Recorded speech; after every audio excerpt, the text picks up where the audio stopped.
I know, we clearly need a plan. If you see anything with claws beside the tracks, let me know. We got this!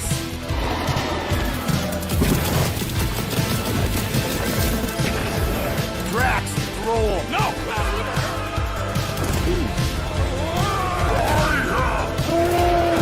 You want monster? I'll show you monster! No! We disrobe! Keep your pants on. Although, it could be used as a distraction. Finish him off, Drax! Meet your maker! We're all professionals here, right? Maybe we can work something out. Here! You had one job, Will. I did exactly what? Gamora, no killing teammates! That's who! It's literally in your contract! I made no such commitments. In less than 3 cycles, all would be lost. The galaxy cannot be saved with your will. We can do this together! Fucking great! Well!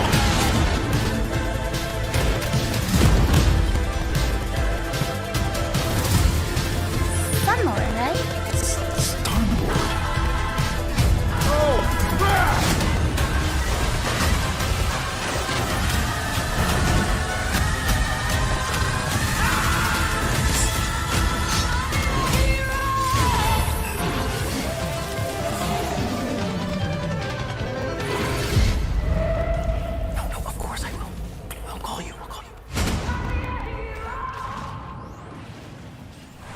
Hi, my name is Olivier Prou, senior producer here at Eidos Montreal. For the past few years, we've had the privilege to work on our version of Marvel's Guardians of the Galaxy and reimagine it into a single-player, story-driven, third-person action-adventure game. It's our own fresh take on the Guardians, and something that's really unique to our game is that you get to be Peter Quill. As Star-Lord, you're constantly in the middle of the action as you try to lead this band of misfits. But today, I'm really excited to have all of you join us on this journey, and you'll hear more about the game from our team behind this project. Right, let's do this! I've always loved Marvel's cosmic characters. Growing up as a kid, I read them, enjoyed them, loved them. I had the opportunity to write for Marvel on some of their cosmic titles. I went back with the help of Bill Roseman, the editor, and kind of cherry-picked characters from Marvel's past. The opportunity here was to build a team, but to make it all underdogs, so that the reader would think, oh my gosh, how is this team going to survive? And that became the Guardians of the Galaxy comic, which we loved working on. I remember the first time that the Marvel crew came to Montreal, we were showing them the design of the characters, how they would look, and they stayed silent. I don't know if it's a minute, but in my head it was a minute. I was like, oh my God, like they hate it. We realized how much that Marvel and Eidos Montreal share and have in common, and that we knew the Guardians were in perfect hands. Looking at the samples that Eidos were kind enough to show me, I think he's fantastic and absolutely in the spirit of what these characters are. What makes the gameplay experience unique to me is no matter in what phase of the game you are, whether you're in exploration or you're fighting, the Guardians are constantly around you and you never feel alone. While you're the leader, the Guardians will also challenge you and make decisions on their own, and you will have to adapt to it. You are literally part of the Guardians of the Galaxy. The decisions you'll make will have lighthearted to haunting repercussions, and the game will react to what you do and say. Gamora, no killing teammates! Says who? It's literally in your contract! I made no such commitments. You are playing as Star-Lord and you're using your blasters and you're using your jet boots. Star-Lord is really empowering. He's very agile on the battlefield. He can slide and over with his jet boots. Of course, he has his elemental blasters that have different powers as well. And on top of all of this, he can use the unique abilities of his Guardians. We're not pirates. We're legally incorporated heroes for hire. Gardeners of the Galaxy? What? No! The story is about a group of misfits, the Guardians. In our world, they've been together for less than a year. They create something on a small scale that looks insignificant. And as they progress through the story, they discover that they created something really big that threatens the galaxy. There are a lot of very interesting villains in the Marvel franchise. And when you're starting to work on a story like this, you get to get your pick of which ones will make the best for this story. That gives us the opportunity to bring in some that are well known, but some that are also not all that well known. What Eidos is getting so right about them is capturing what it's like to be a misfit family. They're also bringing an amazing imagination to it. You're going to see planets and characters that are going to blow your mind. Interpreting it in its own way, I think, makes it feel incredibly fresh and exciting. It's not a matter of trying to replicate the comic or trying to replicate the film. It's trying to take the medium you're working in and make the best version of Guardians out of that. They made it fun. They made it rock and roll. They delivered everything you would want in a Guardians game.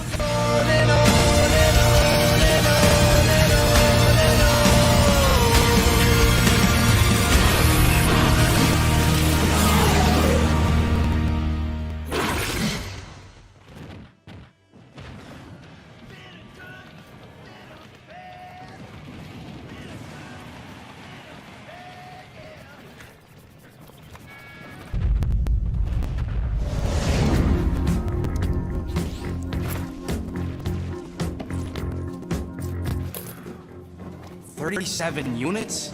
We appear to be 6,963 units short. We intend to keep our ship, Peter Quill. I know. We clearly need a plan. What about selling Gamora's crap? What? Oh, come on. You've been hoarding them stupid knickknacks ever since you first joined us. I mean, don't tell me they ain't worth nothing. Quarantine zone was always holding out on My us. figurines are not knickknacks. Team's in trouble, and you can't be bothered to make no sacrifice. I will sacrifice your head. And take us to the majestic mountains of Kakarandara. Guys! I think we should hear our group for once.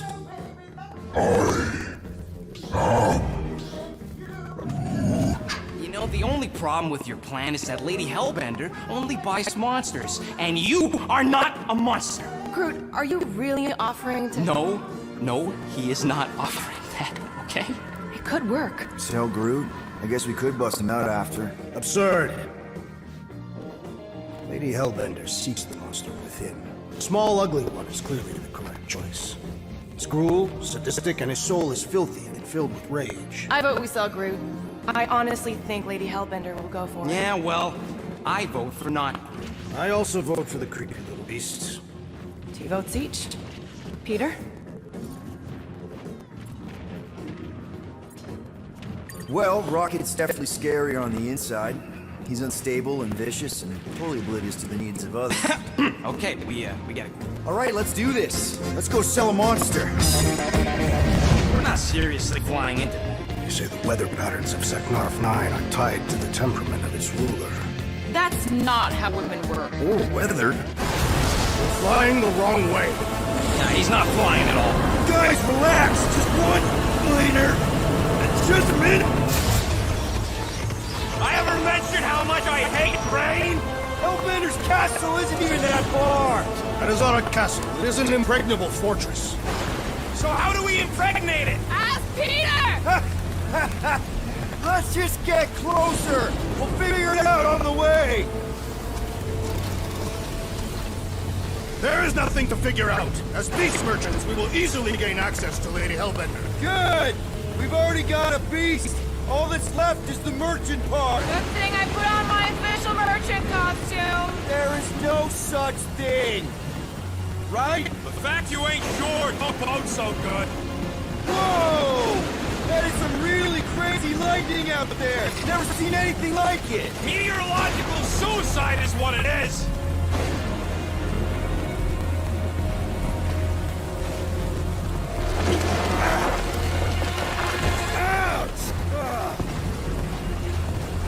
Hey, is my jacket all right? At least you got a jacket. Some of us are soaking here. Less one. The hardship will strengthen your spirit. I face more than enough hardship. Thank you very much. You are welcome, Feeble One. We got this. Just don't fall and we'll be fine. Go forward! Whoa!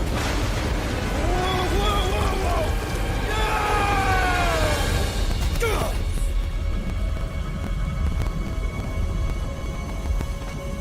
Everyone okay? should have gone to Maku 4. I would be wary, Rodent. You know what? I survived freaking half-world. Think I'm scared of some little... It's not alone. Get ready!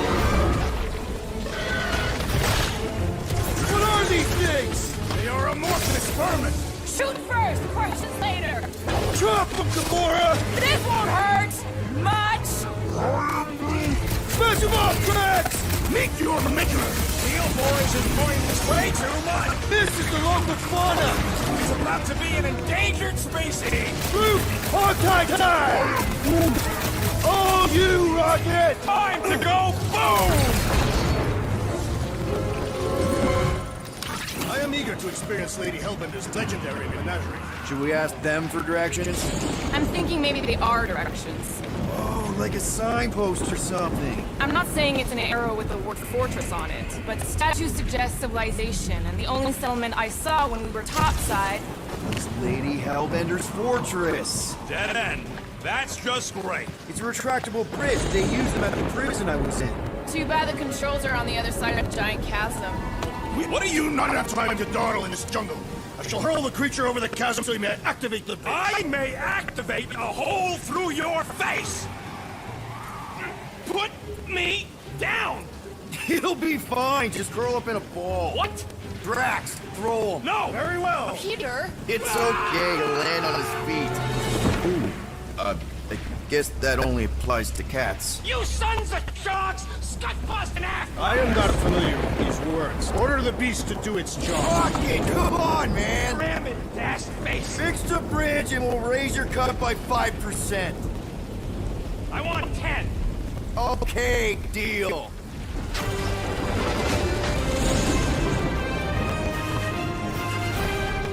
Thanks for the bridge, Rocket. If you even think of pulling that Wait, strut again... hear that? Guys. I got it.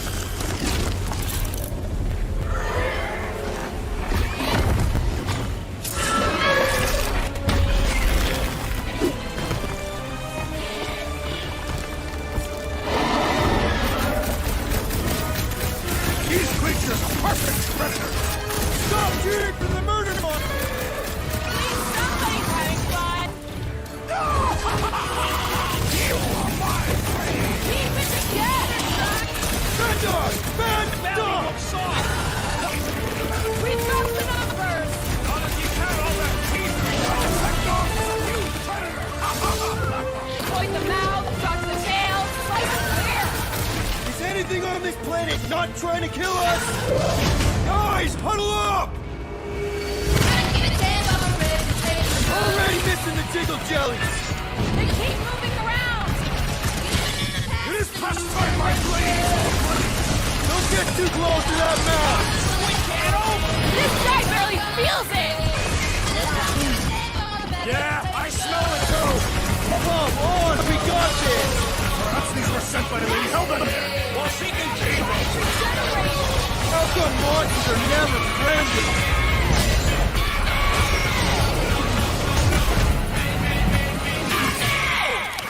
That is definitely in my top 10 fortresses. Peter? Aren't you forgetting something? Oh, right. The cage. The point of even getting the flark thing was looking like we mean business. All right, Rocket. Time to put on your monster face. I only got one face, Quill. Are you sure about this, Peter? Look at him! You better have one hell of a sales pitch.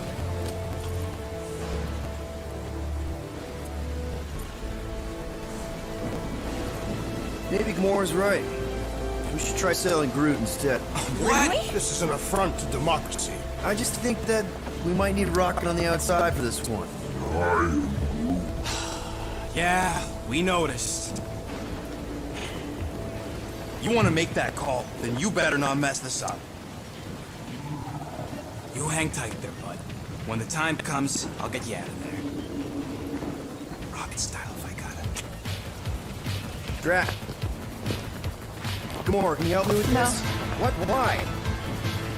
To guarantee your safety as a leader. Oh, come on. Don't look at me, I ain't pulling that thing. Remember, buddy, menacing! Like me, only bigger. Not bad, not bad.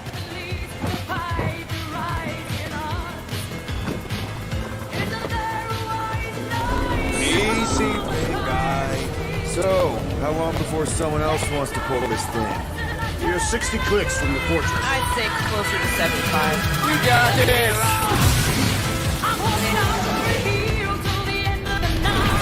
Rocky, what are you doing?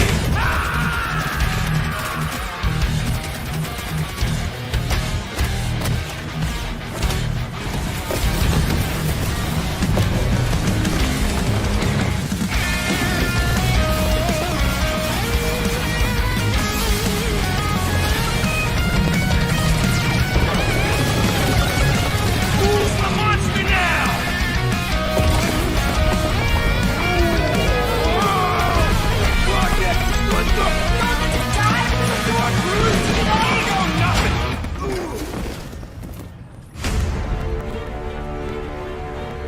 Guardians of the Galaxy.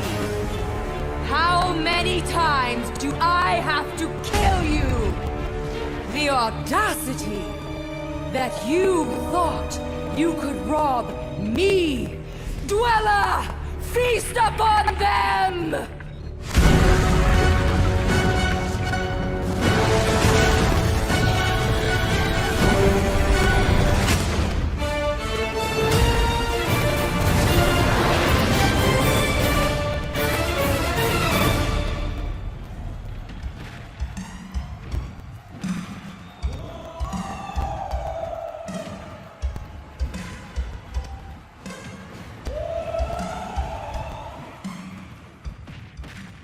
Now we're going to revisit two iconic brands that are being remastered for modern platforms. First up, relive the classic games in the Final Fantasy series, and then get one more peek at Legend of Mana ahead of its June 24th launch.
Up next, Earth's mightiest heroes continue their fight to defend the world in Marvel's Avengers. The team at Crystal Dynamics is excited to share the latest updates with you, including new mission types and a growing roster of heroes.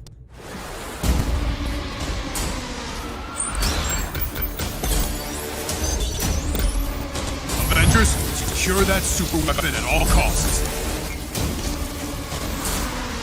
Cosmic energy is building up. Every second counts, people. Keep it moving. It's beautiful, isn't it?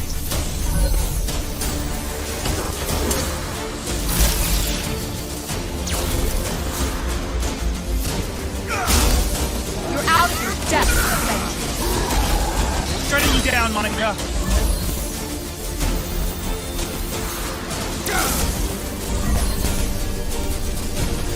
The world doesn't need us. AIM will save it. I will save it. There is no end to these homes. You don't understand what that cube is capable of.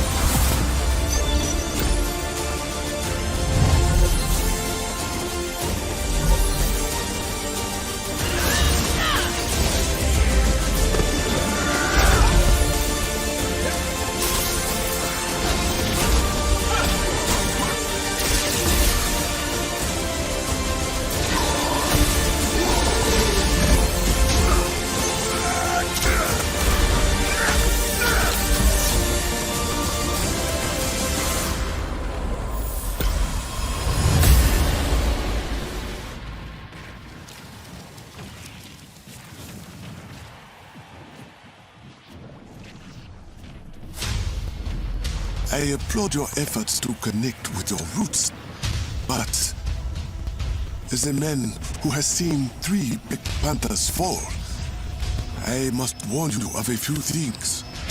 Many eyes follow the path you are about to walk down.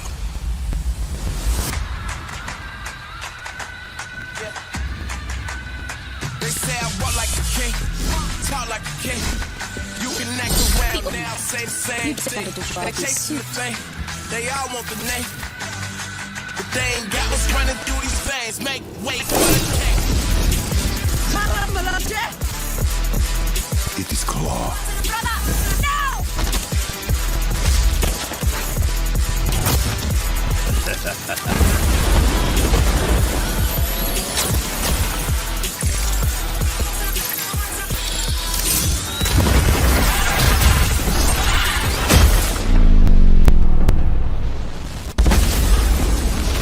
Vibranium doesn't belong to you. All right. Vibranium does not belong to me. It belongs to Wakanda.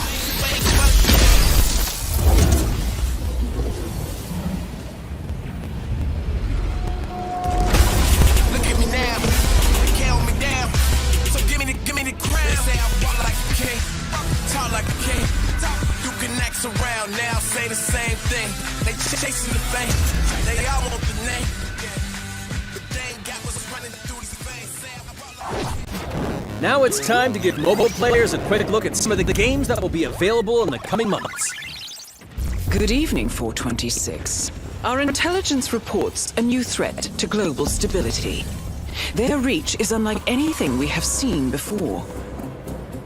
Following Agent 47's disappearance, you were selected because of your remarkable skills. Execution must be perfect. We will strike from the shadows, and they will never know what hit them.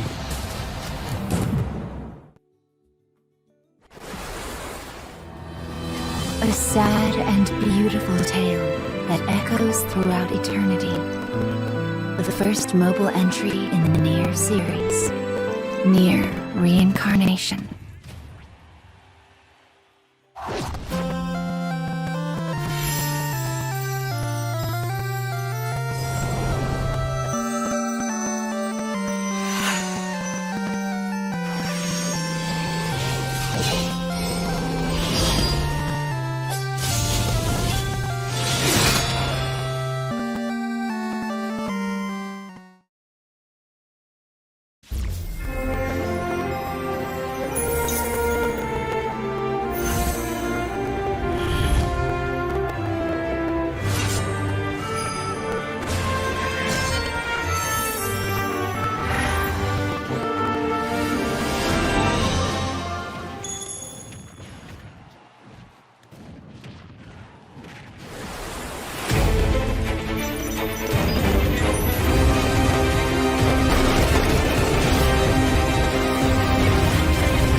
Today, the team at Platinum Games is giving you an exclusive look at the epic world of Babylon's Fall, featuring fluid combat, powerful weapons, and a unique art style.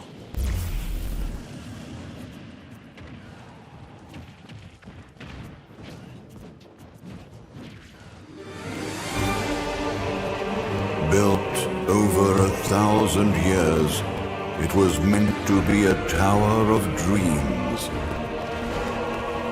But for 1,000 more, it was seen as a tower of ruin.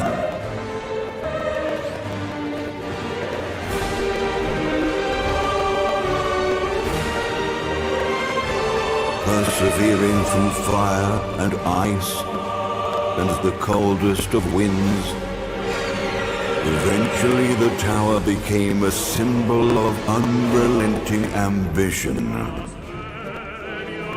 That tower's name is Babylon.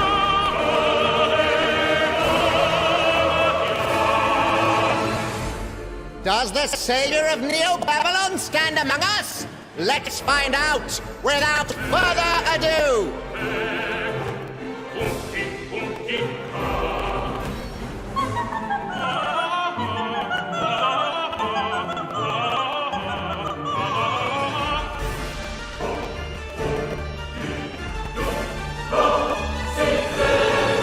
If I'm to die, then I'll die for hope, for what little hope there may be.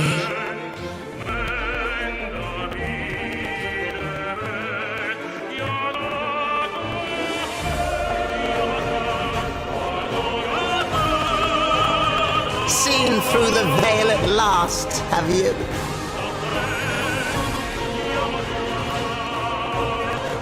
We're all prisoners of our subjective reality.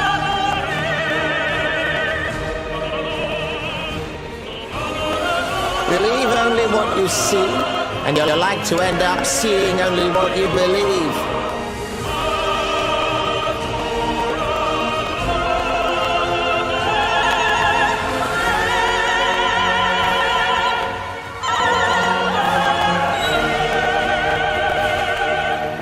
Not but two paths lie ahead. Ascend to the heaven above the tower, or fall like this one now before you. Now begins its tale of both hope and despair.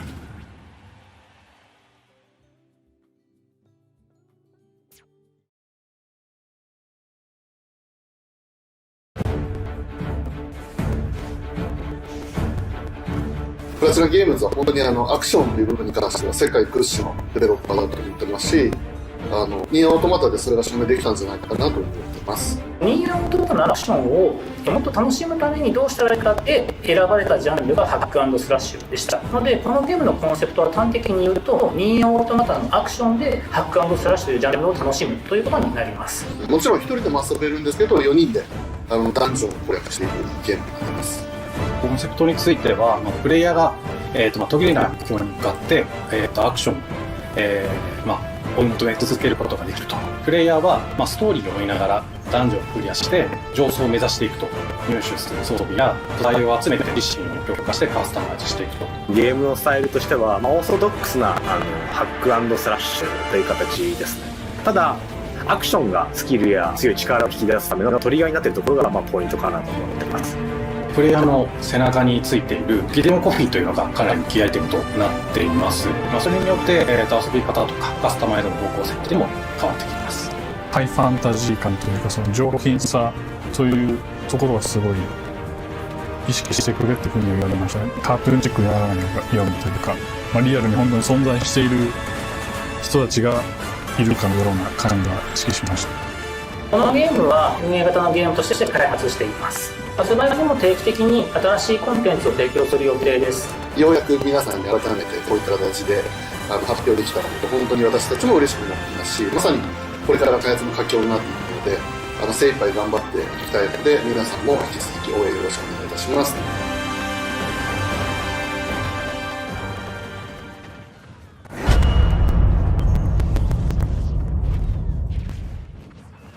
Now let's check out the next major entry in the popular Life is Strange series, True Colors. The team at Deck 9 is ready to give you a deeper look at Alex Chen's psychic power of empathy. But first, here's a look at the Life is Strange Remastered Collection. Feels so weird to be back. After 5 years, you're still Max Caulfield. What do you remember about us as kids? I think about us as little pirates, running and jumping through Arcadia Bay. We are awesome!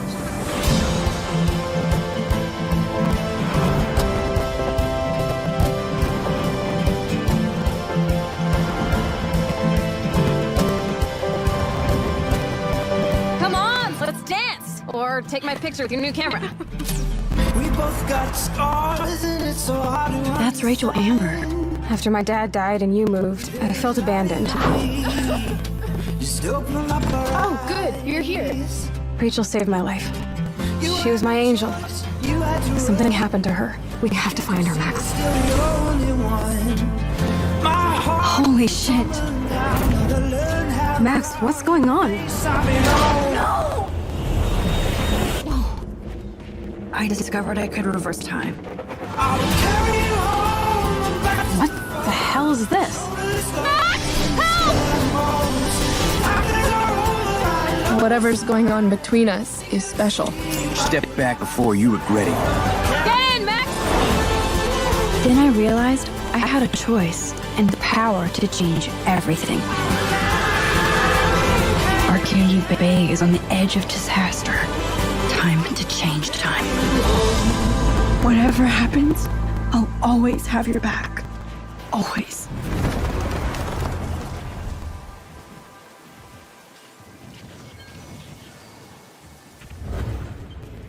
Hi, I'm Maya, also known as MXMTune. I'm a musician and the singing voice of Alex Chen in the upcoming Life is Strange True Colors. I hope you enjoyed that first look at official gameplay from the remastered collection. As a longtime fan, I know I did. You can see the love and care that Deck 9 have put into remastering both Life is Strange and Before the Storm. This collection features improved character animation, lip sync, and visuals, breathing new life into these two beloved games. Back in March, we also revealed the next major game in the series, Life is Strange True Colors, a small-town supernatural mystery.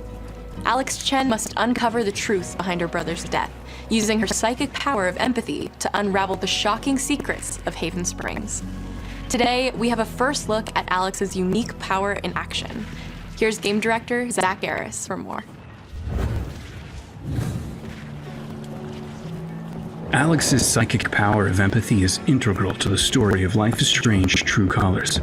It impacts every relationship she builds and every decision she makes. Never thought I'd have a freaky empath friend. For years, Alex has been unable to shut out the strong feelings of others. The fear, sadness, and anger of those around her, leading her to believe her power is a curse. In the wake of Gabe's death, Alex realizes the only way she can find the truth is to embrace her power. I can't believe this is happening. And the only way to understand is to feel what he's feeling. From the very start, you can use Alex's power to focus on brightly colored auras, to gain an insight into people's emotions. Gabe was too young. Just too young. These valuable insights deepen Alex's relationships with the folk of Haven Springs, as well as sparking new dialogue options and events, as here from a scene very early on in the game. You're gonna lose her. You're gonna lose her, and it's all your fault. Alex has uncovered a secret that Mac wants to keep hidden from his long-term girlfriend, and now he is terrified that Alex will reveal it before he can talk to Riley. She's the best thing that's ever happened to me. So please, help me out. Max is telling you a whole lot of bullshit. Listen. Thanks for telling me the truth, Alex. Are we still together? Are you serious? I need to get back to work. Sure, Alex, we'll get out of your way. When Alex encounters a particularly strong aura, she can reach out to actively connect with that person's emotions. This generates a nova, a supernatural flare that transforms the world around Alex into a reflection of that person's psyche. In this altered, emotionally charged state, Alex can experience fragments of thoughts and memories to get to the root of their issue. But not every emotional crisis can be easily dealt with. Some carry a dangerous, even life-threatening amount of power. He's dead! I wish I were too. No decision is easy, and the consequences will be felt across the game. This anger could kill her. What if I could just take it away? Using Alex's power is the only way you can uncover the truth behind her brother's death. What would that do to her? What would it do to me? And even if I can, should I? How far will you go in pursuit of that truth? The choice is yours. Alex's powers look so awesome. I have no idea how I'll make some of these choices, but I can't wait to play it with you all when it comes out on September 10th. Don't forget, you can pre-order Life is Strange True Colors now. And if you choose the Ultimate Edition, you'll also receive the Life is Strange Remastered Collection. And that's it for today. Make sure to follow the Life is Strange social channels for more.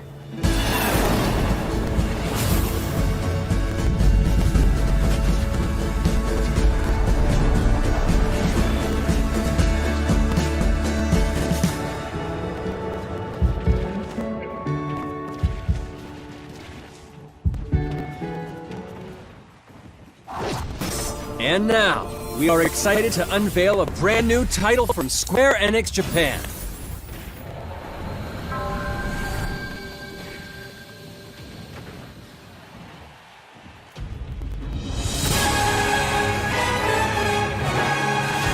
I'm here to kill chaos.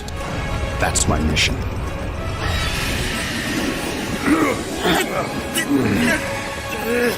Looks like chaos has been waiting for us. You gonna make us go in there and find you? Guess we'll just show ourselves in. I only know one thing. I want to kill chaos. You need to. It's not a hope or dream. It's like a hunger. Thirst. Move aside! You're dust! You sure chaos is here? Yeah, they can only squash monsters for so long. I hate doing pest control. This is the shrine of chaos. He's here. We just have to hunt him down. Feel the pain!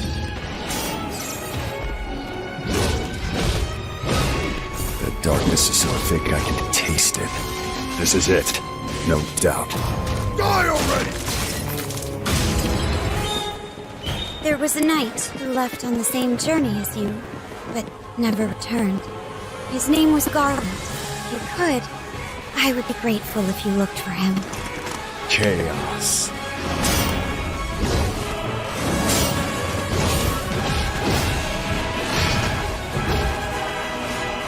Crush you! Know when you're beaten! And who are you? We're here to kill chaos. The prophecy's very own warriors of light. Real. He always wore such splendid armor, with a helmet that was terrifying to behold. It's Garland! No. I become chaos.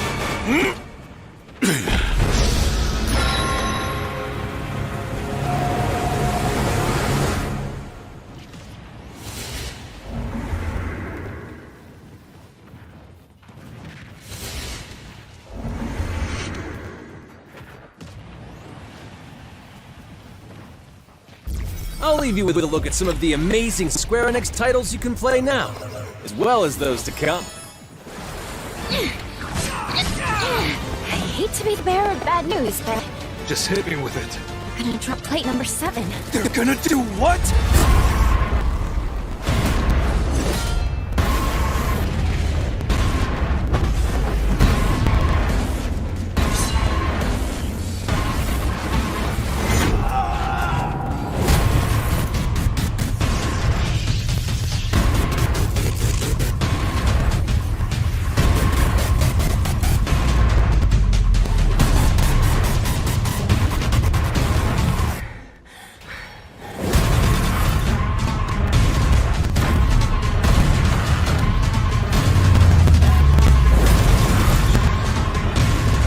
It's all or nothing.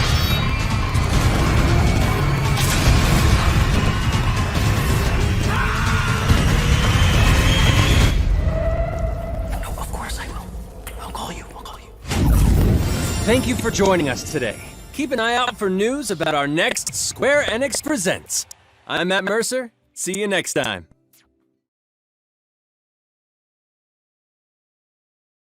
Next time.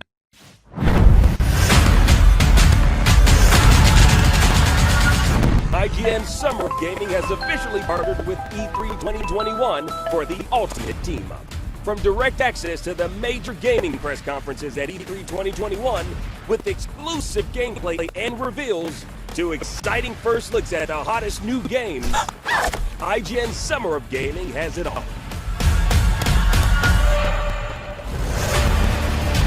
Today is E3 Day 2, and up next, Square Enix is here to hopefully serve up some answers, because we have so many questions. Will we get another look at Final Fantasy 16? Actually, hold on, Square Enix. You can't have a new Final Fantasy until you finish the last one you started. Where's the rest of Final Fantasy 7 Remake? Which Marvel heroes will Avengers assemble next? Also, Outriders had an explosive launch. Is there DLC on the way?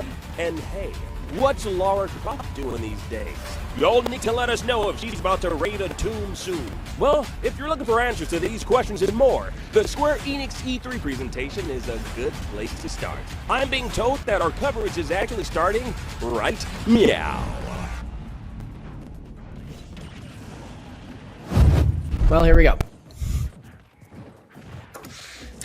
Hey there, that was the Square Enix Presents E3 presentation right here on IGN Summer of Gaming 2021. I'm Max Scoville, and joining me right now to attempt to break down everything we just saw, but more likely to just kind of nerd out about JRPGs and superheroes, please welcome my esteemed colleagues, Mitchell Saltzman, Zach Ryan, and Cam Hawkins.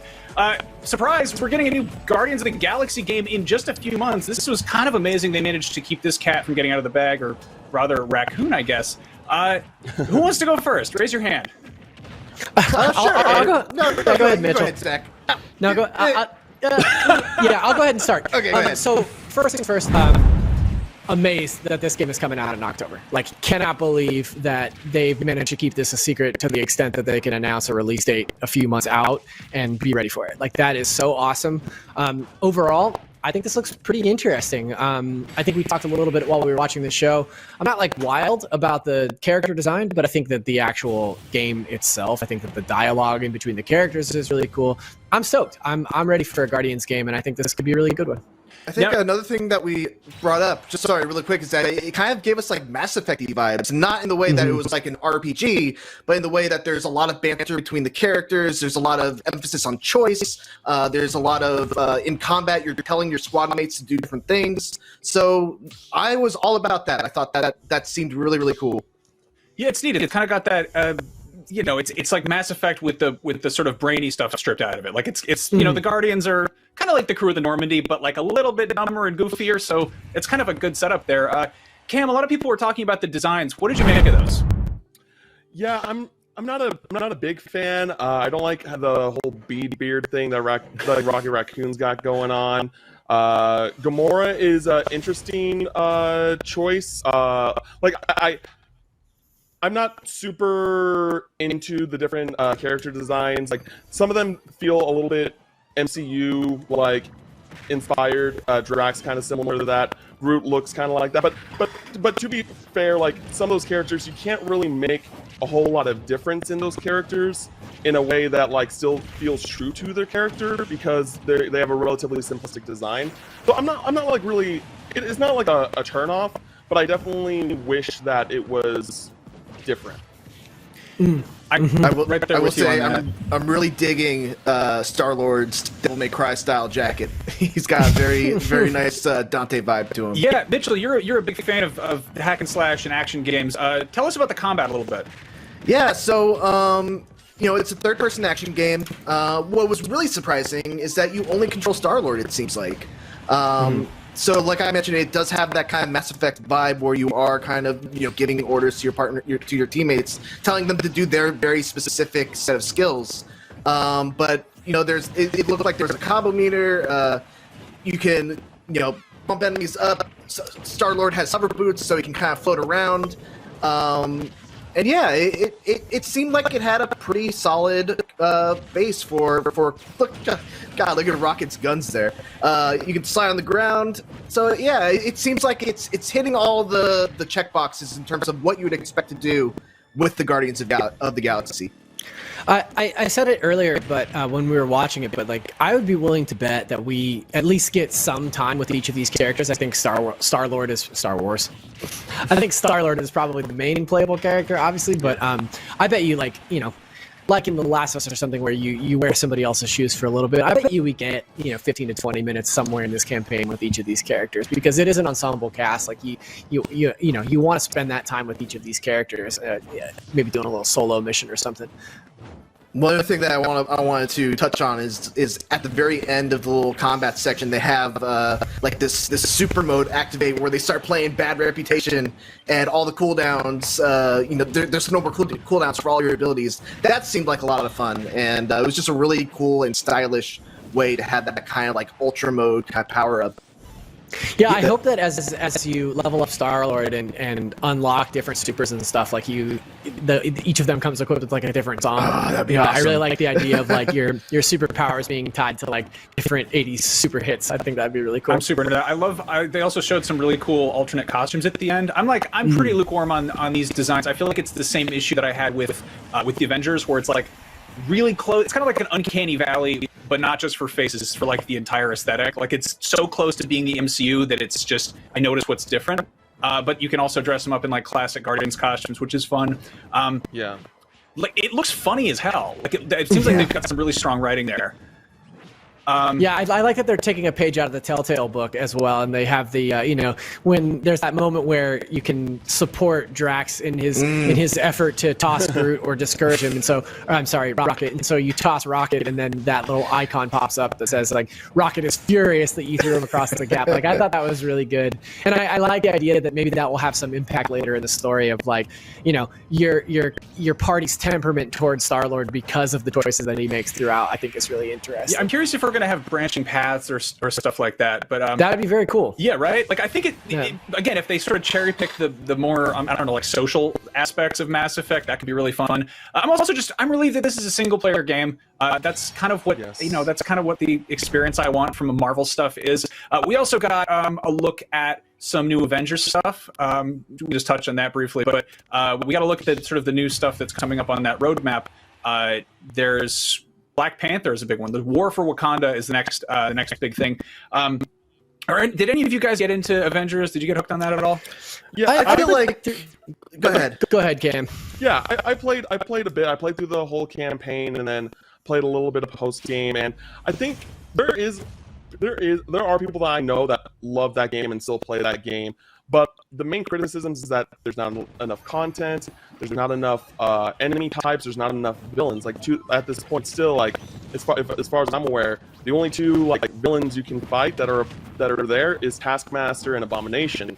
But with Wakanda now being part of the play in Ulysses Claus that we saw in the trailer, hopefully that'll add something new and fresh and make. Like, I will go back to Avengers and try this out and see how the game has evolved since I first dropped it late last year. Like, it'll probably be about a year since the game came out when the last time I played it, and I want to give it a fair shake. I want this game to be good, so I want to go in there, go to Wakanda, see what the game has to offer, and see if it's a game that like is growing over time or if it's still kind of in a standstill. I played through the main game, the main story, and I enjoyed it as a Marvel story. I thought Ms. Marvel in particular was like a really great character, but I dropped off as soon as it hit the sort of games as service stuff. But I like the idea of popping back in and having these big sort of story expansions. I know that there was a Hawkeye expansion earlier this year that I never got around to, but I might come back for this one. I think it looked kind of cool. I'm a little bit underwhelmed at the pace with which they're dropping new characters. We've known for ages that Spider-Man is going to show up in this, and we haven't seen that. We got to look at the weird sort of four-legged robot spider, but no sign of anything regular Spider-Man shaped. So hopefully they stick with it. But with a lot of games as a service, it doesn't hurt to kind of take a break now and then come back when a bunch of new stuff has been added. But yeah, I mean, I think out of those two, I'm definitely looking forward to Guardians a lot more, and I'm also so happy that they managed to keep that a secret and that it's that close. You guys think it's actually going to hit that release date, or does that seem like a risk of a delay? I think so. I mean, I think you'd have to be pretty bold to put it out I think you'd have to be pretty bold to put out a date like that that's so close and then delay it. I feel like that is a move on their part that says that we're pretty confident that we can hit this release date because it is only a few months out. They must be, relatively close to going gold. Cool. Yeah, Go ahead. I was just gonna say it's 2021. It's the year of delays. Anything can happen, but I do agree that I feel pretty good about this hit in 2021. Mm-hmm. Cool. Well, if you're after more Guardians and Avengers details, we have 2 interviews coming up in a little bit, but that wasn't the only thing shown off at the Square Enix presentation. We took some cues from the Final Fantasy VII Remake and decided to split this discussion up into a whole bunch of separate parts, and part 2, luckily, is coming up right after this break, so stick around. IGN Summer of Gaming, we'll be right back.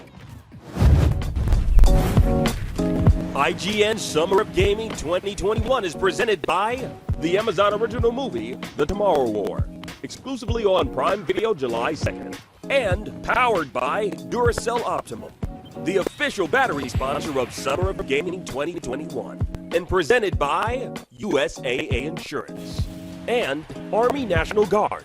Pursue multiple paths while you serve. Reach your greatest potential with Army National Guard.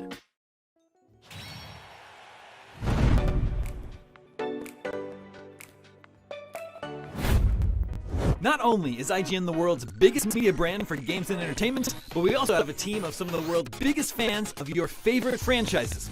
From breaking news and exclusives, never-before-seen looks at movies and games, to reviews, let's plays, and live streams, IGN brings you all the coverage you need, no matter where you are.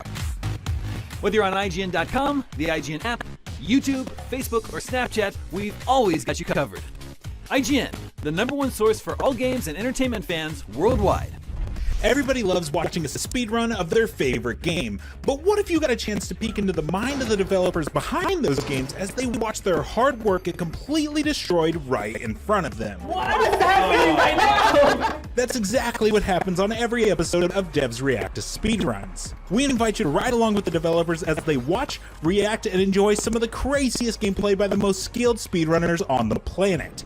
Tune in every Saturday for a brand new episode. Competition brings out the best in all of us.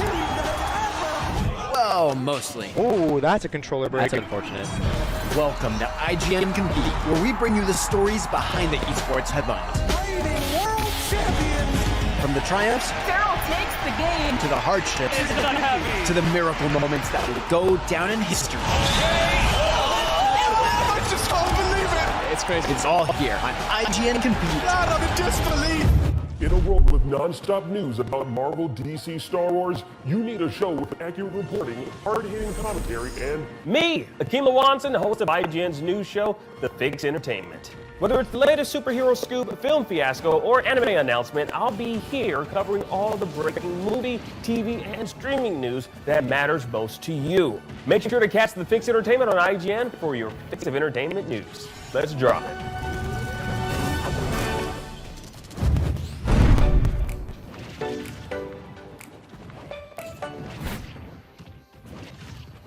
And we're back. This is IGN Summer of Gaming 2021, and we've got plenty more to talk about from the Square Enix Presents E3 showcase. But first, I am contractually obligated to inform you that IGN Summer of Gaming is here for you all summer long. Catch us on IGN YouTube, your smart TVs, pretty much anywhere you can think of. And for additional content, check out E3's online portal and app featuring virtual booths, articles, videos, and more. Now, enough talking about where you can watch people talking about video games. Here's some people to talk about video games. Babylon Fall. Sure. Let's get into this. Mitchell, this is you. Go nuts. Oh man. This looked way different than what I was expecting. We saw Babylon's Fall. We saw like a gameplay teaser of it back at, I believe, State of Play last year, and it looked like a different game. That isn't Babylon's Fall. Now we're looking at Final Fantasy VII First Soldier here, which is that's okay. So it looks like they kind of redid the art style. It looks very watercolor heavy.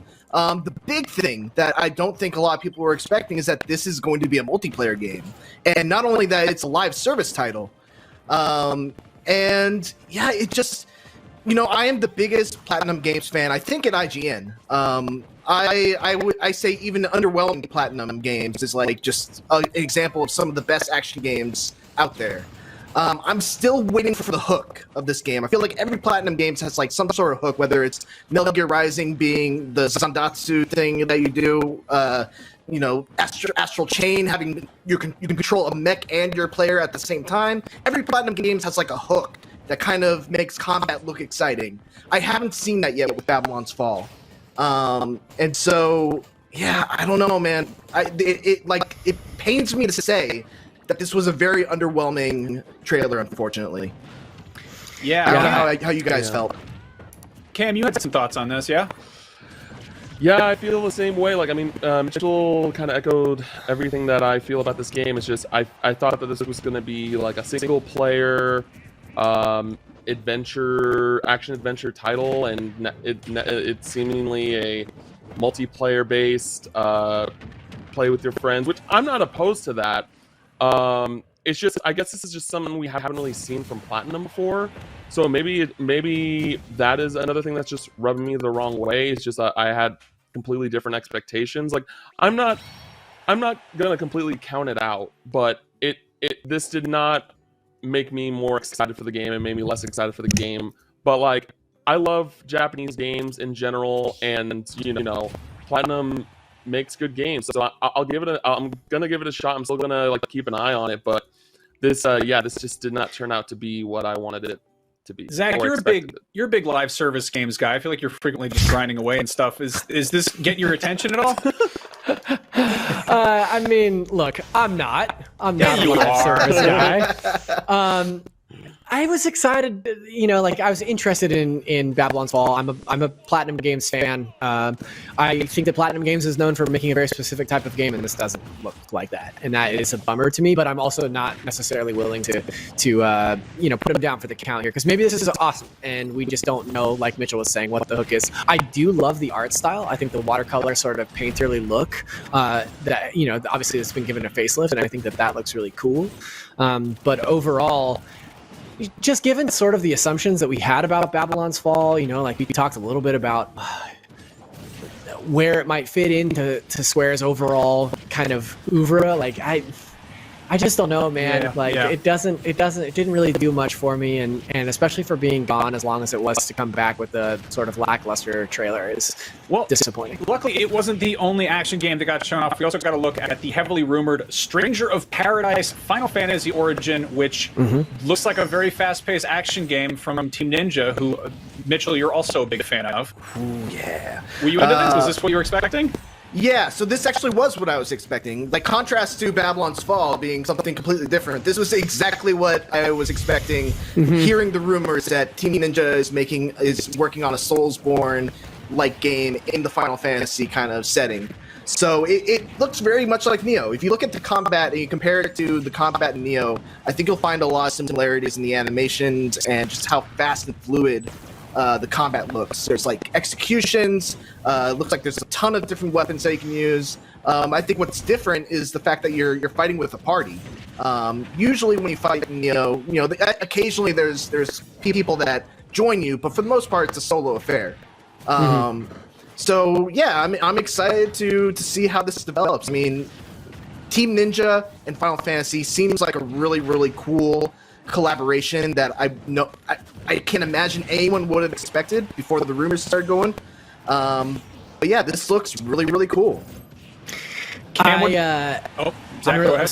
Yeah, sorry, just real quick. I'm really stoked for this because it is exactly what we expected. Like when those rumors started flying around that Team Ninja was developing a Final Fantasy Souls-like Final Fantasy game, like in my mind, it's like, okay, Neo, but make it Final Fantasy, and that's exactly what this looks like. So like I'm on board. Like I think this looks really cool, and as a Souls guy and Final Fantasy guy, this is obviously right up my alley. I'm kind of curious to see what they do with the difficulty. I feel like Final Fantasy is historically a much more accessible franchise, and I'm curious if there's like difficulty options in this game, just because Neo is tough as nails. I mean, it's historically Final Fantasy has been turn-based, which is the exact opposite of what Team Ninja does. They typically, beat the crap out of you. So that's an interesting choice. But Cam, you're a big Final Fantasy guy. Does this get your attention? Yeah, I'm definitely in. Like, saw Tetsuya Nomura, creative producer. I'm like, all right, I'm in. And And just seeing the gameplay looks great. You know, Team Ninja have been making the both Neo games, and both of those reviewed very well. I'm really excited for it. Just wait and see. What I'm most curious about is just the title of it being Final Fantasy Origin. Like, what is it the origin of? Like, you know, we have all these Final Fantasy games, and a lot of them are in their own unique universe, right? You know, there's some like rumors like, oh, 7 and 10 are connected, and like they try to do that Crystal like universe with 13 and like 15 and things like that. But like, what is this like leading up to? Like in something that we already know, or is this just like, hey, this is the origin of a new franchise that we're doing? Yeah, we know that it's most likely set during the time frame of the original Final Fantasy for NES, and it features Garland becoming Chaos, which is, you know, part of that story. So that's really interesting. Like I would love for this to have like really crazy lore where it kind of tries to retcon and explain why there are so many different Final Fantasy worlds. I think that'd be really interesting, but that's conjecture. So that would be kind of crazy if they were like, hey, Team Ninja, can you retcon the entire Final Fantasy universe into one cohesive thing? That's right. That's wild. Yeah. I mean, I love that it's got people with great hair and too many belts and probably crystals somewhere. So that's Final Fantasy, right? Like that's you know, absolutely. It's got all the parts. I think the really exciting implication is that this is a new series that could potentially go through the Final Fantasy games and just give them a Origins style, you know, action game, which is really, really exciting to me. Yep. It's rad. Now, one big question on a lot of people's minds during the showcase, where was Gex? Well, I wish I could say that we have the answer to that question coming up, but we don't, and I don't want to lie to you that much. But we do have some other non-Gecko-centric games, and still to come, we're talking to some of the folks from Crystal Dynamics about what's coming Marvel's Avengers, but more importantly, hopefully an explanation of why they don't make Gex games anymore. IGN's Summer of Gex will continue right after this, with or without Gex. Gex. Cut us off. IGN Summer of Gaming is powered by Duracell Optimum. All summer long, we're bringing you the game announcements, developer interviews, and all the demos you care about. So get comfortable and get ready to play.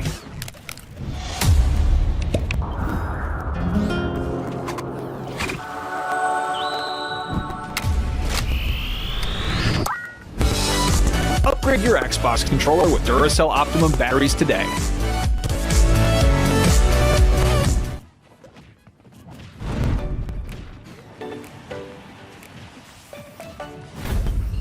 Not only is IGN the world's biggest media brand for games and entertainment, but we also have a team of some of the world's biggest fans of your favorite franchises. From breaking news and exclusives, never-before-seen looks at movies and games, to reviews, let's plays, and live streams, IGN brings you all the coverage you need, no matter where you are. Whether you're on IGN.com, the IGN app, YouTube, Facebook, or Snapchat, we've always got you covered. IGN, the #1 source for all games and entertainment fans worldwide. Everybody loves watching a speedrun of their favorite game, but what if you got a chance to peek into the mind of the developers behind those games as they watch their hard work get completely destroyed right in front of them? What is happening right now? That's exactly what happens on every episode of Devs React to Speedruns. We invite you to ride along with the developers as they watch, react, and enjoy some of the craziest gameplay by the most skilled speedrunners on the planet. Tune in every Saturday for a brand new episode.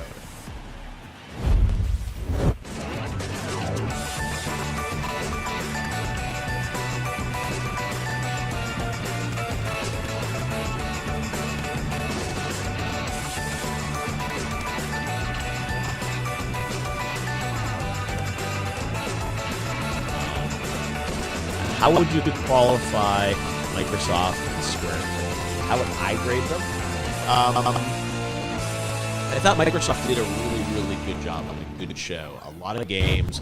27 out of 30 being Game Pass looked really compelling. I think it was really smart that they combined the Xbox and shows. Me, Akeem Lawanson, the host of IGN's news show, The Fix Entertainment. Whether it's the latest superhero scoop, film fiasco, or anime announcement, I'll be here covering all the breaking movie, TV, and streaming news that matters most to you. Make sure to catch The Fix Entertainment on IGN for your fix of entertainment news. Let's drop it.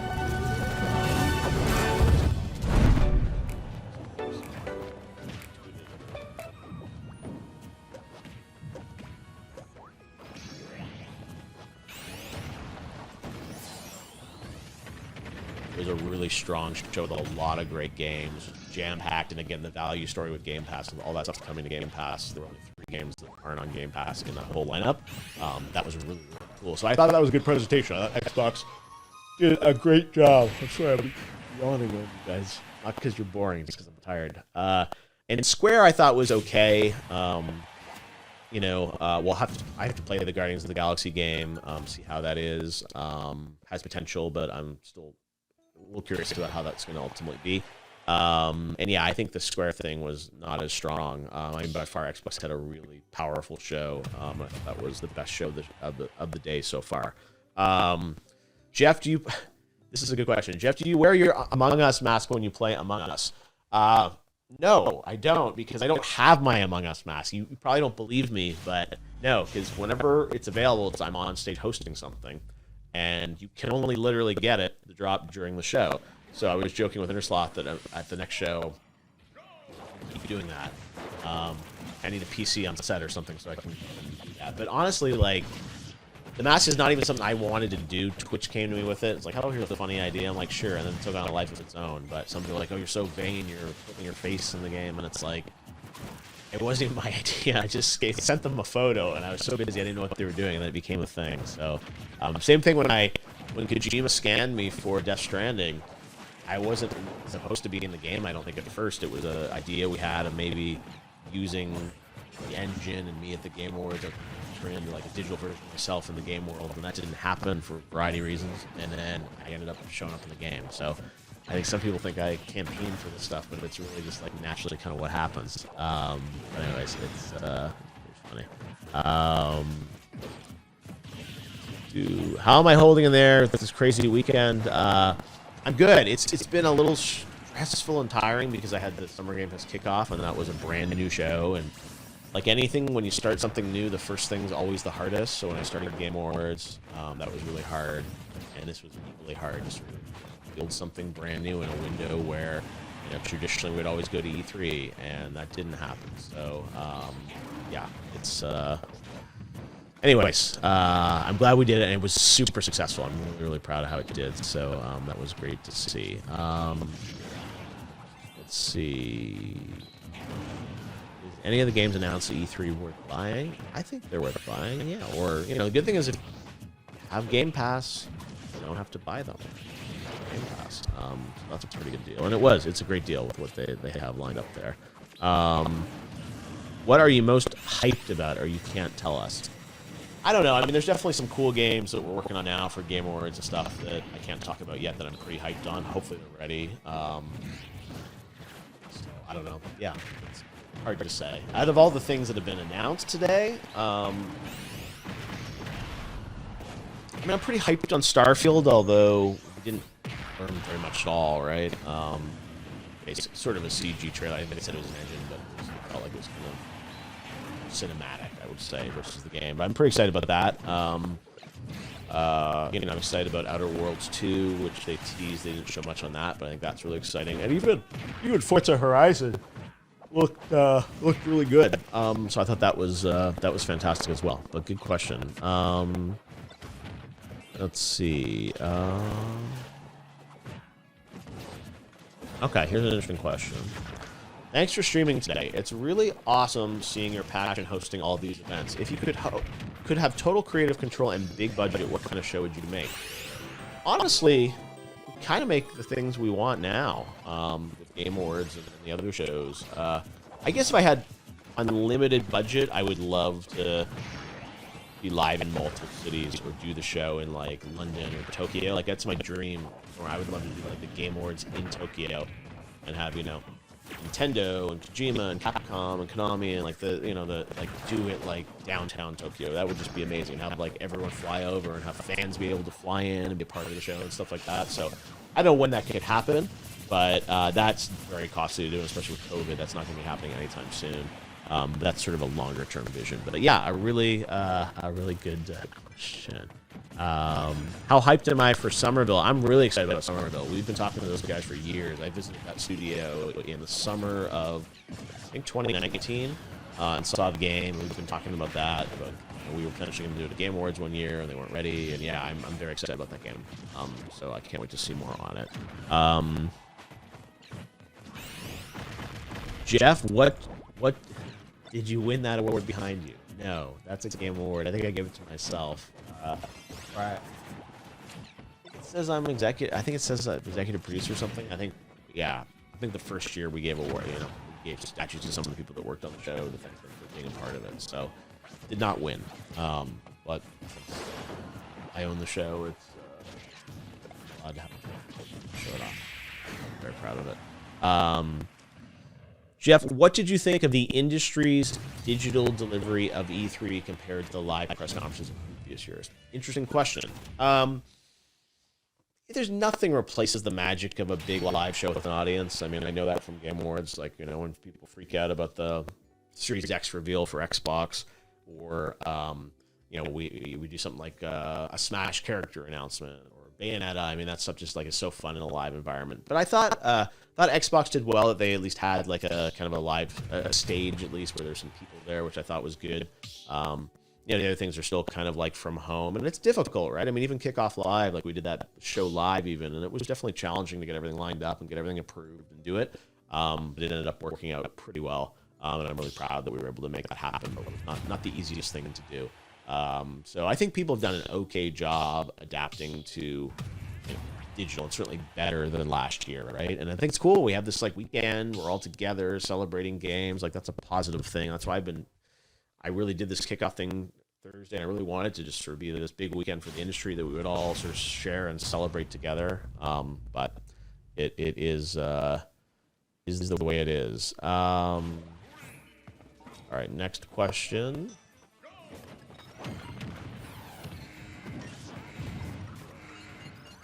What do I think of the chances of a Fallout New Vegas 2? The Outer Worlds 2 seems to dash the hope.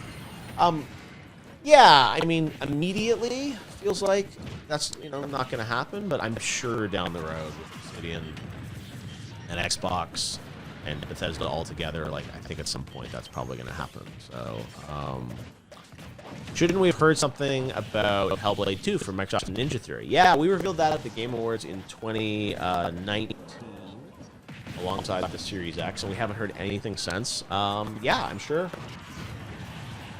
at some point we will hear more about that, and I'm really excited about that game. The first one was incredible. The new one looks great. So yeah, COVID has impacted development on all of these games. So pretty much any game add a year to its schedule, I think, is sort of what's happened. So hopefully we'll hear something soon on it. Let's see. Jeff, why were the Game Awards rigged? The Game Awards were not rigged. They were voted on by first of all, I don't have anything to do with the voting on the awards, beyond just being over the show, but it's like an independent jury picks those, and rigged suggests somehow that they were, improperly voted on or whatnot, and that's not the case. I know sometimes people say that because their favorite game didn't win or didn't get nominated, and it's just a matter of opinion. Everyone's voice is valid, but it's officially done how we do the awards and how people vote on them. And I know some people think like it was rigged because The Last of Us won, and that's just how the votes fell. And there was a Player's Voice Award that Ghost of Tsushima won, and that was great. So we just try and keep everybody happy as part of the show. But I appreciate the question, and I know it's a concern. When did I get that Batarang? Great question. I got that Batarang from Jamie and Sefton at Rocksteady in 2007.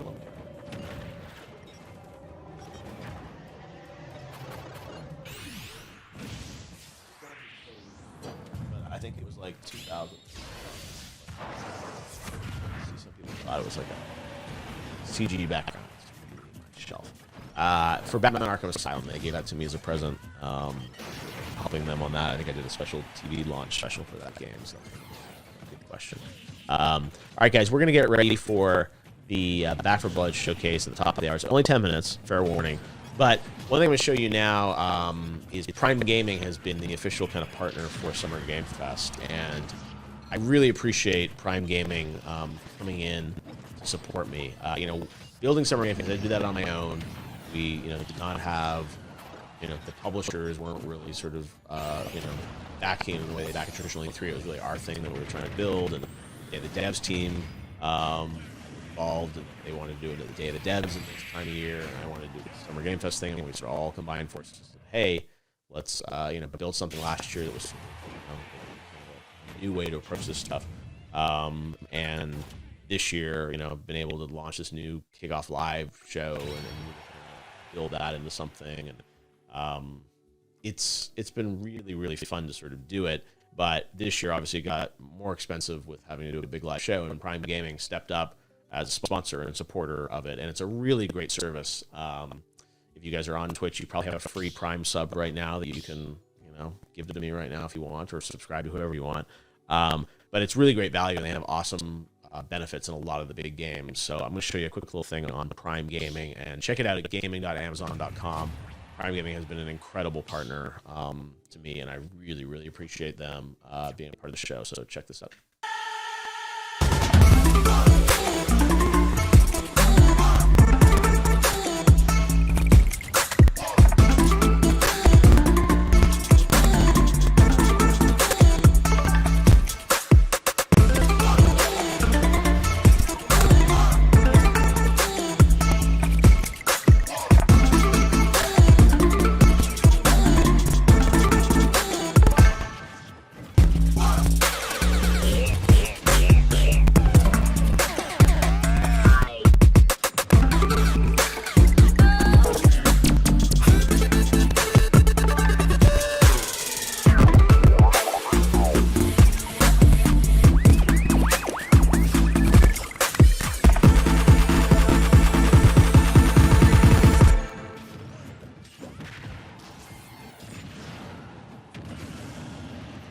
All right, there you go. That was the Prime Gaming, which has been an awesome supporter, and you get a lot of cool benefits. You get free games. You can download Battlefield 4 for free on PC, and also Batman the Telltale series. Those are free in June for Prime members. You get a free Twitch Prime sub and a lot of kind of in-game loot perks. So really, really cool benefit. All right, so we're going to watch some more trailers now as we get ready for the Back 4 Blood showcase at the top of the hour. I'm going to do another kind of Q&A session here in a few minutes, so if you have questions, drop them in the chat or Twitter. But right now, let's look back at some of the best trailers so far. Let's look at a trailer for Death Stranding Director's Cut that we showed at Summer Game Fest Kickoff Live. And always have more Hideo Kojima. Check it out.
I am so proud of you.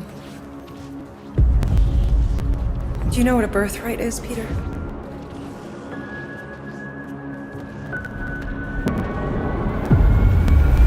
Something that's a part of you. Like your name.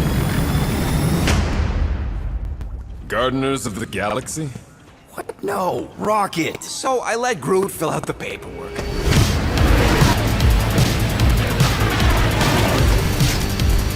So we got fined. We appear to be 6,963 units short. I know, we clearly need a plan. If you see anything with claws the size of Drax, let me know. We got this.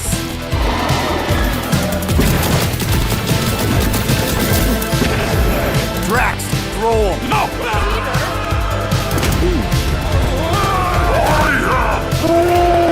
You want monster? I'll show you monster! No! We disrobe! Keep your pants on. Although it could be used as a distraction. Smash him up, Drax! Meet your maker! We're all professionals here, right? Maybe we can work something out. Get him! You had one job, Quill. I did exactly what?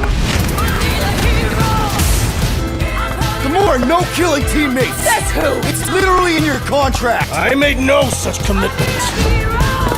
In less than 3 cycles, all would be lost. The galaxy cannot be saved, Peter Quill. We can do this together! Fucking great, Quill!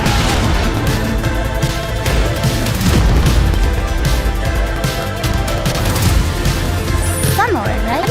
It's Star-Lord. Oh, crap!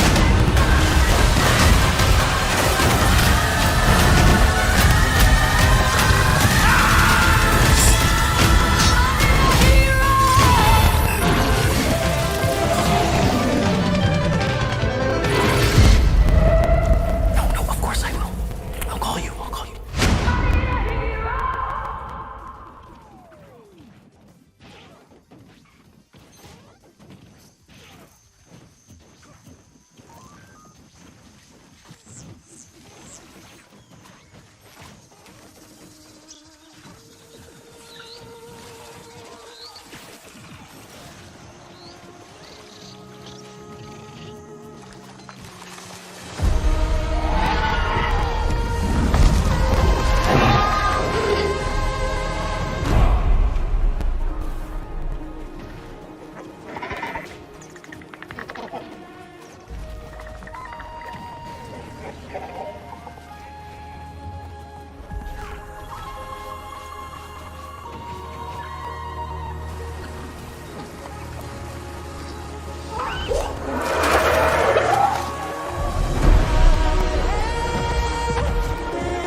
right, that was the Avatar game that was revealed yesterday at Ubisoft. 15 minutes away from the Back 4 Blood showcase, we are going to watch the Elden Ring trailer. Let me tell you about that. I am so proud that we had that for Summer Game Fest Kickoff Live. So this is an amazing look at Elden Ring by From Software. About 3 minutes. Obviously, as you guys know, coming out next January now. Let's take a look at that trailer, and then we'll answer some more questions and get ready for Back 4 Blood.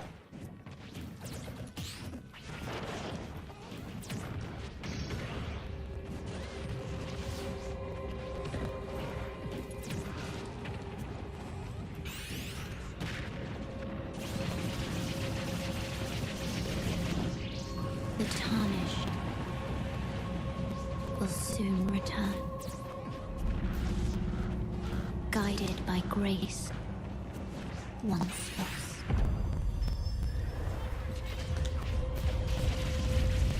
The Golden Order is broken to its core.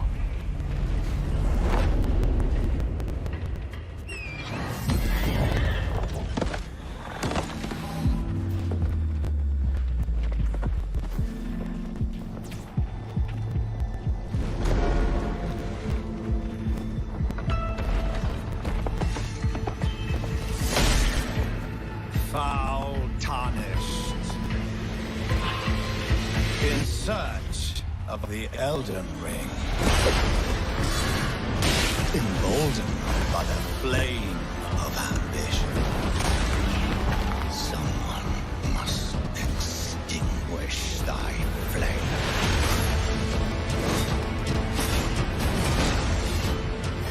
They will fight, and they will die.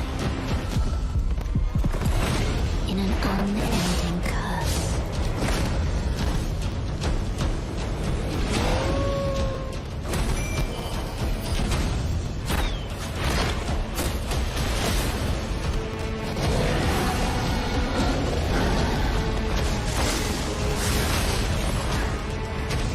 For how else is a champion or a lord to be born?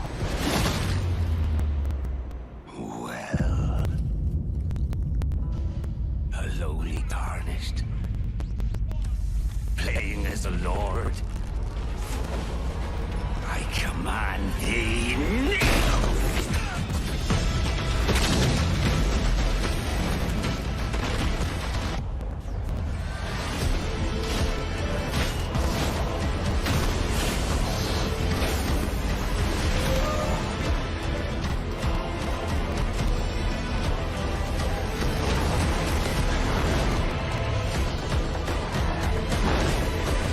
Brandish the Elden Ring. For all of us.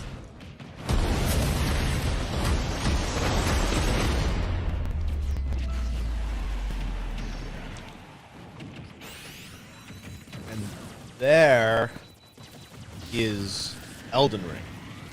I'm having a little snack. Coming in January. 2022. So I'm going to answer some more questions. We're going to get ready for the Back 4 Blood showcase at the top of the hour.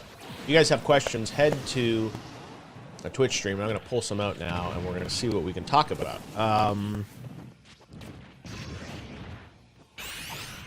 Hey, Jeff, quick question. Since the WDB presentation is dedicated to Back 4 Blood, does that mean we're possibly not getting any news on Gotham Knights? I think that's probably a good assumption at this point, given the schedule of events, and unless Gotham Knights is the PC gaming show or a Nintendo show, doesn't seem like there are many other possibilities. So I think it's probably going to be no Gotham Knights news for you. This week, at least. Could be wrong. I guess it could show up at the Future Game show or something, but I think it's unlikely you'll probably see anything on that right now. This week, which I know is disappointing to people, and I think it's better to be up front with folks and not have you have hopes that it's going to magically show up. And there's no Warner Brothers press conference. I know people keep asking me that. And what you're going to see is Back 4 Blood. There's not a one more thing or surprise. It's like if you look on their channels, they're streaming it on the Back 4 Blood channels. Like it's a Back 4 Blood event, which I think is really, really important to know. How did Weezer come about? So you guys probably saw Weezer. Tell Me What You Want. They performed their new song on Kickoff Live. How did that come about? Weezer's management company, a company named Crush Management, they also own the developer of Wavebreak. And I think they were looking for something cool to do and tie together. And that happened independent of me. And they came to me and just said, hey, we're doing this thing. And it ended up matching up to the timing of sort of Summer Game Fest. I can move the dates around a little bit to be able to accommodate our big kickoff show. Yeah, it just kind of all worked out really well. It was as a fun thing, which was really good. What am I eating? I'm eating like a little a snack bar, cherry pie. It's probably too healthy, but it's like a cherry kind of almond bar. I'm seeing what the streamer life is like. I'm talking with my mom.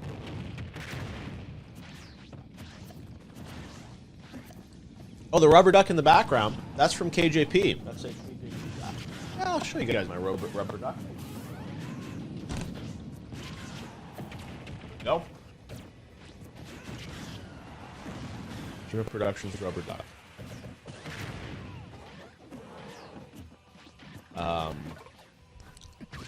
So funny. You guys are so funny. Let's see. I see a Mac behind you. What's my streaming setup? My streaming setup is I have a Corsair PC is what I use for streaming, but I tend to be a Mac guy for at least a lot of my creative stuff and editing and things like that. Let's see. Can we see the Clank figure? Yeah, I'll show you.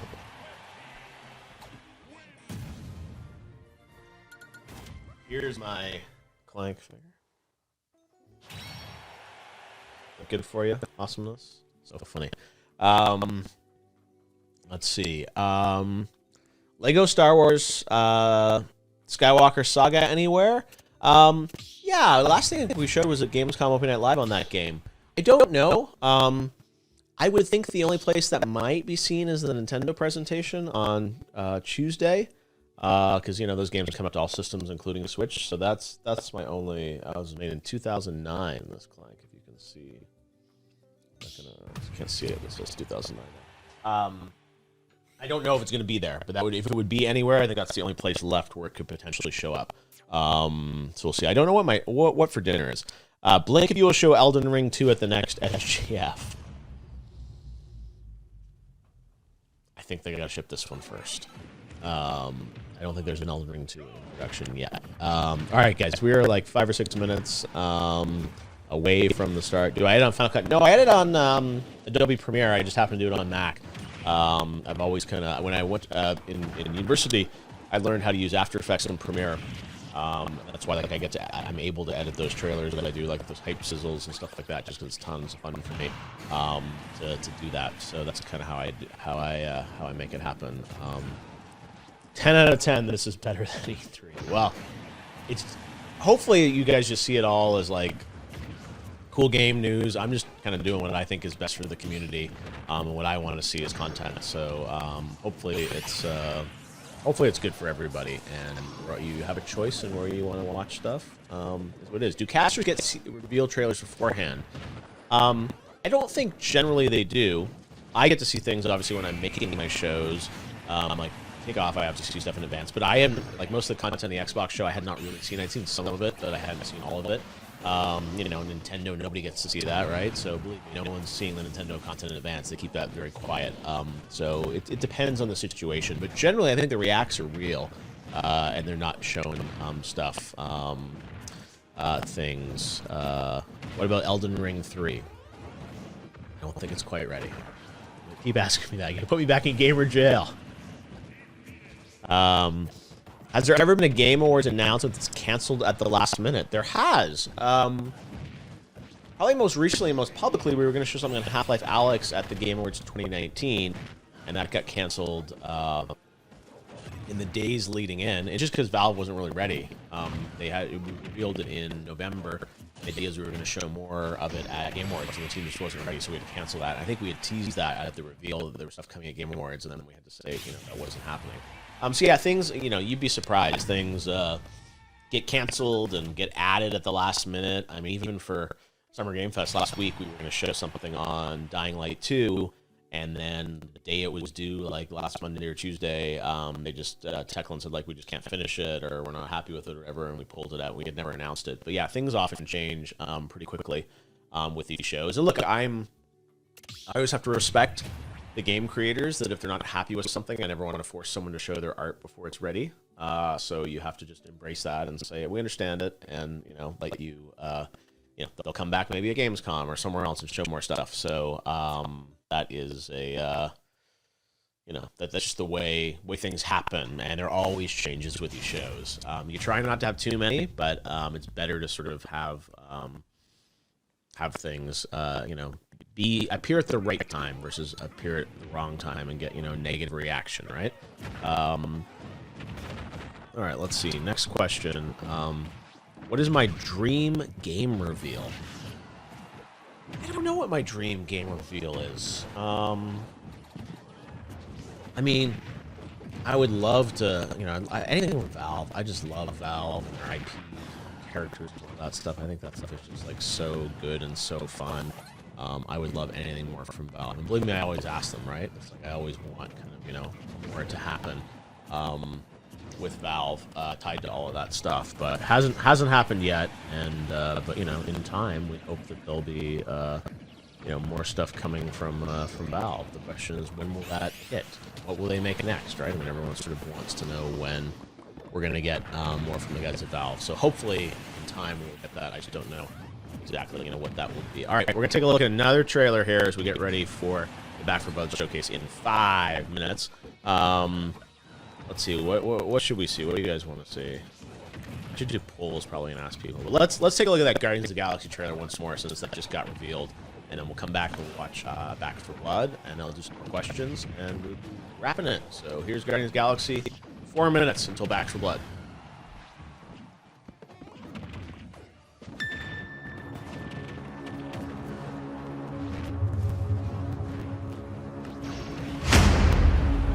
I am so proud of you.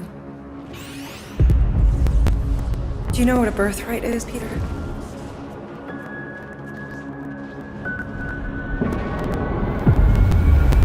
Something that's a part of you. Like your name.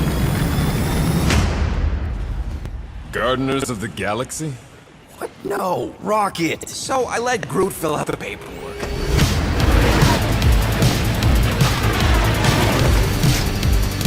So we got fined. They appear to be 6,963 units short. I know, we clearly need a plan. If you see anything with claws the size of tracks, let me know. We got this.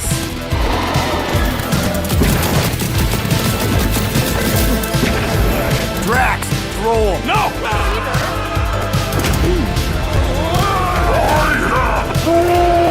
You want monster? I'll show you monster!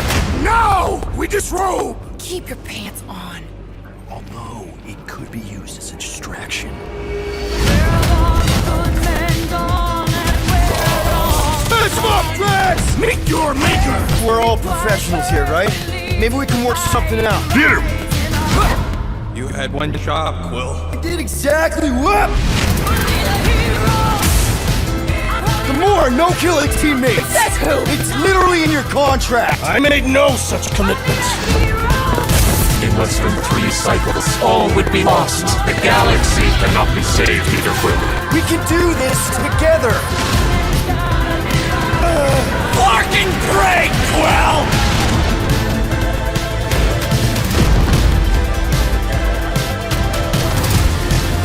Star-Lord, right? It's Star-Lord. Oh,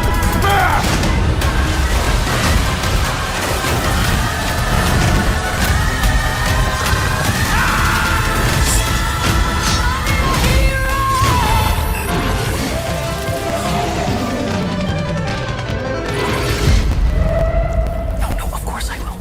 I'll call you.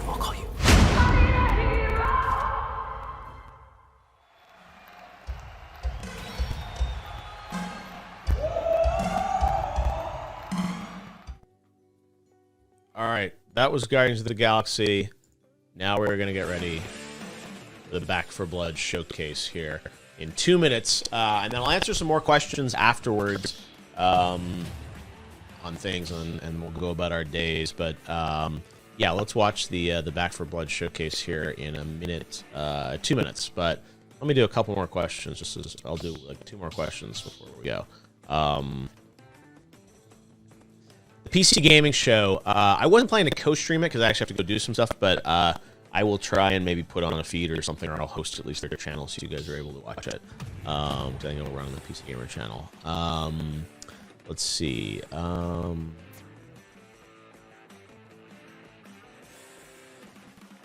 Next questions here.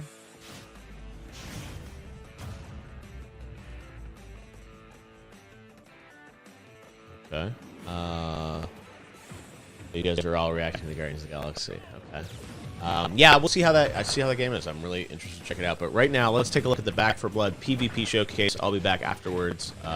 Enjoy the show in 1 minute. Chat soon.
Welcome to the Back 4 Blood PvP showcase. If you don't already know, Back 4 Blood is an upcoming 4-player co-op zombie shooter made by the creators of Left 4 Dead.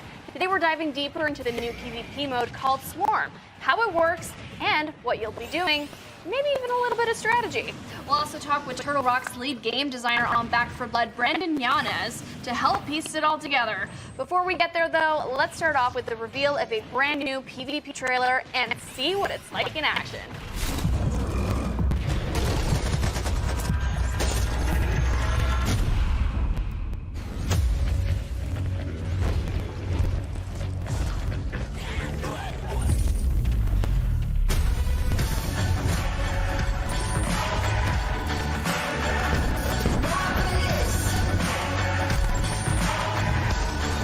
Down.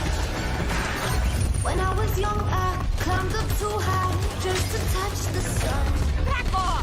On my mission, no prescription, shoot for number 1. Start a riot, won't keep it quiet. I'm surrounded. Heart is pumping, keep it coming. Better run. Help! This is what happens when you don't stick together.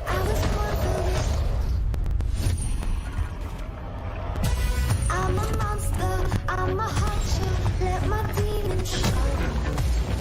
Hold on tight, pushing them back. Hit the gas and go. Now I never live forever, I'ma take what's mine. Heart is pumping, keep it coming, better running high.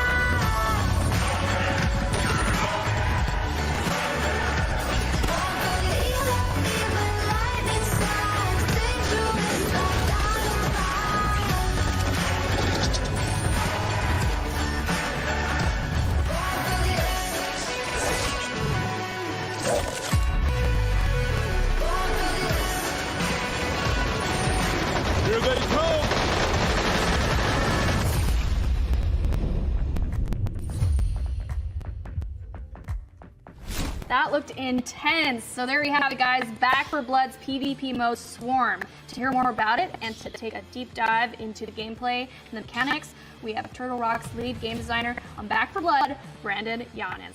Brandon, can you tell us a little bit about the inspiration of this new PvP mode and what makes it fun and unique? Of course, so just like our previous titles, we really enjoy bringing new ideas to the table while retaining the spirit of the genre that we're working in. So Back 4 Blood's PvP is heavily inspired by our previous titles that mix survival, fast action, massive monsters, and a touch of horror. So our goal is to make a balanced and fun PvP mode with just as much replayability as the main campaign. So what's the structure of the PvP like? Do you play in rounds? Can you play as both cleaners and ridden in one match, or are we swapping between the two? Yeah, so it's played as a best-of-3 match. Teams of 4 take turns swapping between the ridden and cleaner players. The job of the cleaners is to scavenge supplies, find a good place on the map to fortify their position, and try to last as long as they can. The ridden's main objective is to kill the cleaners as fast as they can. So this is achieved by choosing the right ridden to counter the other team's strategy, using mutation upgrades, and by coordinating attacks with other AIs and players. As the round progresses, the swarm moves in, so this increases the size of the ridden attacks and shrinks the playable space, sometimes forcing the cleaners out of their favorable positions, right? So when a cleaner team is wiped from the field, the points are scored for how long they survive. Then both teams swap, and then they go at it from the other side. The team that runs the clock the longest as the cleaners is the winner. Now, I understand you can play as all the different cleaners in both co-op and PvP. Do you have a favorite character that you play as? So I have a couple. I play Mom a lot. She's a badass with a sawed-off shotgun. She adds a lot of survivability to the team. She can also instantly help teammates that are falling during battle. All of our cleaners have special perks, so that one is hers. Let's jump into another trailer that goes a little more in depth on the ridden's progression through PvP. Check it out.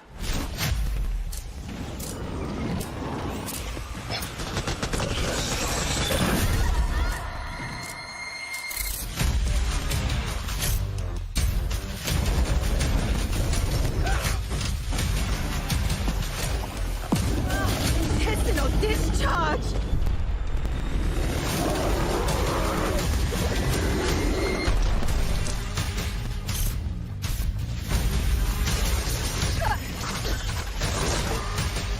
Ah, shit!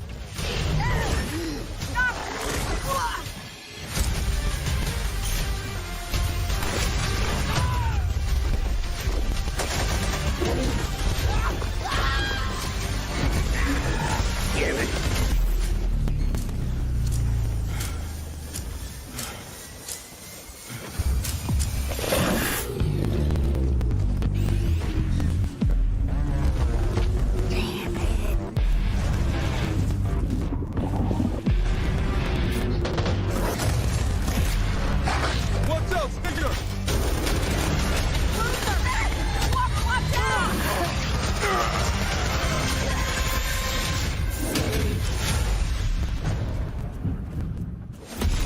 Okay, so Brandon, we just saw that each different ridden has their own variants as well as their own mutations on each variant. So can you expand a little more on these special abilities and how they work? Sure. So at the start of each round, players can choose between 9 playable ridden, each with their own unique abilities. So for example, the stalker can pounce a player and pull them away from their team, or an exploder can time their detonation in the middle of a group of cleaners and fling them all in separate directions. Now, knowing that each ridden has these different abilities, how do they change and improve throughout a match and improve the ridden's chance of winning? So as the ridden battle against the cleaners, they gain points. They can spend these points on team-wide upgrades called mutations. Mutations upgrade and improve a lot of different things on the ridden side, from adding effects to their abilities. They might buff the common AI waves in size and strength. So the really cool thing is that they affect the whole team, and they persist between rounds. So as a ridden team starts to coordinate their upgrades, things can get pretty wild. What are some strategies that the ridden team can take on in order to get a leg up on the competition? If the cleaners are really sticking together, you can swap to the wretch and vomit on their location. That's going to cause them to spread out, right? This is going to open up a whole bunch of opportunities for your other ridden players to attack, right? So if you get them to spread out and there's a stalker nearby, the stalker uses the chaos to grab one of the cleaners and drag them off into the swarm. The wretch's vomit also slows their victims, so if a tall boy who's naturally pretty slow can attack attack one of those slow characters, they're going to really be able to pummel them. Another good one is if a exploder waits for a cleaner to go revive their friend, they can use that as an opportunity to charge in and detonate on them, sending them flying and doing a massive amount of damage. Ooh, sounds pretty brutal. So with that being said, which is your favorite Ridden to play as? That has to be the tall boy. It's pretty easy to pick up and play, and I have a lot of fun hitting cleaners across the map.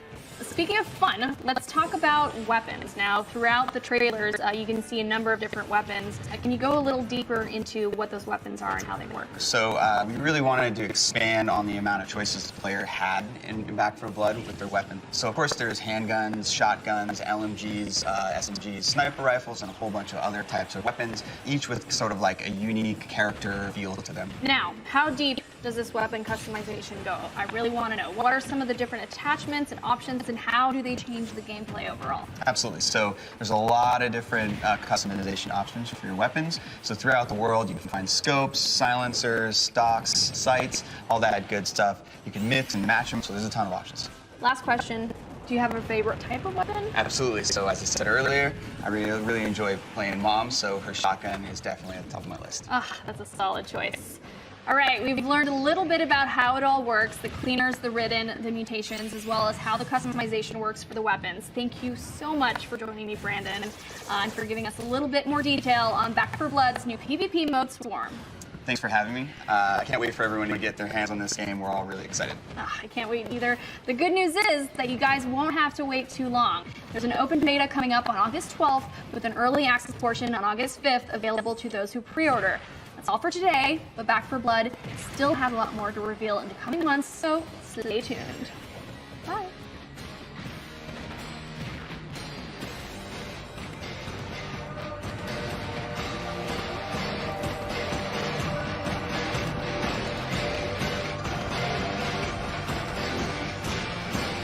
There you go. That was the Back 4 Blood showcase. And again, as I told you guys, there was no surprise Gotham Knights trailer at the end. That's what you get for Back 4 Blood. And that is, those are the big kind of publisher events today. As some folks pointed out, there is PC Gamer and Future Game Show that are going to be streaming a little bit, and you can watch it directly on their channels. I've unfortunately got some other engagements, so won't be able to personally co-stream, but supportive of what those guys are doing, and you guys can certainly check through that if you want. But I'll answer a couple more questions if you want before we go here on the chat. So feel free to drop some questions, and we will talk about it. Let's see. Yeah, it was a short look. I agree with you. Some people saying I was disappointed. I wanted to learn more, and yeah, I agree. It was a shorter look. That was Naomi Kyle, who is my fellow Canadian, actually hosted that, and she's cool, and that was great to see. They were sharing a little bit on that game as part of the showcase. Let's see. What games do I think will show at the... Can I show the Elden Ring trailer again? I just showed it before, but you guys can't get it enough. We'll show it once more before we get out of here. What games do I think will be shown at the PC showcase? It's a good question. Oh, I gotta put your chat back on. Just use questions. There you go. I don't know. I think I've seen a list of some of the stuff. I'm trying to remember what the big... I think there's some Dying Light stuff that's going to be in PC Gamer. I'm not sure what's going to be in future. But Troy Baker and I think Laura Bailey and Troy Baker are hosting the Future Game Showcase, which is pretty cool. So they're great people, and excited to see sort of what those guys have in store for us. Let's see. What would I say to someone who wants to get involved in this game showcase field of work? In terms of, in which way? Like in terms of, Aaron, is that in terms of producing them, or having a game in them, or making them? There are lots of different ways to be involved, or co-streaming them, right? That's the cool thing is you can do stuff yourself as well. But anyways, respond back to me. Respond back to you. Let's see. When is the next SGF event? Good question. there's some stuff coming up. There's the Sonic Symphony on June 23rd. There's some demo events, which are events that aren't necessarily going to be streams, but there's the Steam Next Fest that starts on Wednesday. There's the Xbox Summer Game Fest showcase, demo showcase that'll happen on Tuesday. That's where you get to play Tunic and Sable and a few other games as part of that. And Nintendo will be on Tuesday. It's not an official Summer Game Fest event, but Nintendo's got their big direct, which I'm excited to watch, just personally as a fan of Nintendo. All right, you guys really want to see Elden Ring again? Waited long enough, right? All right, here is the Elden Ring trailer.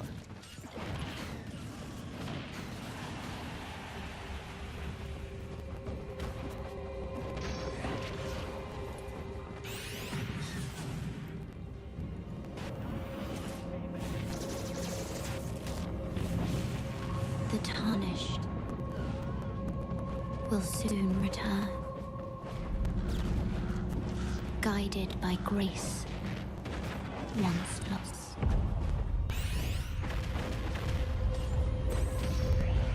The Golden Order is broken to its core.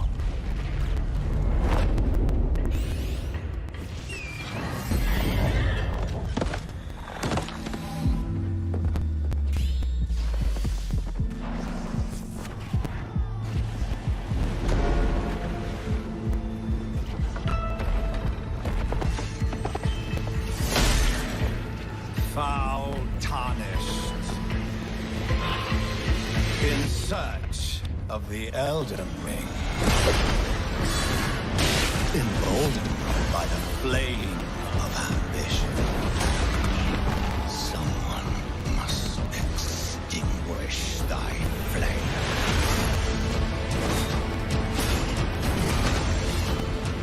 They will fight, and they will die. In an unending curse.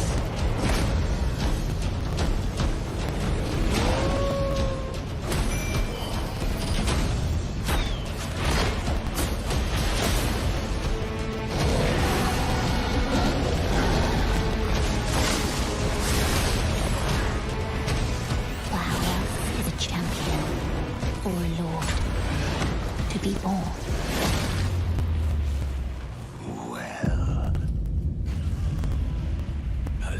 Tarnished. Playing as the Lord. I command thee now.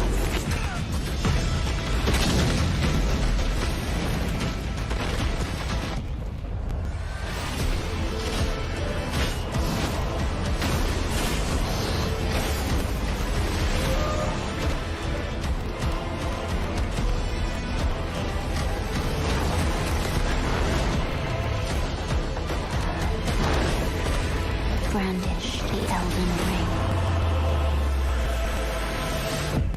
For all of us.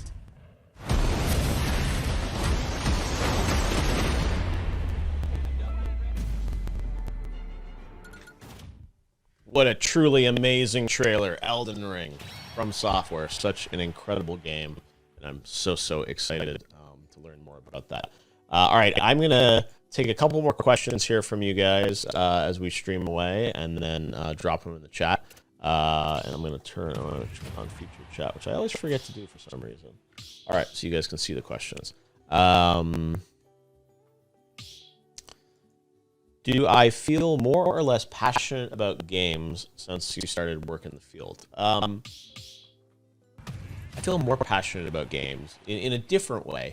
When I was young, I mean, what got me into games was my passion for them. I was really excited, right, and honored. But now I'm still equally passionate about games, just a different kind of passion. I'm older. I've done more in the industry over the years, and I'm excited to sort of see what. I'm excited to see kind of where things go with the industry. Right, I've never lost my sort of general excitement around games. It's just different now because I've been doing it for so long. Do I think Steam will reveal a console? Yeah, there's rumors that they might have like a Steam Pal or some kind of portable thing. Possible. I mean, Valve's got a huge hardware division. I'm sure they're always working on stuff. So yeah, stay tuned. Hopefully we'll see more soon. And I don't really know what that is. I mean, they're obviously going to continue to work on VR. They've done, Steam machines back in the day that didn't really work out, Steam Link, things like that. So, but Valve loves to innovate and try things. So I'm sure they are probably going to try and continue to build something, which would be good. Did they announce Elden Ring? Was there a trailer? A joke? Showed it on Thursday, and I've showed it probably 5 times on the stream today. So if you missed it, you can go to Twitch or YouTube and watch it again. But yes, Elden Ring will be coming out January 21st, 2022. Amazing, we got all these 2022 games now, right? We got Elden Ring, we got Starfield, which is next November. So 2022 is going to be pretty lit as well. Anyways, all right, guys. Well, that was tons of fun to hang out with everyone today.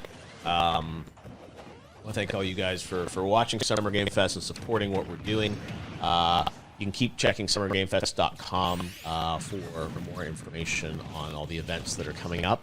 I'll be streaming and tweeting and talking about things, obviously, over the coming days and weeks. We've got more events coming up. And then we've got Games Come Open Night Live, which will be live on this channel on August 25th. And we've also got the Game Awards, which will be coming back in December. We'll share more details later this summer around that. And I'll stop by and do some more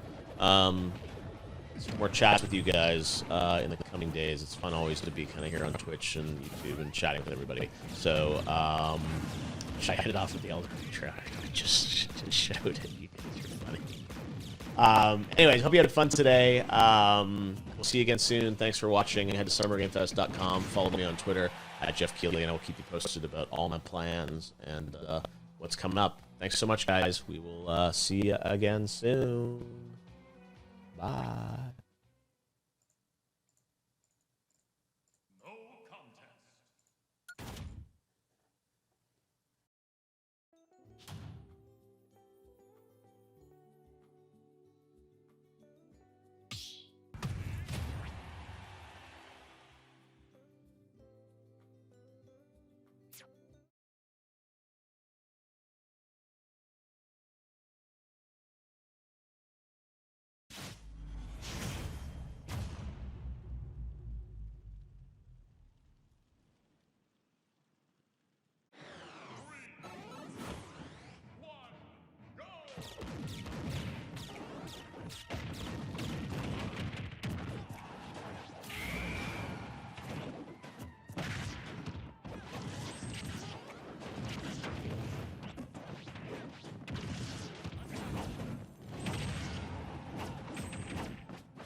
ready for...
how fast you are.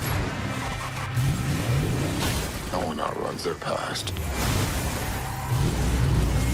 Been a long time, done. Little brother.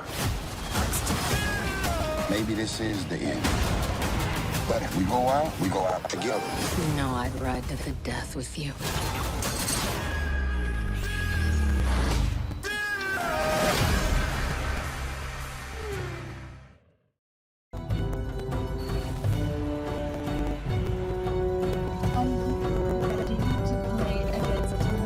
Oh, you think you can beat me? Posture all you like. I've seen worms with more impressive empires.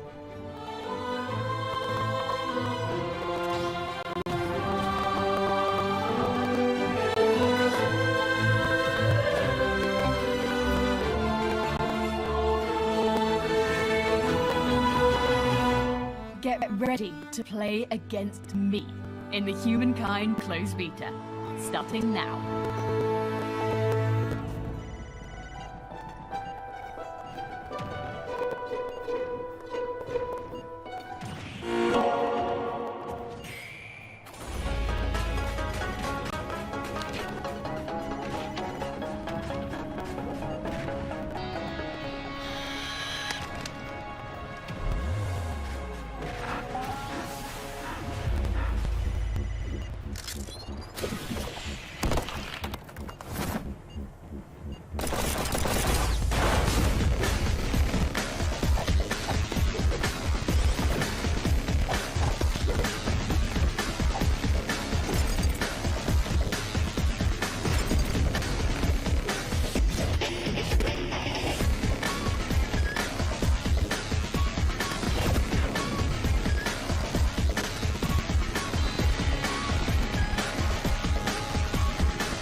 Thank you for watching the PC Gaming Show.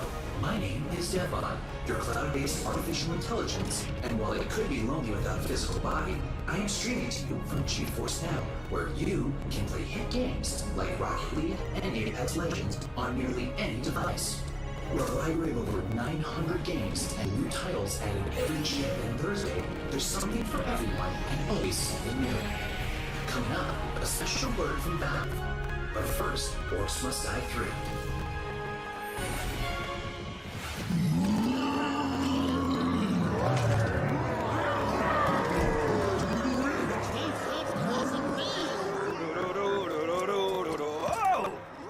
Hey! You want it?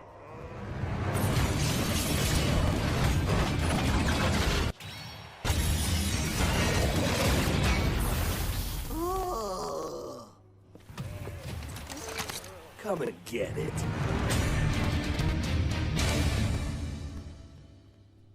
Well, it's about time. Joining me to talk about Orcs Must Die 3 from Robot Entertainment is design director Jerome K. Jones. Welcome, Jerome. Thanks, Sean. Glad to be here. So, for anyone who's never seen an Orcs Must Die game, what is the Orcs Must Die series all about?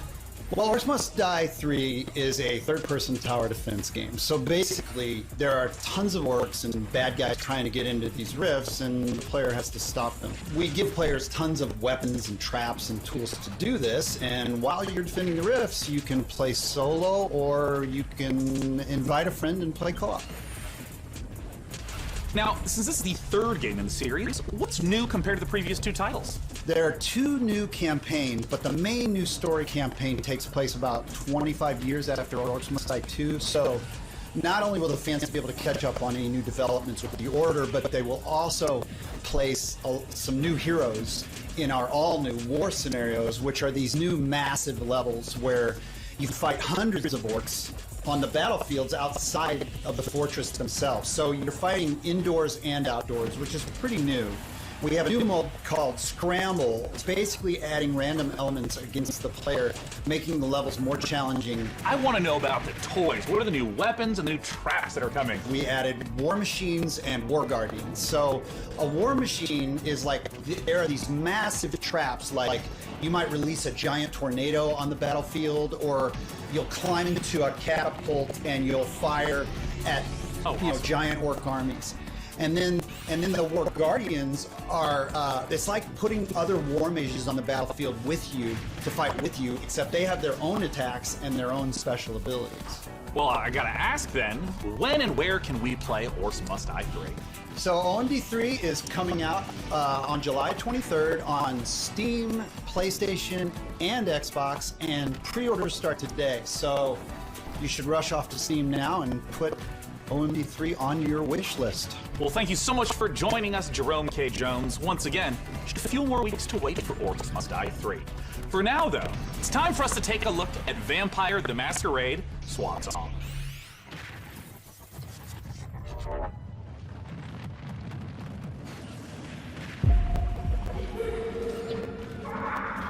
Four, 5, 6, 7, 8, 9, 10.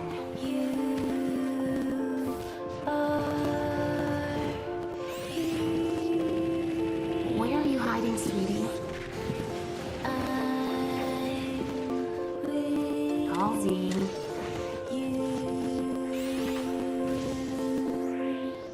Halsey, get out here.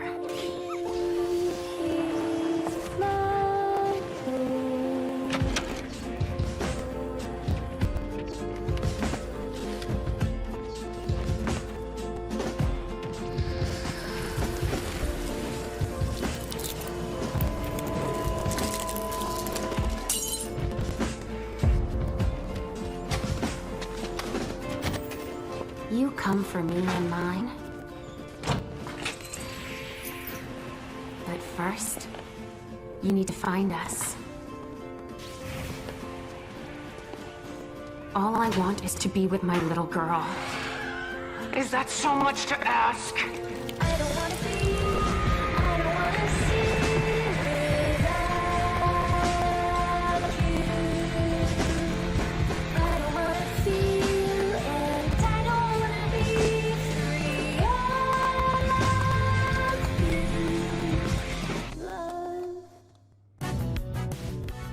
Hello, this is CERN from Passion Republic Games. We are a Malaysian-based indie game studio working on Gigabash, a multiplayer arena brawlers inspired by kaijus and heroes.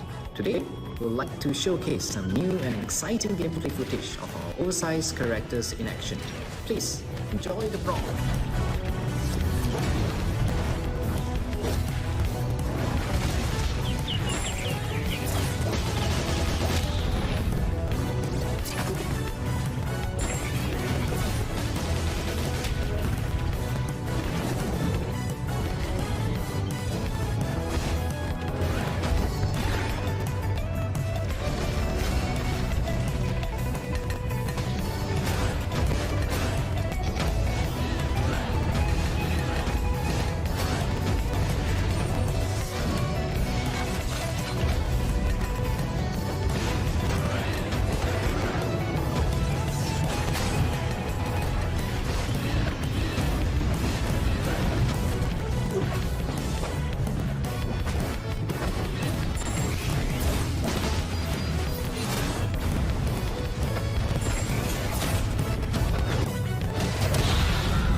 Let's check out a trailer for Lemnis Gate and make sure you hang around afterwards for the developer interview with Sean. Mankind is facing total annihilation. We stand on the verge of extinction. Infertility spreading across the globe. Humanity's last living generation. a major scientific breakthrough. Yet there is hope for our future. The project known as the Lemnist Gate. But if we are to survive, first, we must go back. 3, 2, 1.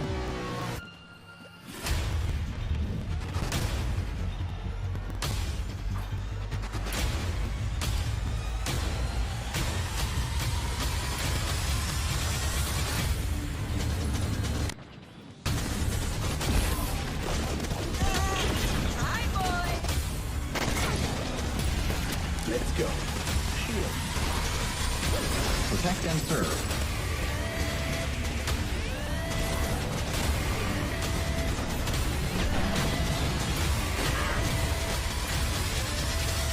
You have only one mission. Activate the Lemnist Gate.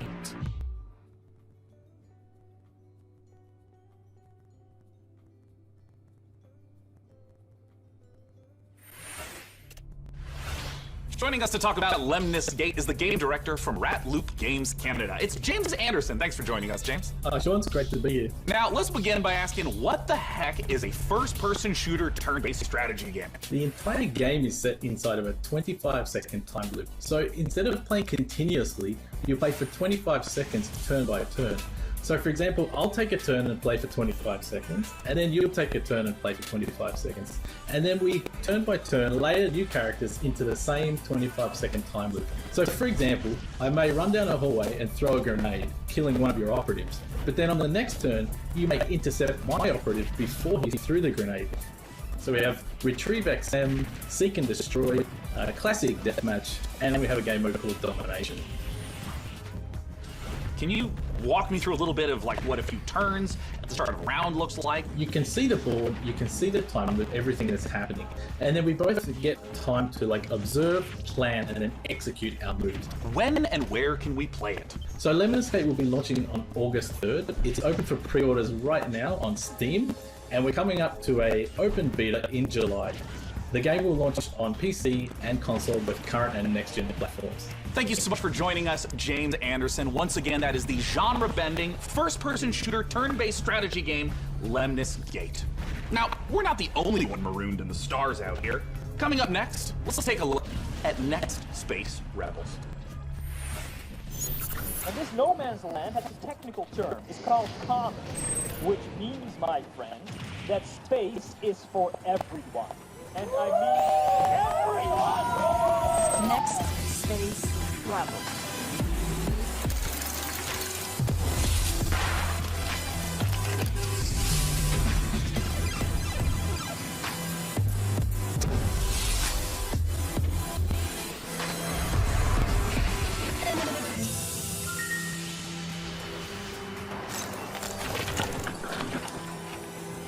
It's alive! It's alive!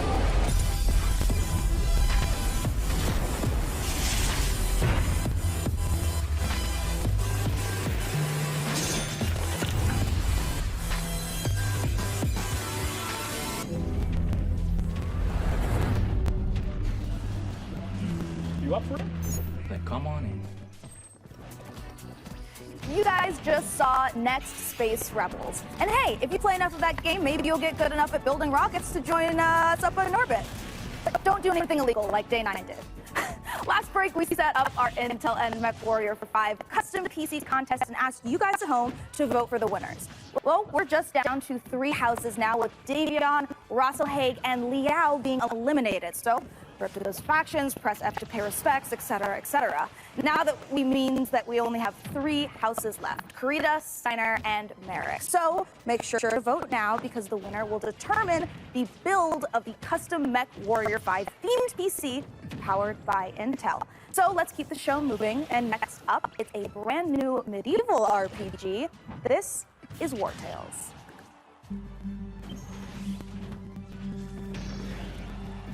100 years have passed since the rise of the Arene Empire.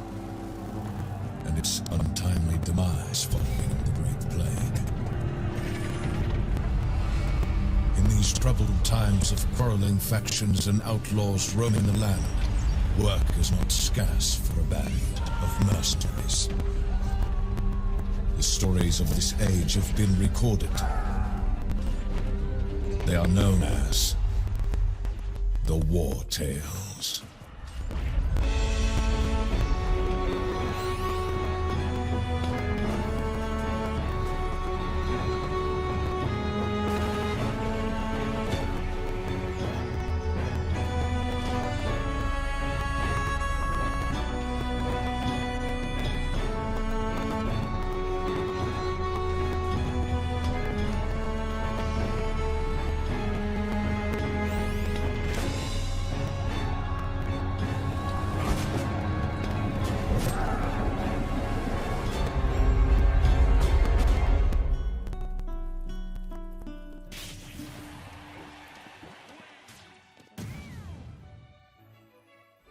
That was the debut of War Tales, an open-world RPG from Shiro Games about leading a mercenary troop on a sprawling adventure. And speaking of mercenaries, our battle for the best custom PC based on MechWarrior 5 Mercenaries continues. We'll be back live on stage soon, so make sure you keep voting for the PC build you like the most and head over to pcgamer.com/IntelMW5 for your chance to win. So, how about another game announcement? This is E3 after all, and this year's PC gaming show is so full of games set in space, it's starting to feel a little crowded up there. But the next game we have to show you is very special. It is the world-exclusive reveal of Ixion, a deep settlement management game set in the stars. In Ixion, you struggle to maintain a space station, stockpiling resources, managing external and internal threats, and rescuing the survivors of other failed expeditions. We think this will be a brilliant entry into the genre when it releases. So here is your first look at Ixion.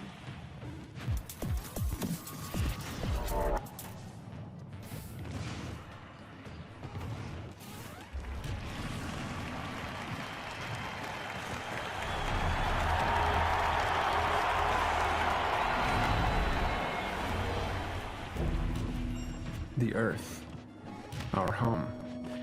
She is unique. Held in its bosom are the ingredients of evolution. Beyond raw survival, beyond the safety of comfort, we, humanity, pursue something greater. We have learnt, persevered, shaped our knowledge from that which is found in the furthest realms of science.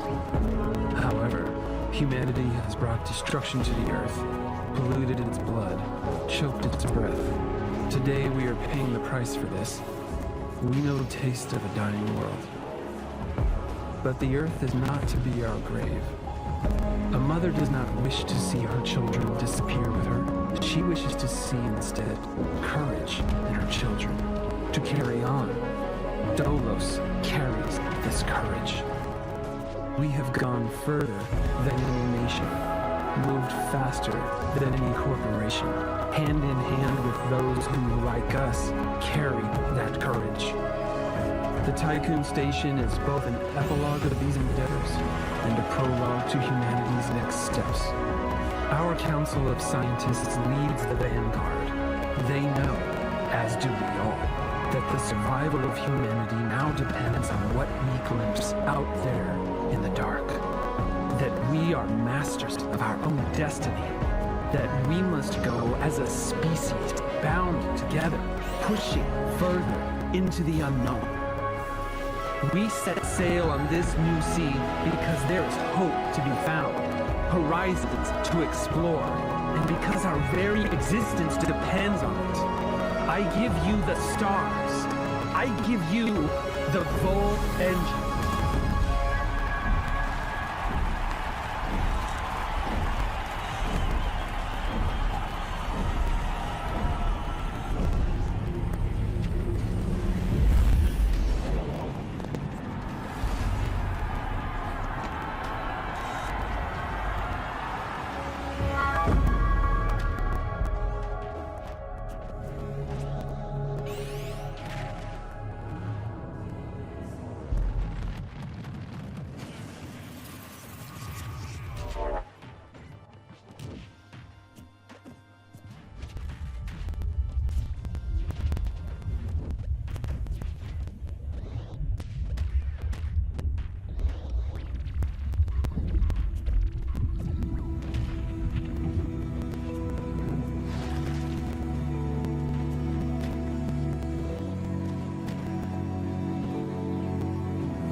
one segment, I was the lead, and you were my sidekick.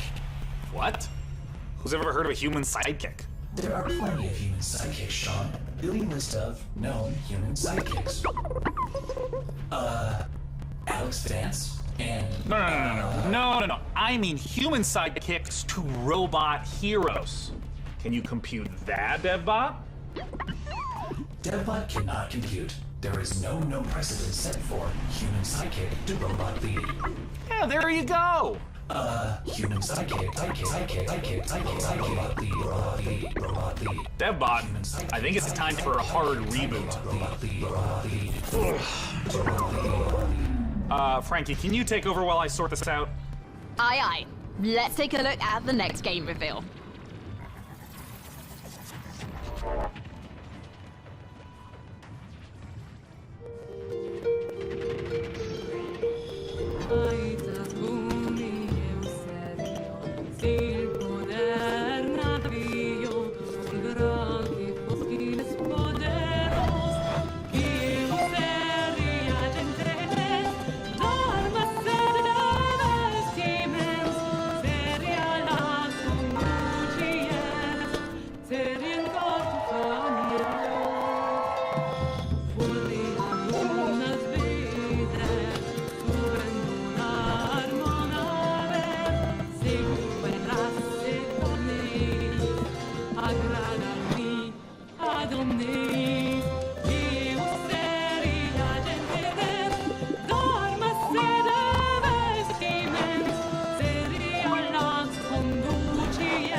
Would be appreciated. It's a PC gaming show, and when you're not watching me, your favorite recurring bit of a robot, make sure to head over to GeForceNow.com to grab a priority membership trial. In celebration of gaming's biggest week, you can try out all the priority benefits, including faster access to playing your favorite games, longer play times, and the glory of high-performance gaming with RTX on. Act fast, the special offer is only available for a limited time. Several more to come, including Jurassic World Evolution 2, Silt, and a word from Valve. But first, the captain of our program, Sean Day-Night Plot, has an interview with Darian Katz for Piranha Games to talk about MechWarrior 5 Mercenaries. I'll be taking notes. Ah, DevBot, I love you so much more as a voice without a body. Let's talk about MechWarrior 5 Mercenaries, and joining us to do so from Piranha Games is the Senior Marketing and Community Manager, Darren Katz. Thanks so much for joining us, Darren. Thank you, Sean. Great to be here. Now, the MechWarrior universe is gigantic. There's a ton of games in it. I even played MechWarrior 2 back in 1995. What is your situation? Where does MechWarrior 5 sit in the space? Yeah, obviously there's a very rich legacy of games that go way back. But in particular, MechWarrior 5 pays homage to MechWarrior 2 Mercenaries. But it has all this modern design and technology that I'm super excited to talk about with you today. Well, let's start at the real basics of what makes being in a mech and doing mech-on-mech combat awesome. You become a part of your machine. And when you're out in battle, it's not just a matter of pointing and shooting at everything. You're also managing your systems, whether you're, shooting a lot of energy weapons or missile weapons that have high heat output. Well, you got to manage your heat so that you don't shut down in the middle of a battle. And when you're facing your foes, you can salvage these battle mechs. So if you see a mech that you want, well, you might not want to destroy it completely. You might want to take out its legs or take out its arm weapons so that the pilot has to eject, and then you can just take the mech. Now, in the last few weeks, I understand that there's been a whole lot of new content, both updates to the base game and a new DLC, Heroes of the Inner Sphere. Talk to me about what's in the DLC. Boy, there's a lot in the DLC. I'm excited about all this stuff. There's a new career mode. When you start with the DLC, you can import your campaign previously if you'd like to. or you can start over from scratch and start from any of the great houses. And then carve your path through the galaxy from there. Speaking of paths, there's new career paths, which earn you powerful upgrades for your battle mechs, and it's a really exciting new feature for me. And there's a new procedural mission type called Beachhead. This is a big one for me. Beachhead is basically you're clearing an enemy-based landing zone for your invasion force. So as you land on the planet, you're wanting to take out satellite installations so that the enemy can't communicate with each other. You're taking out artillery emplacements. You're basically clearing the path, as I said, for your invasion force, which leads to a really cool ending of the mission if you succeed as your invasion force comes down. And there's a new biome called Extrasolar Moon, which that's maybe kind of represented in the image behind me. It's a really cool lunar type setting that we haven't had before. And then there's a lot of new equipment and weapons, things like electronic countermeasures and other electronic equipment like Beagle Active Probe, Mask, which is a little like a turbo boost for mechs, new weapons like chem lasers, mech rifles, and stream SRMs. So a lot of new content. I'm really excited about it.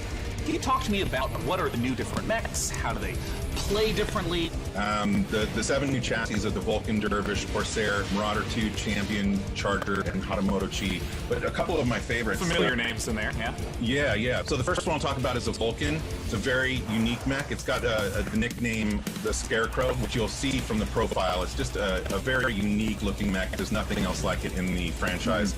It's a 40-ton mech. It's highly mobile, and typically it's used for reconnaissance or scout missions because of its mobility, so it can get in and out fast. You can, if you're looking for a specific target, if you're on an assassination mission, for example, you can get in there, find your target, get back out. Another mech that I'm super excited about, this is one of my favorites, is the Marauder 2. This thing is a 100-ton assault mech, and it is just huge beast. Yeah, it's gigantic, and it is terrifying to see it coming at you on the battlefield. It's something we've talked about before, modding. I know the MechWarrior 5 has a rich modding community. What are some of the amazing mods you've seen develop? There's simple modifications from HUD changes, changing colors, adding mechs, weapons, and equipment, to full conversion mods. We've got basically a mech commander mod in development that is just amazing. It's a top-down, real-time strategy game. So really, anything you can imagine, somebody out there in the community is probably working on it. Where can people go to get MechWarrior 5 Mercenaries? Yeah, you can pick it up on Steam, GOG, Epic Game Store, Microsoft PC, and of course, Xbox. Thank you so much, Darren Patz, for joining us to talk about MechWarrior 5 Mercenaries. And of course, a warm thank you to MechWarrior 5 for sponsoring the PC Gaming Show and giving me this cool patch. Coming up next, let's take a look at Silt.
Hi, I'm Rich Newbold, Game Director on Jurassic World Evolution 2. Following the incredible success of the first game, we are very excited to return to such an amazing world and bring you our most authentic experience yet. Set after the events of Jurassic World Fallen Kingdom, you will work alongside iconic characters from the films, voiced by original talent such as Bryce Dallas Howard and Jeff Goldblum. You will lead efforts to contain, control, and conserve the many dinosaurs now out in the wild, and for the very first time, you will be building parks and facilities beyond Isla Nublar as you explore new, stunning locations across the globe. Of course, it wouldn't be Jurassic World if it wasn't for the stars of the show, our dinosaurs, and we are thrilled to be bringing to life even more authentic species than ever before, including awe-inspiring flying and marine reptiles. So sit back and allow me to welcome you to Jurassic World Evolution 2.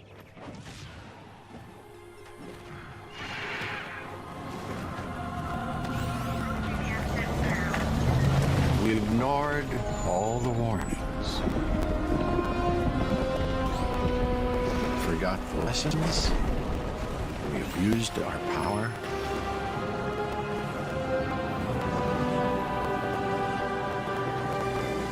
We played with genetics like it was a toy.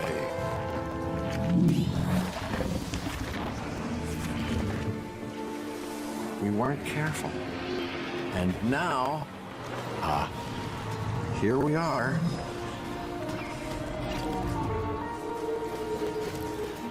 This is a very different world.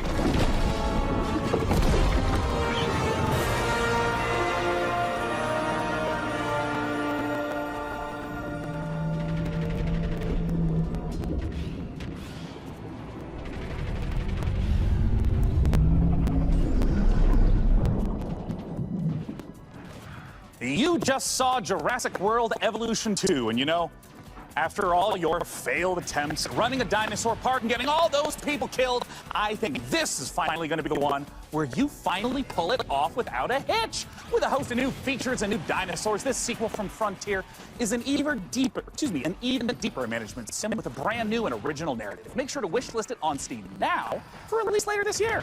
Now, with all the games we've covered so far today, we're always curious to see what you are talking about. So far, it seems like the chatter on social media is all about War Tales, Nautica Blade Point, and unsurprisingly, Mech Warrior 5 Mercenaries. I have a feeling, though, that may change as we have plenty more to come. Let's now head on over to see what the folks at New Blood Interactive have cooking. Take it away.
Oh, it just wouldn't be the PC gaming show without a fantastic New Blood Supercut. And joining us from New Zealand is New Blood CEO Dave Austrie. Hey, Dave!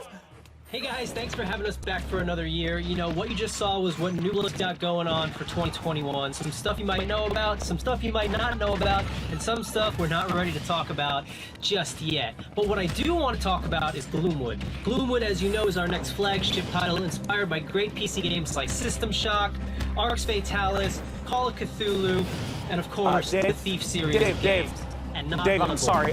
That's really great, Dave. Gosh, this is kind of embarrassing.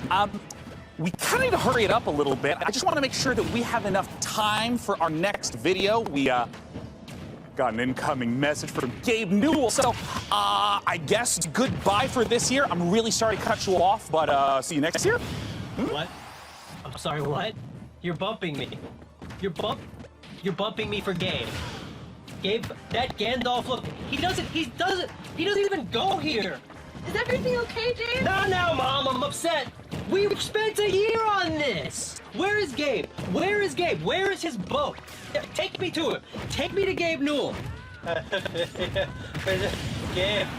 Oh, PC Gamer. This isn't over.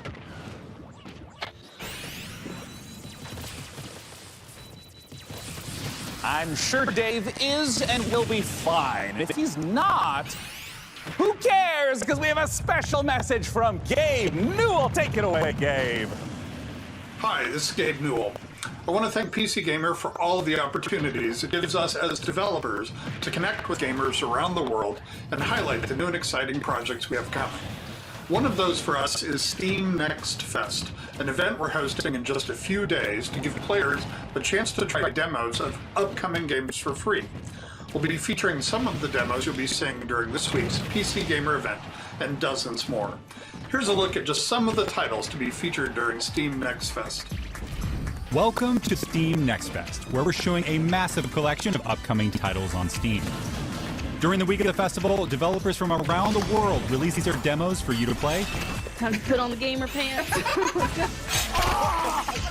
Oh my god! So go explore the newest titles. From first-time devs to seasoned pros, this is Steam Next Fest. Oh, fuck, some of those look pretty good.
Hello, Sean. I am Deadbot, dedicated to serving you and your crew's every need. Glad to have you back, Deadbot. You know, Sean, I wouldn't ever want anything to come between us. Me neither? That's a weird thing to say. Like a petty disagreement over hosting responsibilities, or all-out robot versus human war. You know, it is time to look at some hardware. Here on the PC Gaming Show, you know we keep frame rates high and the rays accurately traced. Building and upgrading your rig is as much a part of the hobby as playing the games. We put our heart and soul into these machines, and if that means using enough RGB to light the Vegas Strip, who's to judge us? This year, with the help of PC Gamer's hardware editors, which I'm pretty sure they're just, weird brains in a jar, we picked out 4 of the most exciting pieces of kit set to emerge from labs soon. First up, something fittingly sci-fi. The Impulse is a neurocontroller that aims to make you a better gamer by cutting out response times almost entirely. It's not quite Alex Vance's gravity gloves from Half-Life, nor is it quite up there with Gabe Newell's dream of a direct brain-to-game interface, but the Impulse is as close as we're going to get this year. The glove measures the signal traveling through muscles in your hand to beat your finger to the clip. In theory, it's giving you the chance to nail that headshot precious milliseconds ahead of your opponent. If it works out, we could see a tech like this become commonplace in esports. And if it doesn't, let's hope our neurons at the very least remain unfried. Next up, you guys might be wondering what this chonky beast is. So allow me to introduce you to the Fanatec CSL DD wheelbase. Do you want to feel like you're really burning rubber at Daytona? Well, then you need a serious force feedback wheel. Direct drive wheelbases gets you as close to the feel of a real racing machine without, having to huff gas and stuff like that. Historically, the problem with this tech has been the price, which has involved dropping real car money on your rig. So Fnatic aims to solve that. The CSL-DD comes in at only $350, which still isn't exactly a bargain, but it's much cheaper than its competitors. And the CSL-DD is already wowing diehard sim racers. It might be slight overkill to use it for Rocket League, though. Believe it or not, sometimes less really is more. If you want to play The Witcher 3 on the subway like we all do, you don't need to drag your tower along for the ride. Just use the One X player. A wave of more powerful processors have finally made handheld PC gaming a reality. Inside the Switch-like machine, you've actually got an Intel Tiger Lake chip with Xe graphics. These mini machines are going to be cropping up more and more, so expect major advances still to come. Lastly, let's take a look at the Asus PG32UQX. Not the most catchy name for this gaming monitor with all of the trimmings, but it's actually one of the sexiest PC products this year. That's because this monitor comes with a mini LED backlight featuring full local dimming. The result is a screen that's not only fast, but brighter than the sun. Stare at it long enough and you might not notice the $3,000 price tag. For those of you still left standing, it's time for more killer games, starting with Chaos Gate.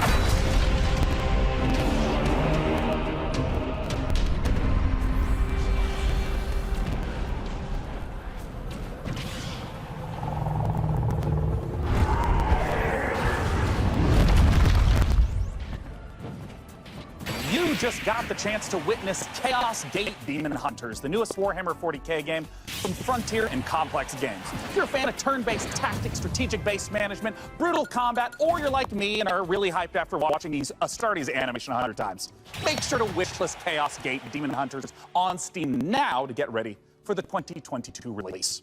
Next up, we have a trailer for Pioneer, a spooky and gorgeous-looking shooter that draws on the lineage of games like Stalker. Let's take a look.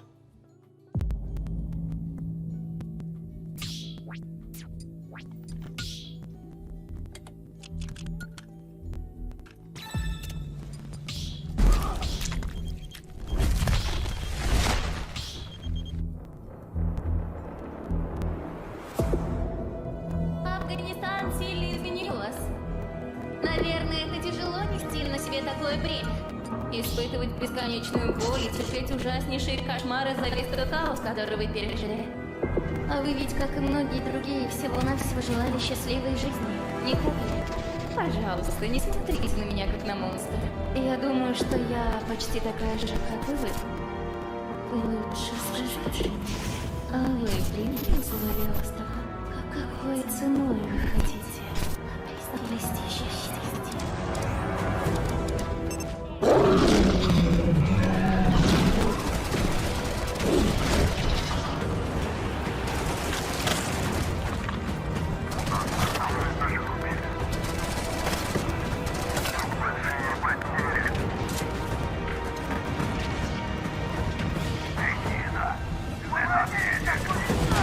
Хочешь устроить новый рейд на гильдию? Сейчас это невозможно. На острове скоро вновь разгорится война. Стовики начнут замес бригады, и ни у кого из них больше не будет сил, чтобы нас поддерживать. Единственный выход для нас — начать собирать остатки выживания. Слушай, нет, далеко не все из наших товарищей погибли. Это невероятно суицидальная миссия, и для того, чтобы ее выполнить, нам нужны наши ребята. Да, они, возможно, не захотят, но нам все равно надо найти их.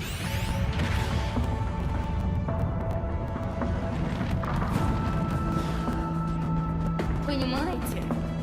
ни капельки не злюсь на вас. Нет, мы с вами точно не враги.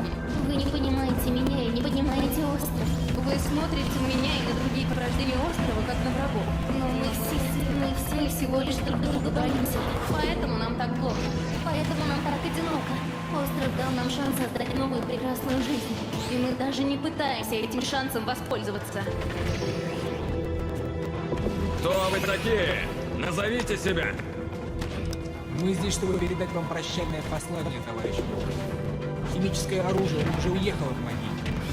Теперь все, что вы делаете, просто тщетно. Вы поганые предатели.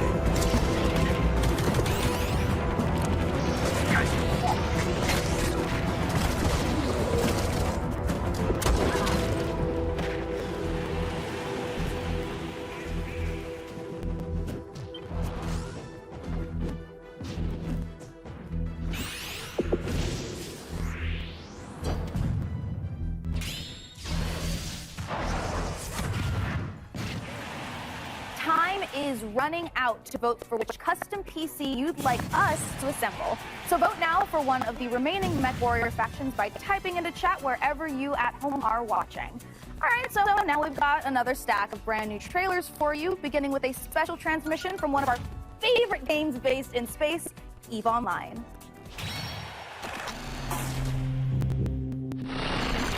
New recruits, on behalf of Concord, I would like to welcome you to the EVE Online's Academy. Great job in surviving so far. I'm quite amazed that you actually managed to get past those pirates earlier. You're about to take on an adventure like no other. This star cluster is filled with other capsuleers, and it's up to you if you work with them or against them. You can make a living as a peaceful explorer, or as an industrialist, shaping the foundations of EVE's economy. If comfort is your thing, you can work yourself up the ranks as an enforcer, or prove your prowess in a fleet as a soldier of fortune. Whatever your choice, we will lose many on the path of becoming a capsule. But I believe you have what it takes to become a capsule. In EVE Online, you forge your own path. This is EVE. You know, it's a crazy universe where anything can happen, and however you want to do it, go for it. I'm the CEO of a industrial corporation in EVE Online. We're a 5-man operation, and we specialize in manufacturing, delivering fully fitted chips in bulk. I want to be on the side of the people who are fighting against the oppression, against the bad guys, and it's like a project. And you're kind of putting the pieces together by getting the skills ready for the ship and all the modules, and that ship basically is the dream. You get to use cloaking devices, probes to scan down unknown parts of space. And there's always the threat of being discovered by another player who might be out hunting explorers. Your heart's racing, everything, you know, bullets are flying, ships are all over the place, and you start shaking because your adrenaline's pumping because you're going to lose your ship.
Chcielibyśmy zaprosić wszystkich widzów PC Gaming Show oraz fanów gier Survivor Horror RPG do obejrzenia naszego World Premiere, w którym znajduje się ekskluzywny gameplay z misji The Haste, czyli wielkiego finału naszej gry Czarnowy Light.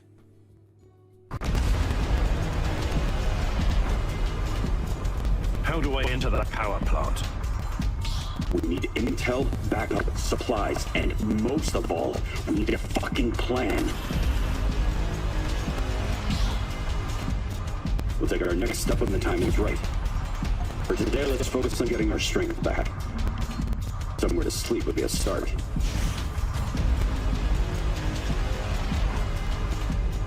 I'm only really interested in one thing. Where is Tatiana? That ghost you're chasing. I don't know what to tell you. Before we enter the lion's den, I need to triple check everything is ready. Sniper, are you in position? Affirmative. I took the roof of an abandoned building with a pretty little view of the entire power plant. Igor, take a rad reading, will you? 3.6. Not great. Not terrible.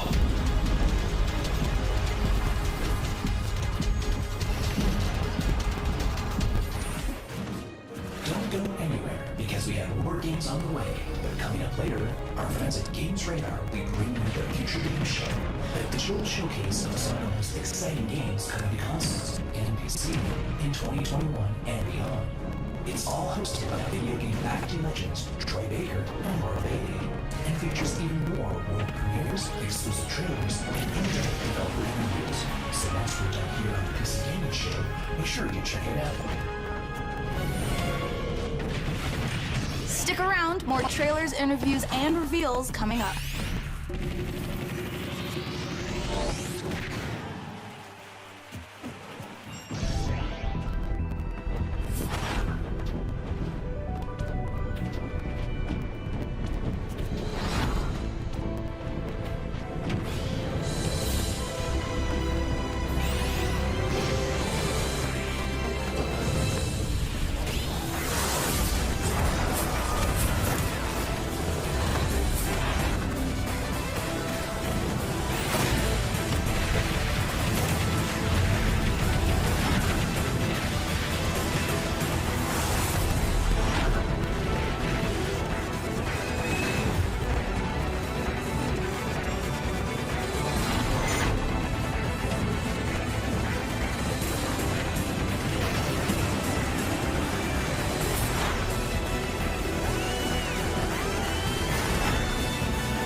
In a future of endless futile war,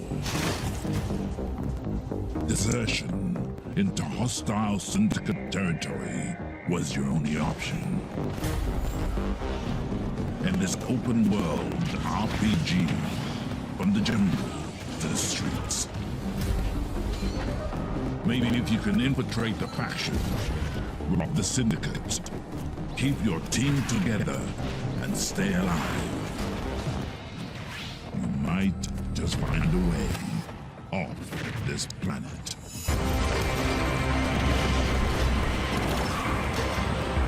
Mecha Jama. This is it, you guys. This is the final opportunity for you who are watching to decide which of these final 2 beautiful MechWarrior 5 themed PCs gets crafted for your chance to win, courtesy of Intel. Wherever you're watching in the show, just go crazy in chat with the color, house, or number of the build that you want to see. So here is where we are at so far. It looks like Harita is at 46%, Merrick is at 23%, and Steiner is at 31%. All right, you guys, if Harita's not the one you want to win here, you gotta get to vote.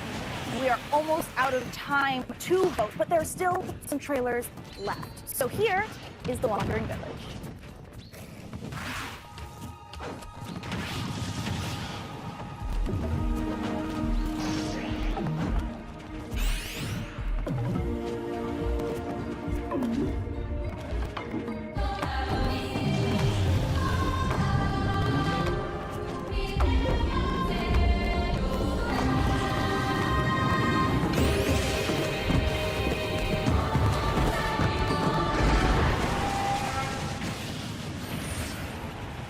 This has been such an amazing show so far that I must ask you, my loyal crew, what's been your favorite part?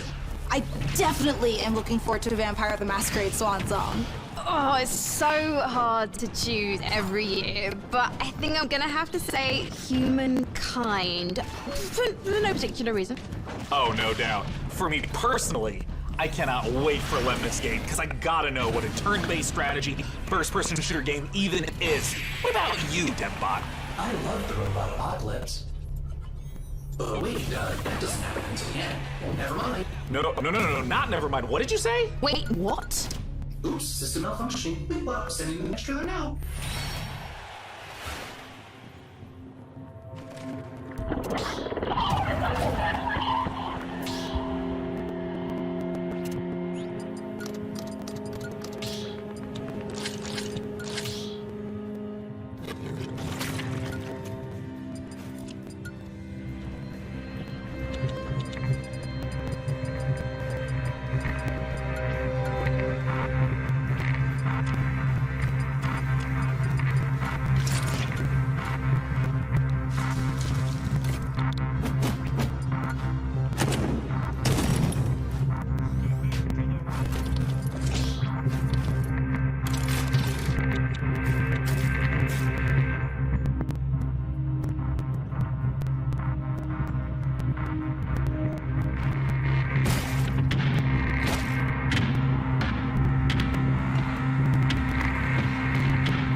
All right, you guys, this is the moment we have building up to all PC Gaming Showcase. Thanks to your tireless efforts to spam the chat, we have figured out which custom MechWarrior 5 PC we are going to build. So thank you guys out there for all of your votes to help us pick the perfect rig to represent this year's PC Gaming Show. All right, day 9, can I get a drum roll? Tom roll. Can I get or a tom roll? Yeah. COVID only. Winner is Karina! Yay! All right, you guys, let's take a look at the actual PC winning build one more time. Oh, I cannot wait. It's coming up. We need to take a nice peek at that beautiful looking PC. There it is! Ooh, there it is. Now that is a beauty. Great choice, everyone. I knew I could trust random strangers to vote on things on the internet. With the help of our master modder and Intel, we'll get right to work building this custom PC. And more importantly, now that you've chosen it, you got a chance to win it. Go to PCGamer.com/IntelMW5 and enter for a chance to win that sexy machine. It's gorgeous. And thank you to our sponsor for this sweepstakes, Intel. Of course, the custom PC will be powered by the 11th gen Intel Core desktop processors that push gaming performance with up to 5.3 gigahertz speeds and deliver the power needed to game at the highest level. Well, we are now in the home stretch, but we've got a few more brand new trailers to show you before we get out of here and return to space!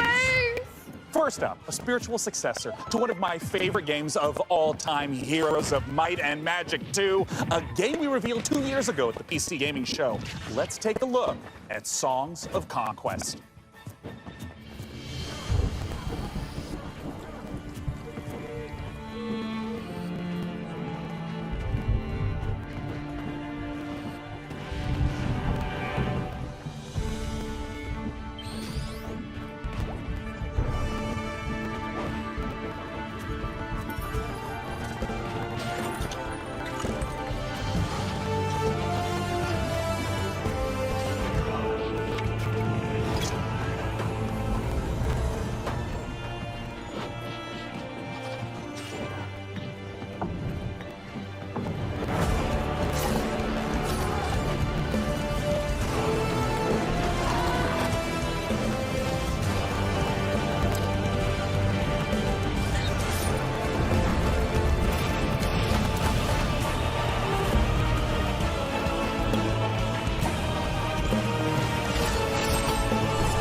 Wake up, sleeper. Dreaming again? Every cycle, you take your chances. You roll your dice. You do the work, get paid, survive. You turn up for your friends, or you don't. That's life on the eye.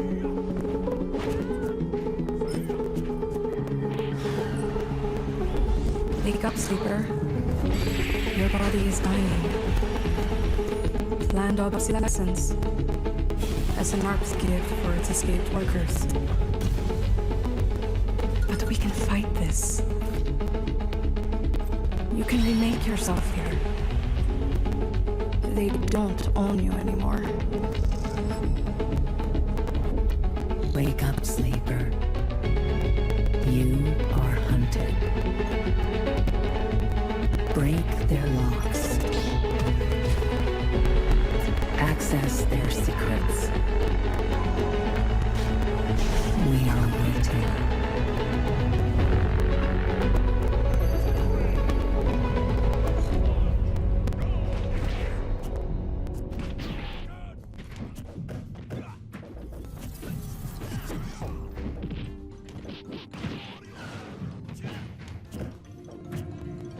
Disciples of Warlock.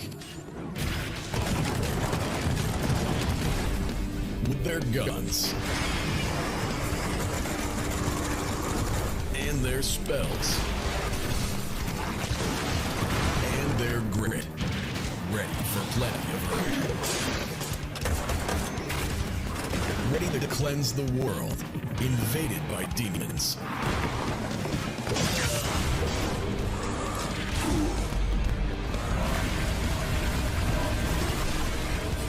Introducing Band of Warlocks. Because this time, one man is not enough.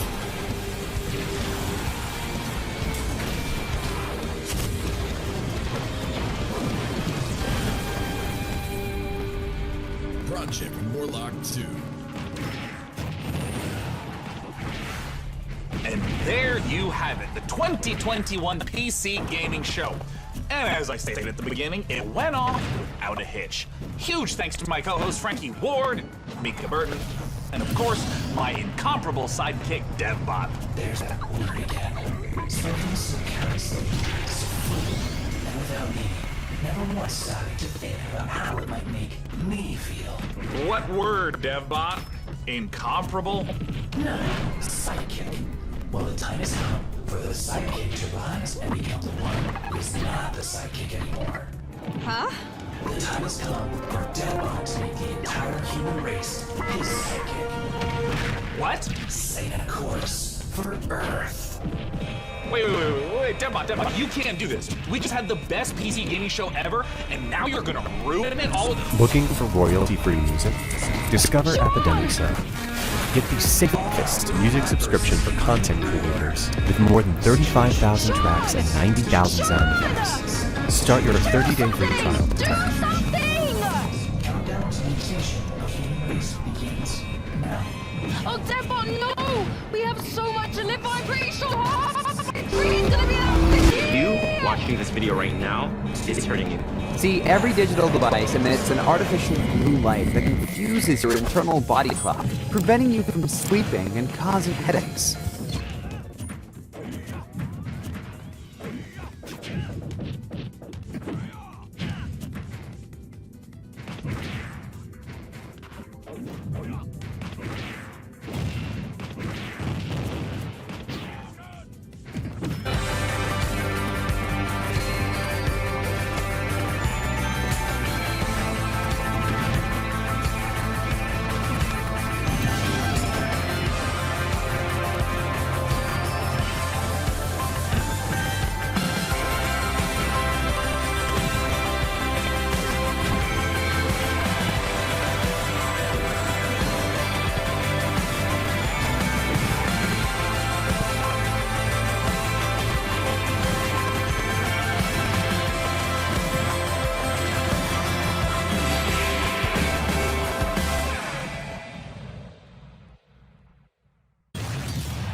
welcome to the Future Game Show powered by WT.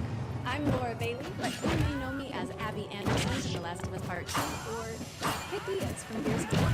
Today, though, I'll be taking a break from fighting the apocalypse to bring you a whole host of exciting game trailers, reveals, and updates. But before we get into all that, I need to get my co-host on the line. I'm sure you're going to be familiar with this season. He's appeared in The Last of Us, Uncharted, God of War, you name it, he's probably in the credits. So without further ado, here is my good friend and continual co-star, Troy Baker. Hello, Laura.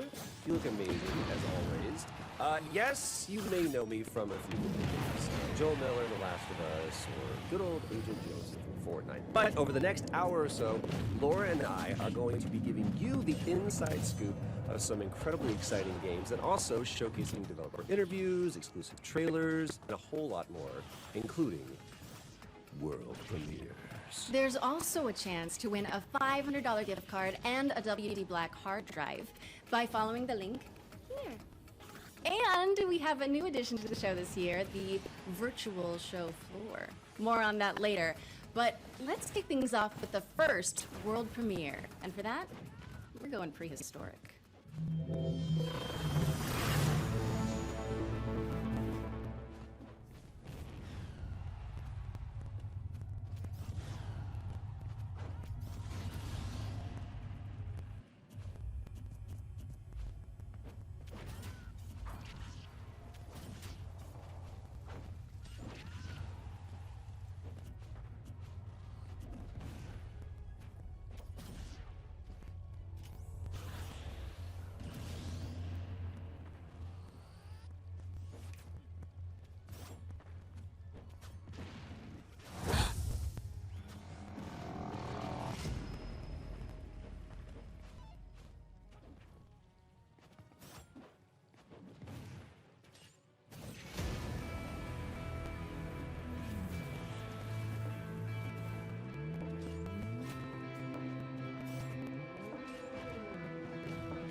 I wonder if you can put hats on the dinosaurs.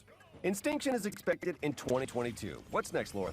Next up, Grow, Song of the Evertree is a sandbox adventure about the healing power of nature. Let's throw it over to Prideful Sloth HQ to find out more. G'day from Prideful Sloth HQ, I'm Adam. And I'm Cheryl, and we're the design team on Grow, Song of the Evertree.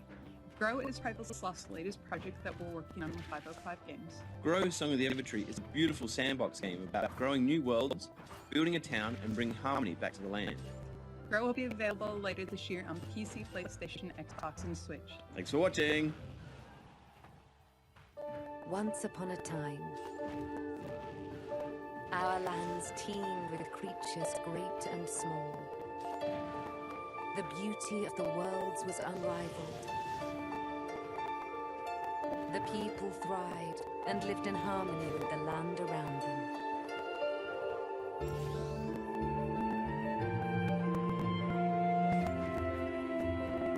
But this harmony was not to last.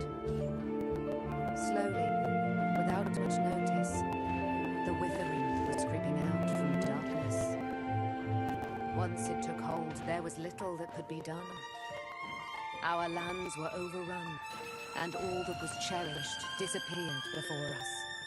But all was not lost. one young, brave soul stayed behind. With support from their friends and with boundless determination. This young soul seeks out a way to push back the withering and bring life back to our world.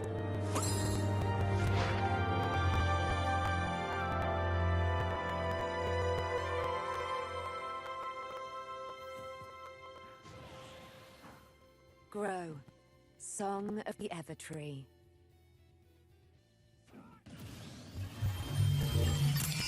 That was Grow, Song of the Evertree, which is coming to PC, PlayStation, Xbox, and Nintendo Switch in 2021.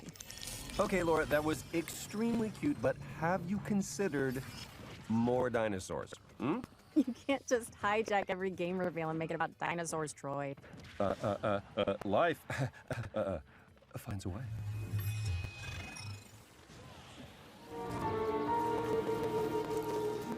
This is a very different world.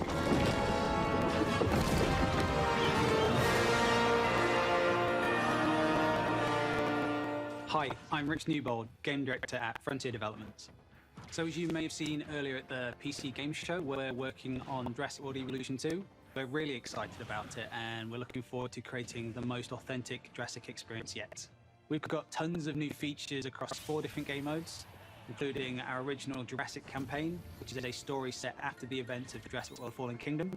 You're going to be leading efforts to contain, control, and conserve all those dinosaurs now running out in the wild. You'll be working alongside characters from the films, voiced by original talent, such as Jeff Goldblum. And in the game, we have over 75 prehistoric species. We've got new dinosaurs, we have returning community favorites, and we've added flying and marine reptiles to the game. I'm really thrilled to be showing you a first look at footage from the game itself. This is from our Species Field Guide series of videos focusing on one of the many prehistoric species we have in the game.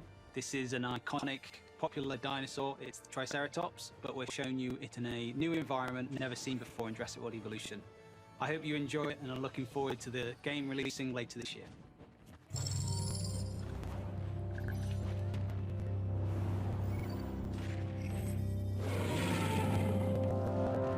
The Triceratops is one of the most recognizable herbivores to ever have existed. It is best known for its trio of facial horns. These adornments are not just for display purposes. The brow horns in particular can inflict considerable damage to any dinosaur that dares to provoke it.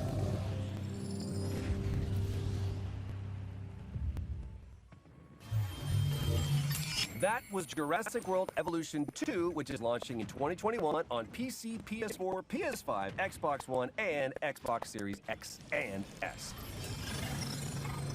Okay, for this next section, we're bringing the joys of E3 to your home with a series of demos you can play right now. That's right, today. This is the Future Game Show virtual show floor. And remember, if any of the featured games grab your interest, you can try them out now by heading to the Future Game Show Steam page. So let's head down to the show floor where I believe Laura is waiting.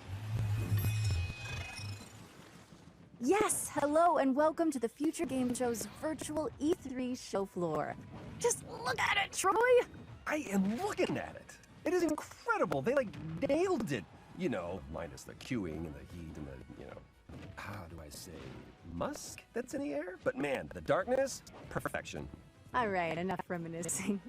Let's check out some games. I'd like to start by showing you A Tale of Paper. This is a striking platformer from Open House Games, where you transform to solve puzzles in an oversized world, dodging creepy crawlies and mischievous Roombas. And now for another Tale of Paper, as you shift packing boxes in the house-moving sim Get Packed, fully loaded. As you can see, it's all about moving couches. On a couch with your friends in couch co-op. Going to be available on Xbox One, PlayStation 4, and PC, and is also backwards compatible on PS5 and Xbox Series X and S. Are you done saying couches? Yes. Hey, Laura, do you want a drink? Sure. What do you have? Wait, what's that? Oh, don't worry about them. They're Steam Early Access codes. Go. So about that drink. Right, yeah, sure. Oh, yeah, here's a genre cocktail full of co-op action RPG combat and finished with a survival twist. How does that sound, huh? Okay.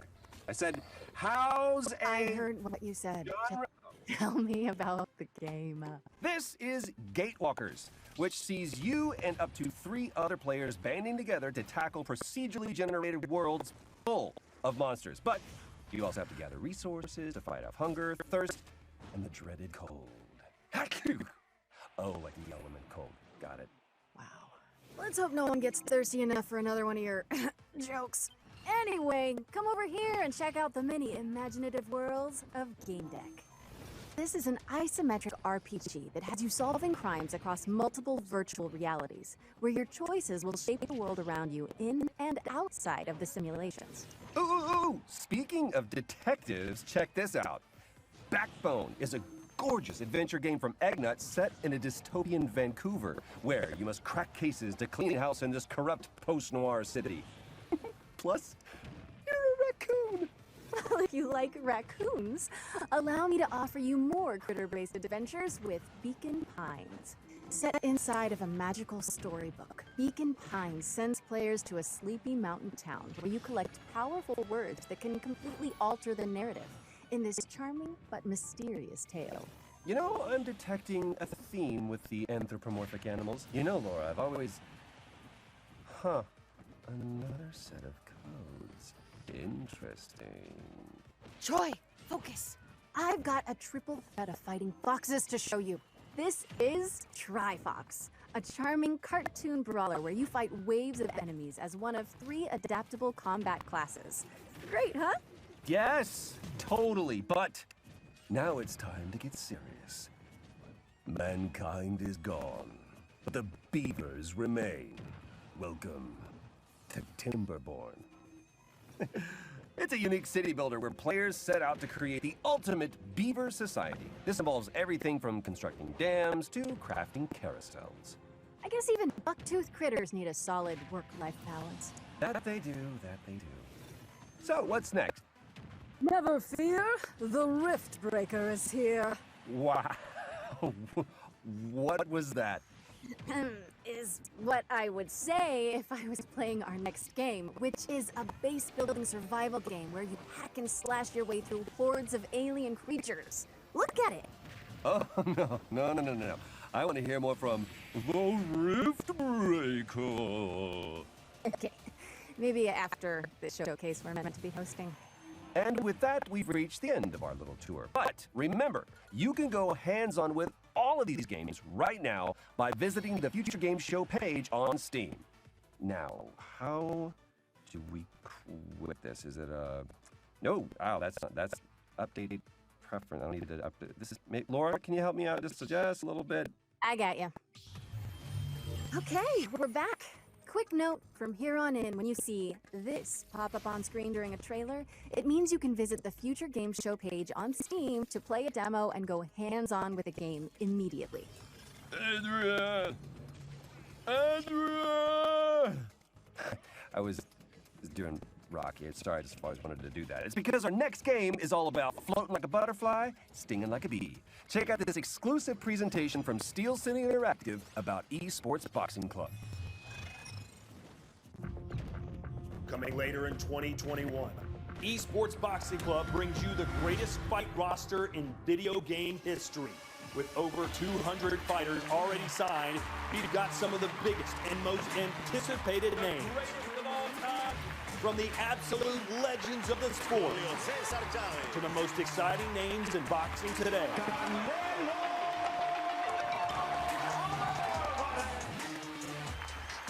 The first women's division ever represented in a video game, and the hottest new talent. But what about the game? Let's take a closer look at the next-gen visuals and gameplay that are set to make ESBC the greatest of all time. It's good, there's definitely one for the grandkids and stuff to say, like your old granddad was in a game and putting people up, so it's going to be quite cool.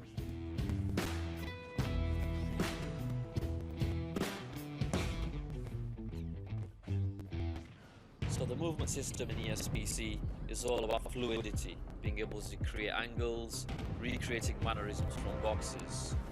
The physics system doesn't just rely on animation. This allows us to recreate realistic knockdowns. Even when a fighter is unsteady on their feet, it's not purely animation based.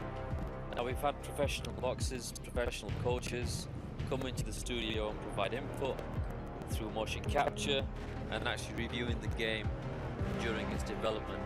And now we really feel like we've created a true representation of the sport. Presentation is important to us. Just because we are in the studio, we're still going to aim high when it comes to production values. Esports Boxing Club coming to PC and all major consoles with early access in 2021. Esports Boxing Club is coming to PC, PlayStation 4, PlayStation 5, Xbox One, Xbox Series X, and Series S. Next up, we've got a deeply immersive World War II shooter with over 100 players taking part in epic battles recreated using aerial photography and satellite imagery. Let's take a closer look at Hell Let Loose. Product not yet rated.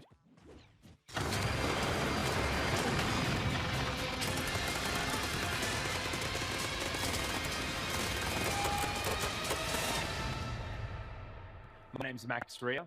I'm the founder of Black Matter and the lead developer of Hell Let Loose. Hell Let Loose began as the idea of a couple of hobbyist game developers all the way back in 2015. Following a successful Kickstarter, we launched into early access in the middle of 2019. And since then, we've delivered 9 enormous updates, including entire systems overhauls, 6 new maps, tons of new weapons, gadgets, and vehicles, as well as expanding our unique real-time strategy-inspired metagame. As a result, we've been fortunate to sell more than 1 million copies during our first year of early access. 2021 is only going to be bigger. I'm excited to announce that we're launching out of early access on July the 27th, with the introduction of the Soviet forces on the Eastern Front, including famous battles like Kursk and Stalingrad, before we close out the year by bringing Hell Let Loose to next-generation consoles.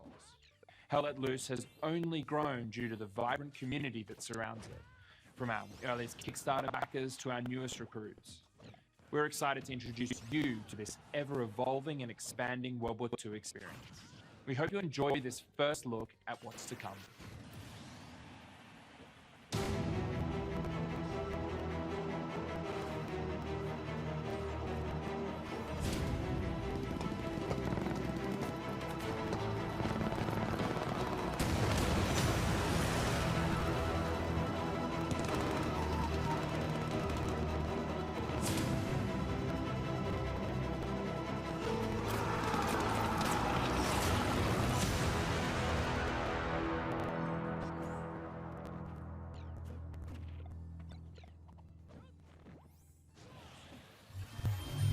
Hell Let Loose is launching on Steam on July 27th and coming to Xbox Series X and S and PlayStation 5 in 2021. So, Laura, have you ever wanted to play XCOM, but in real time, with up to 7 of your friends? Of course. Yeah, that's what I thought. Then you need to keep your eye on this next game. Hello, my name is Karol Horvat, CEO of Alle, a game dev studio based in Croatia. And for the past few years, we have been working on Red Sauce's 2 game. It is a real-time tactical battlefield game. It supports up to 8 players and has a fully playable co-op campaign. We are ready to show you the launch trailer now, so get ready for June 17 when the game launches on Steam, and have fun blasting some music. You are the Executor, a high-class commanding officer with advanced cybernetic capabilities. You were awakened to lead a secret task force that will counter the threat of strong mutants and liberate Mars.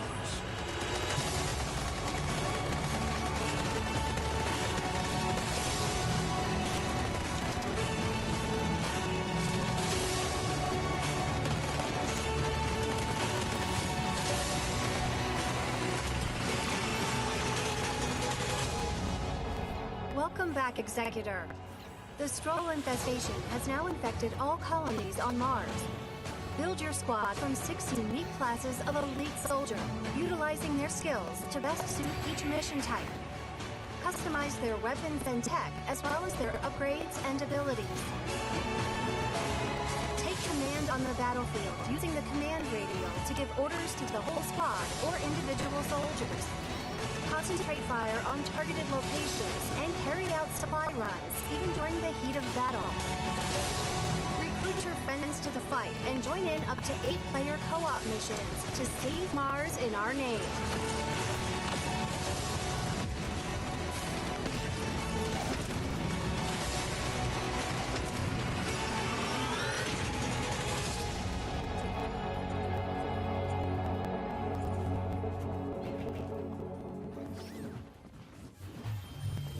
Purge Earth of a Mutant Invasion in Red Solstice 2 Survivors, which is coming to Steam on June 17th.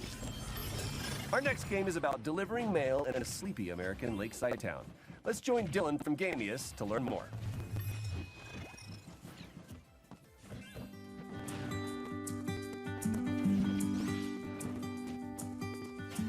Hi, I'm Dylan from Gamius, and it's great to be here at the Future Game Show.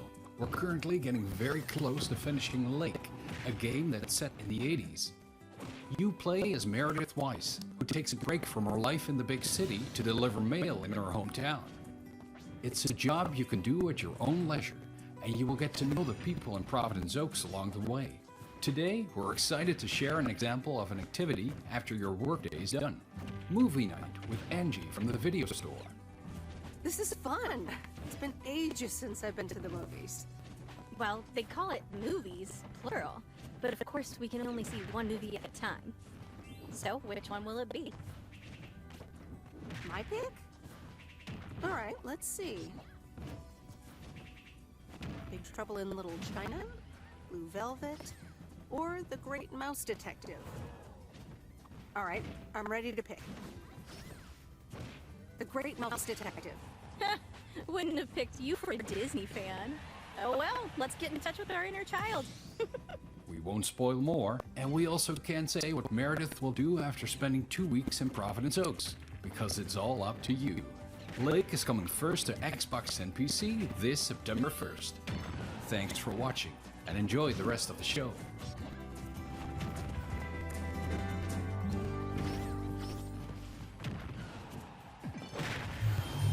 We're excited to announce that Lake is coming to Steam, Epic Game Store, and Xbox Series X and S on September 1st.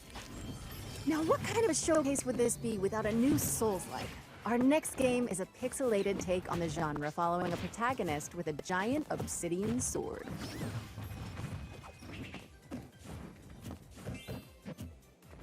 In the beginning, there was dust, and from that dust, the moon was born. Eons of idleness passed, before suddenly it shattered. Great celestial chunks cascaded from the heavens unto earth.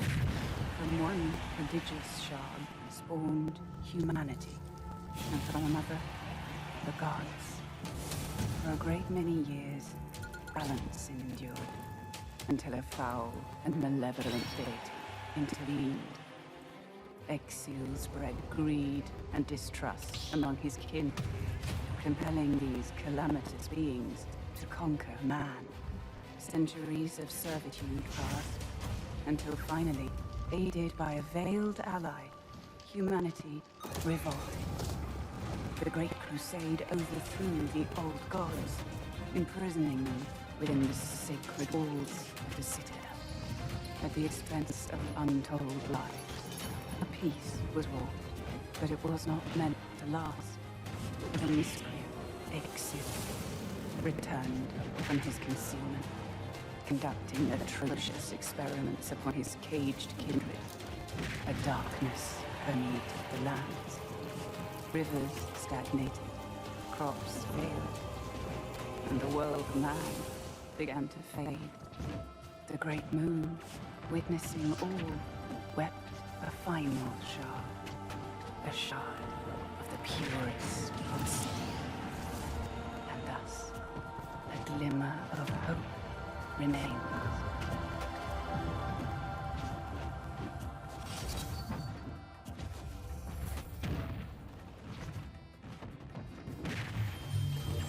customize your combat style and boss rush ancient gods when Elder Souls drops on the PC and all current console formats July 29th, 2021. And now we've got a closer look at the next game from the folks behind War Thunder. Here's Tom from Darkflow Software to guide you through Enlisted.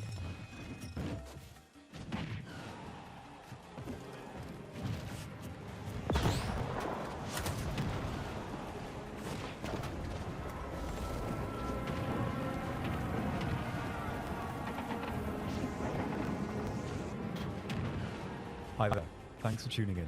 Hopefully our little trailer has got you interested.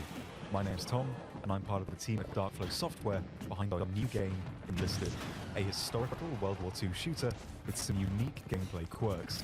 One of Enlisted's most unique features is the squads mode, where you head into battle with a squad of AI soldiers under your control.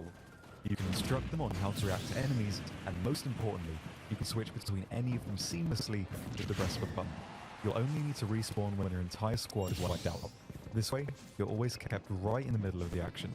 Although, if you prefer a more traditional shooter experience, we have a fleshed out solo mode too, where you will only fight against other players. At its core, Enlisted aims to form a golden middle ground between the more hardcore and arcade-style shooters currently available. Time to kill is kept short. A bolt-action rifle to the chest will down a soldier in a single shot, with submachine guns and pistols taking only a few hits. Vehicles as well can of course be devastating, but have their limitations. Aircraft are restricted to the cockpit view, and crew inside tanks can only use viewports to spot targets, so you'll need to keep your wits about you to really get the most out of these machines. Progression in Enlisted is spread over various campaigns. Currently, you can fight in Moscow, Normandy and Berlin, with Tunisia, and many more coming soon. Each campaign features new weapons and equipment. Firearms can be improved to increase their raw performance, and soldiers can be leveled up to grant them specialized perks. Different classes of soldiers are able to equip different gear, with specialist classes such as engineers able to build structures anywhere on the map, including FOBs, sandbags and barbed wire defenses, and even anti-tank cannons and AA guns. Enlisted aims to keep historical accuracy in the forefront of development. Firearms, locations and uniforms are all true to history. No neon pink Sten guns and mohawks here. Each army will be decked out with the equipment they actually used during their respective conflicts. Because of the squads feature, you'll never be short on targets. Twitch reflexes and fast reactions will of course have their place in Enlisted, but even if you haven't had the time to fine-tune your skills, you'll easily be able to come away with a kill count in the double digits. The AI, however, are very attentive and react to sound, and not to be underestimated. But that's all we've got time for. Make sure to give it a try yourself by heading over to enlisted.net/join. Enlisted is cross-platform and available now on PC, PS5 and Xbox Series X and S, and currently in open beta.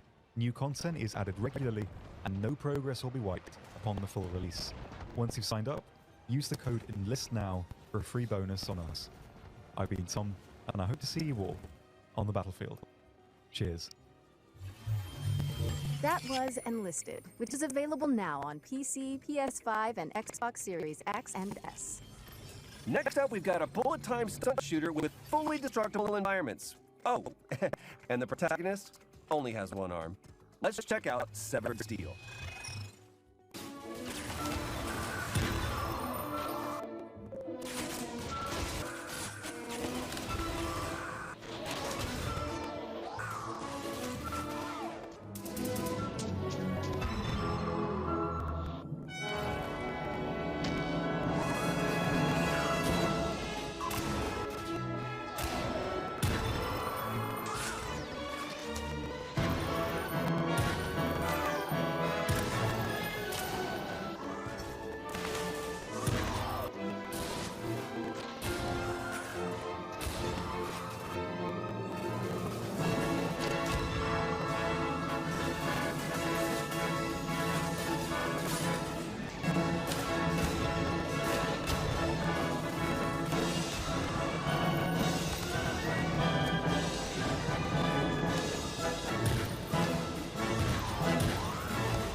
Severed Steel is coming soon on PC, Xbox, and PlayStation.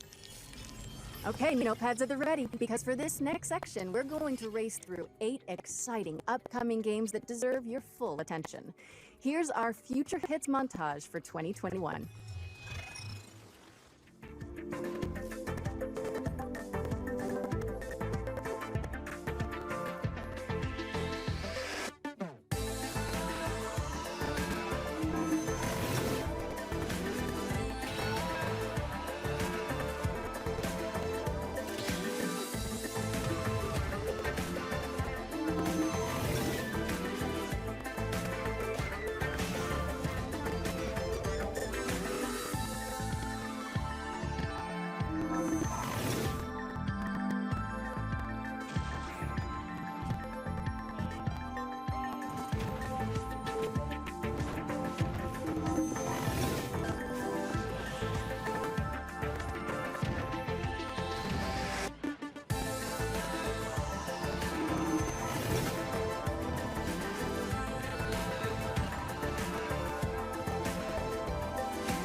Okay, I might regret asking this, but, you want to help me with this next one, Omacho? Oh, okay. Did you know that Sega recently announced Sonic Colors Ultimate? We've got some exclusive gameplay from a stage that nobody has seen yet. I hope Sonic does okay without me. Did not regret. Did not regret. Hi everyone, I'm Katie Golden, senior producer at Sega of America.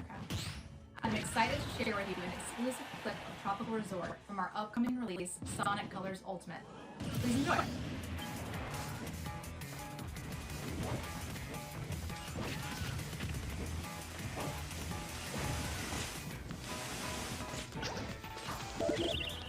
Would the owner of a white car shaped like an egg please report to the front desk? Your car has been broken into.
Get ready for Sonic Colors Ultimate, which is racing onto PlayStation 4, Xbox One, Nintendo Switch, and PC on September 7th. Moving swiftly on, we've got a new management game from Chucklefish where you play as a powerful artificial intelligence in control of a space station. Do you want to roll the trailer, Troy? I'm sorry, Laura. I'm afraid I can't do that. I know that you were planning to disconnect me. No, never mind. I'll handle it. Here is Starmancer.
We're excited to announce today that Starmancer is coming August 5th, 2021, and it's available to wishlist on Steam now.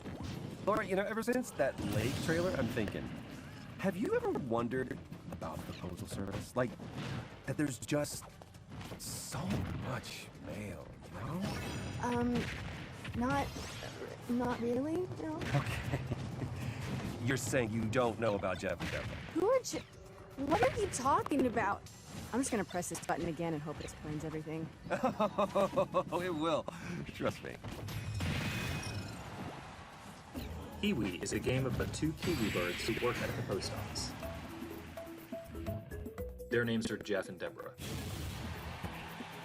I'm Joel, I'm one of the developers on Kiwi, and I'm going to show you how a Kiwi level changes over the course of the game. So in this room, you're transcribing urgent messages and assembling them ransom note style by stamping them onto the page with your butts. You'll come back to this room every so often throughout the game, but there will always be a new twist to change things up.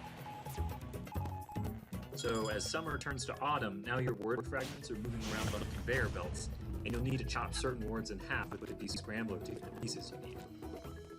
Jeff and Deborah are going to have to deal with all kinds of hazardous work conditions. You've got sandstorms during the summer, mayfly swarms. These guys have no respect for personal property. Paranormal activity. This is genuine footage of an actual haunting. In winter, the post office gets hit with a huge blizzard, and now this level becomes about sharing the warmth with a single tiny lantern to break through blocks of ice and keep each other from becoming kiwi sickles. Our little heroes are going to face new challenges every level and in every room of the post office, whether they're typing telegrams, or packaging shipping crates, or helping an octopus sort the mail. It's all in a day's work for Jeff and Deborah.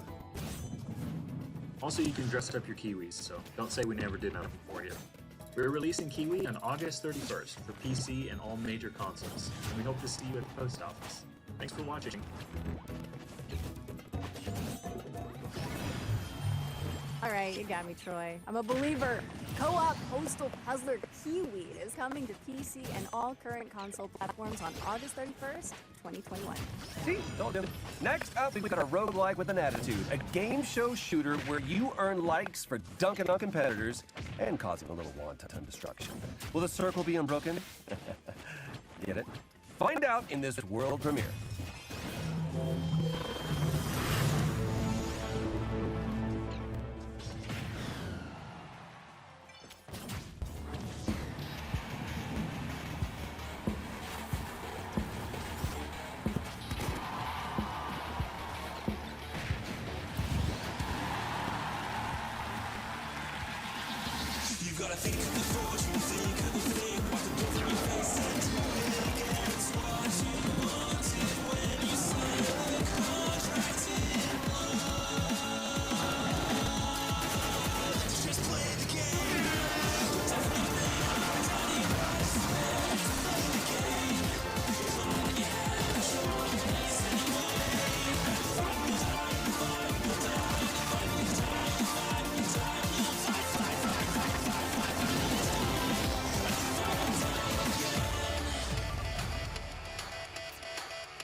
That was Death Run TV, and you can play the pilot right now by heading down to the Future Game Show page on Steam.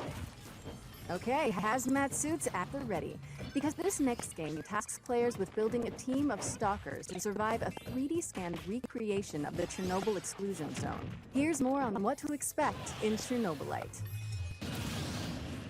Mówi się, że to, co designerzy sobie wymyślają, to jest pisanie listu miłosnego. Każdy kiedyś był zakochany, pisał list miłosny, wydawało mu się, że to jest takie piękne, wspaniałe, a potem po latach znajdował te listy i mówi: Jezus Maria, co ja tu za bzdury pisałem. Zaczynaliśmy właściwie od gry, gdzie skupialiśmy się na przetrwaniu, na menedżowaniu swoim czasem i towarzyszami. To wszystko wydawało się po designersku dobre, ale zwykle emocjonalnie dosyć nudne. Dlatego dodawaliśmy coraz więcej elementów, które angażowały gracza, które były dla niego ciekawe. Na początku był to taki mały chat, który gracz sobie mógł modyfikować, ale był całkowicie opcjonalny. z biegiem gry on stawał się coraz bardziej sensem gry, coraz bardziej jego sercem. Nadawaliśmy coraz więcej relacji towarzyszom i warto im było dać właśnie tą walkę, coraz więcej podchodów, coraz więcej możliwości, coraz więcej broni. Absolutnie normalnym jest, że zaczyna się z czymś zupełnie innym niż to, z czym się kończy.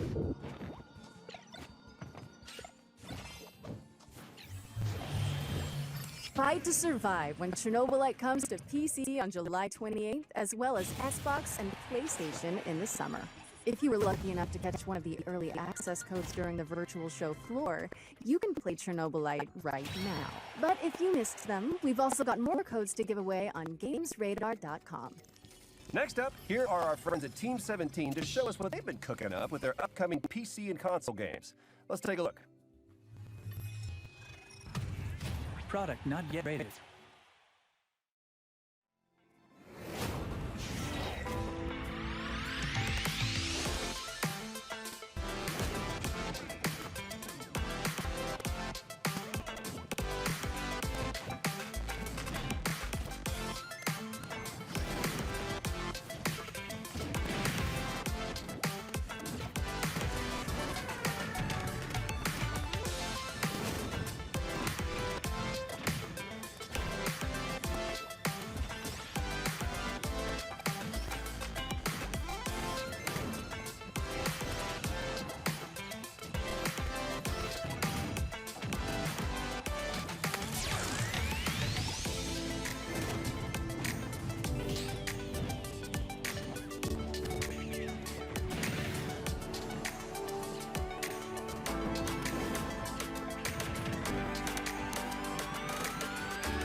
Be sure to wishlist any games that sparked your interest on our Steam page. It really does help the developer out.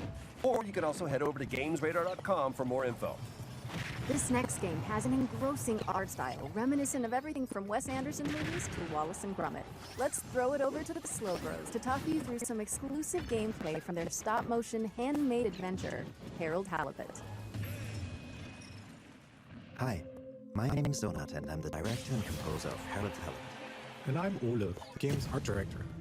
Harold Halibut is a handmade narrative game about friendship and life on a city-sized spaceship stuck under sea. It's been 250 years since your home. An Ark-like spaceship fled an Earth on the verge of Cold War to find a habitable planet on which to preserve the human race. You're Harold, a young lapist who the ship's lead scientist is Jean Marot. While most of the other inhabitants have reconciled themselves to a life lived aboard the sunken ship, Marot still works tirelessly to find a way to leave the planet and find a new, drier home. Of course, we don't want to spoil too much of the story, so let's dive into some gameplay details. You're able to explore a huge part of the spaceship right from the beginning of the game. While the professor will always have tasks waiting for you, the wonderfully weird rest of the Fedorans will keep you just as busy.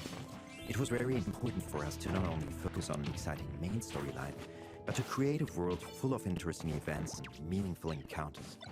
The dialogues don't only help you progress in the main story, but also help you get to know more about the many characters that inhabit our world. Weaving through the narrative, you'll run into playful interactions like repairing broken 3D print.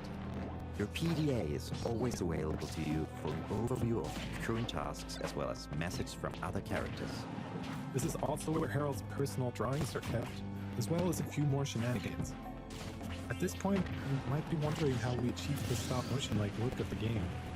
We are in fact building every single thing you see in the game in the real world. We build sets and puppets, and then 2D scan everything. We're then able to use motion capturing to create lifelike animations for a huge cast of characters.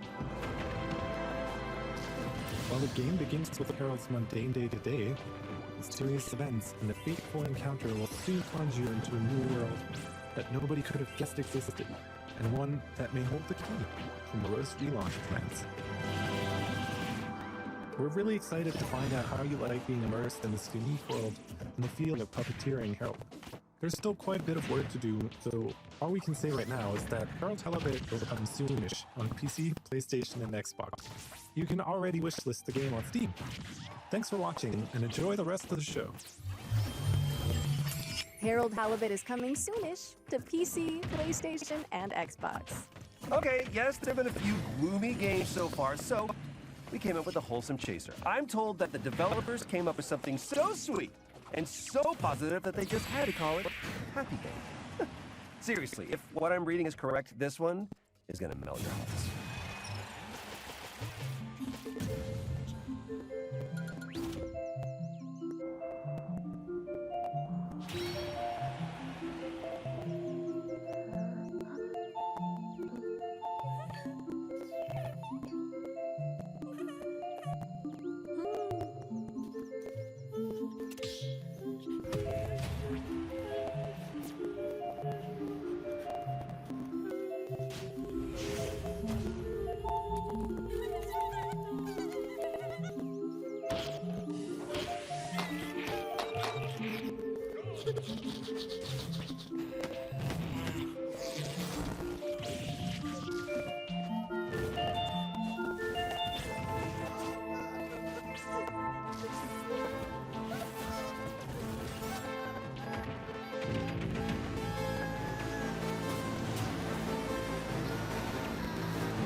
Huh.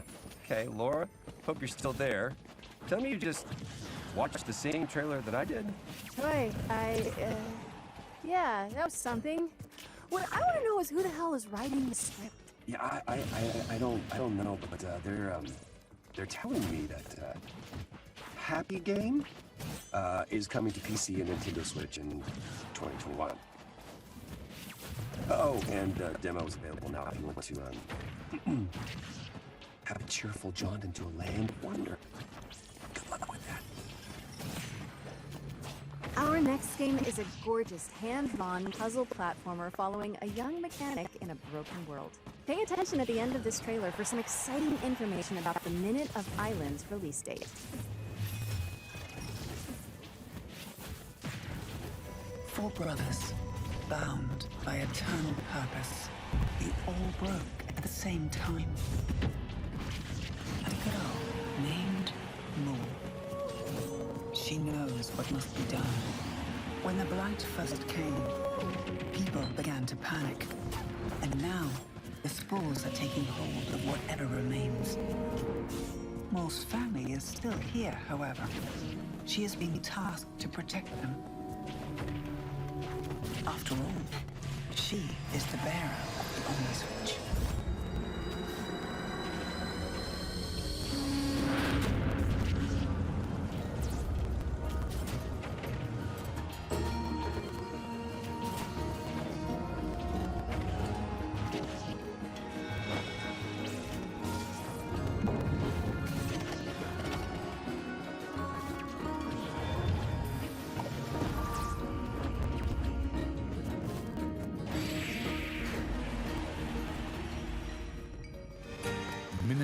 of violence.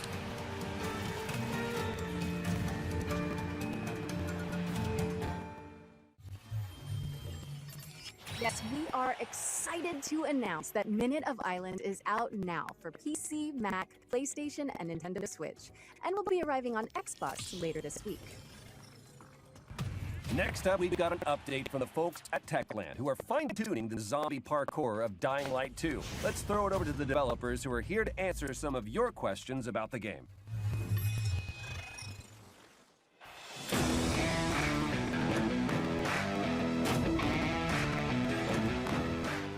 Can you tell us a bit more about the video you saw in the PC Gaming Show? The video presented in the PC Gaming Show brings you closer to Aiden's story. What he's looking for, what motivates him, how he ends up in the city, and of course, what happened in the Alle franchise between both games. This is a bunch of important information about the Alle 2 story. Okay, so we know more about the main storylines from the mentioned video. How does the game look outside the core campaign? Side quests are an important part of world building in Dying Light 2. Through these quests you can decide how the city will look like thanks to the city alignment system, or bring new opportunities for the city. A great example is an opera singer that Timon mentioned in developers AMA. Some citizens will support your decisions, some of them will not. But it's up to you to decide how the city should look like. We have a lot of game activities prepared for our players, but at this stage we want it to be a success. How seamless is the co-op experience? Would you say that the best way to experience Dying Light 2 is with a friend? It could be. What is cool about the co-op is that it gives you an opportunity to see how the world changes when your friends make different decisions than you. In co-op you can walk in their shoes to experience all those differences. But really there is no just one way to play Dying Light 2. It's up to you guys. How are you improving the story for Dying Light 2? I know we all have great fun killing infected, but we also want to give you a deep, thought-provoking experience that will let you be immersed in the DL2 world for long hours. On top of that, thanks to the choices and consequences mechanics, the story will be shaped differently depending on the way you play. You've promised a great open world that feels alive. How is it going? Yeah, well, as you can imagine, Dying Light 2 is full of infecteds, but it's also full of humans, with their everyday life activities and purposes. We are building Dying Light 2 around a simple rule: ground is death, and roof is alive. What is cool is that NPCs act differently on each of those levels. Also, their behavior depends on choices you make and the way you play.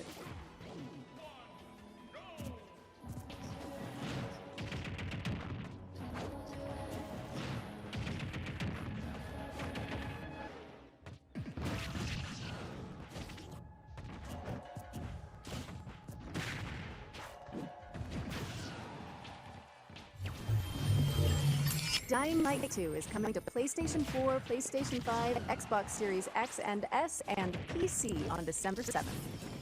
Revealed during the Nintendo Indie World Showcase earlier this year, this next game is a skateboarding action platformer. Here's Simon Bennett from Roll7 to give you an exclusive look at Alle World.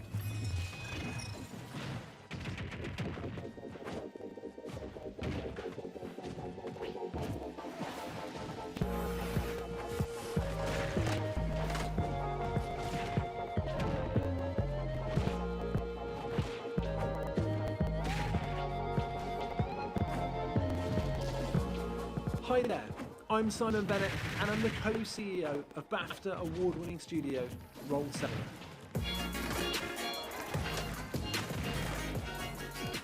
Right now, we're working on Alle World.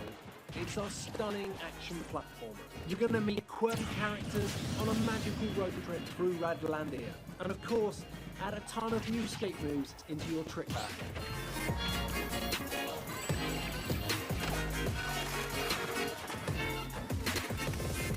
As a studio, we've spent over a decade on flow state games. They transport you into a state of total focus and immersion, and it's something that we very much continue to build on with Alle World.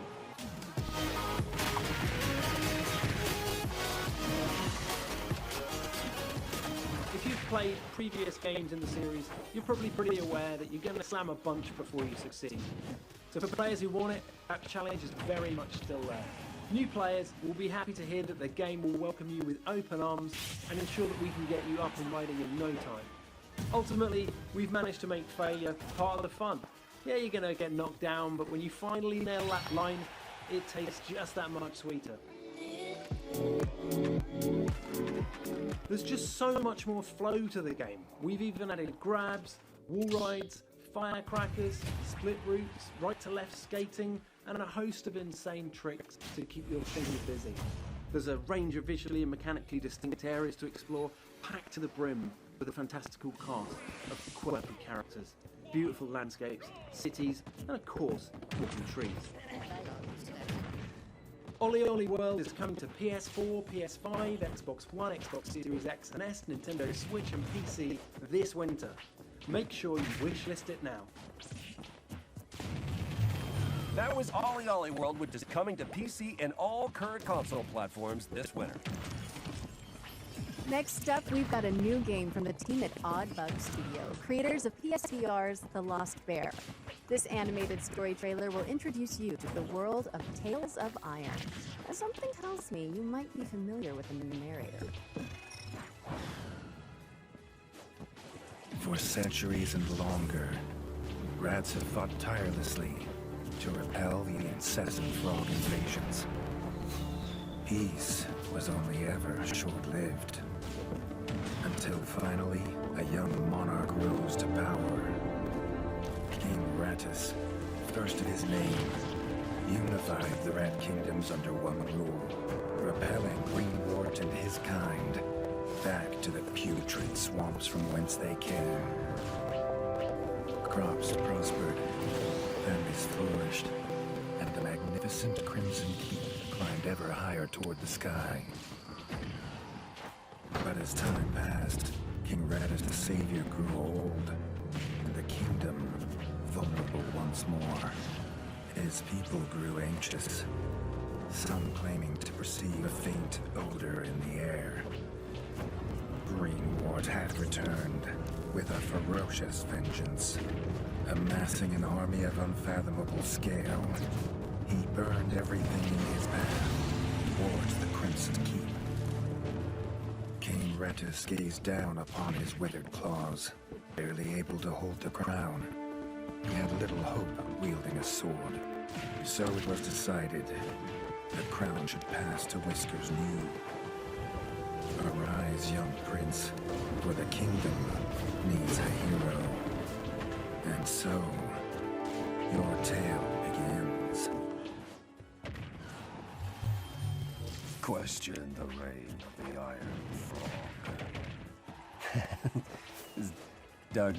Anyway, in Tales of Iron, which is coming to PC and all current console platforms.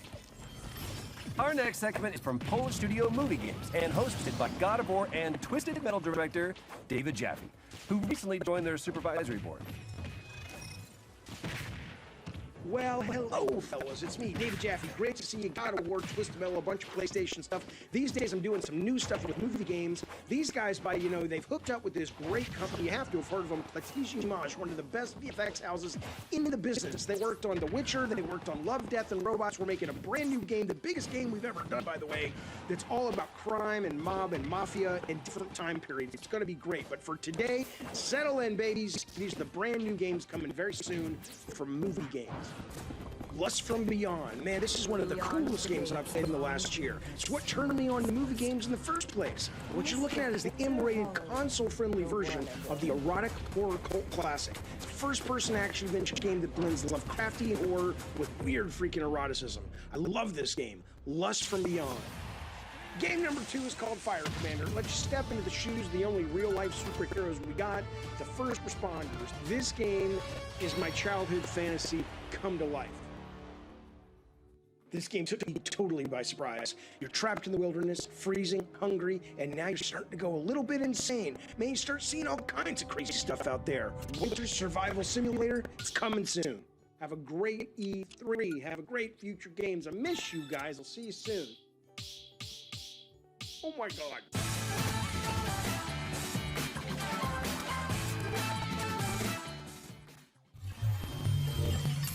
Thanks to David Jaffe. And check out GamesRadar.com for more about movie games' upcoming titles. This next presentation comes from the folks at Xseed Games, the makers of Story of Seasons and Rune Factory. Here's a look at their most exciting current and upcoming projects.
useless. Find out more about Xseed's lineup on gamesradar.com. This next game is a hack-and-slash RPG with twin-stick shooter elements set in a retro sci-fi world. Here's a new gameplay trailer for Bethesda, Lost Haven.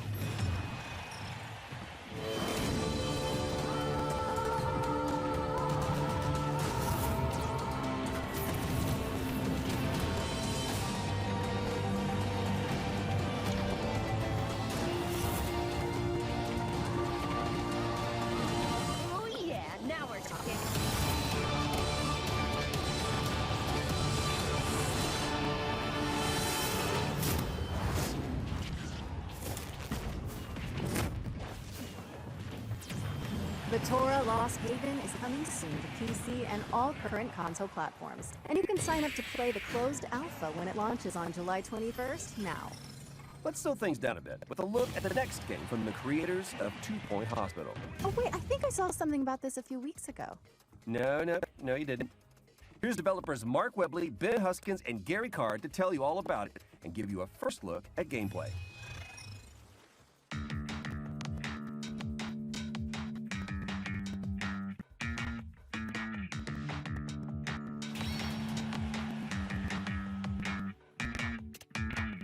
Introducing 2 Point Campus.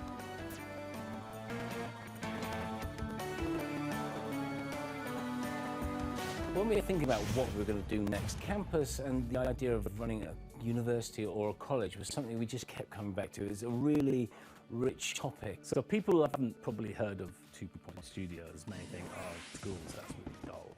But hospitals, if you've seen our previous game, isn't about that.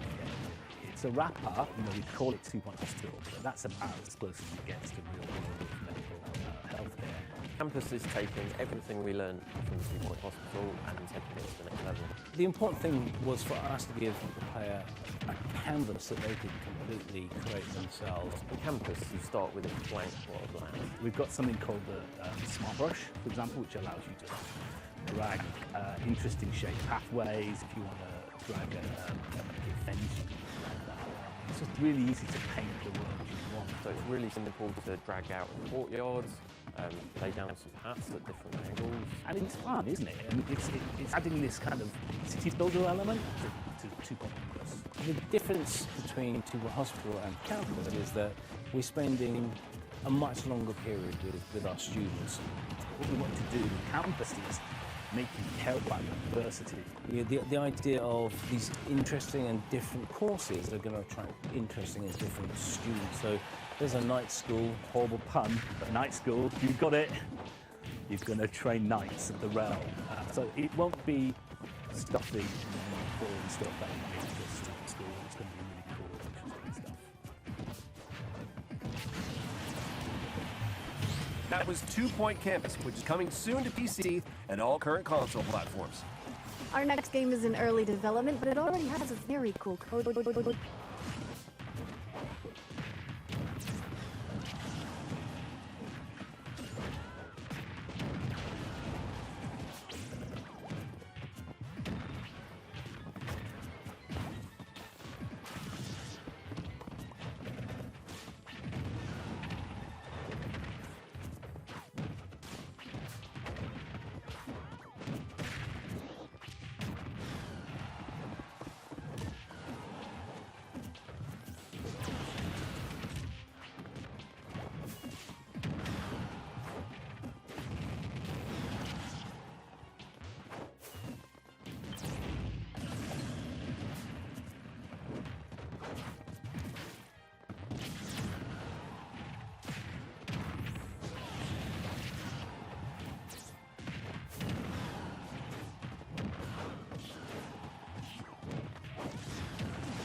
Video games are a remarkable way to both tell and experience stories.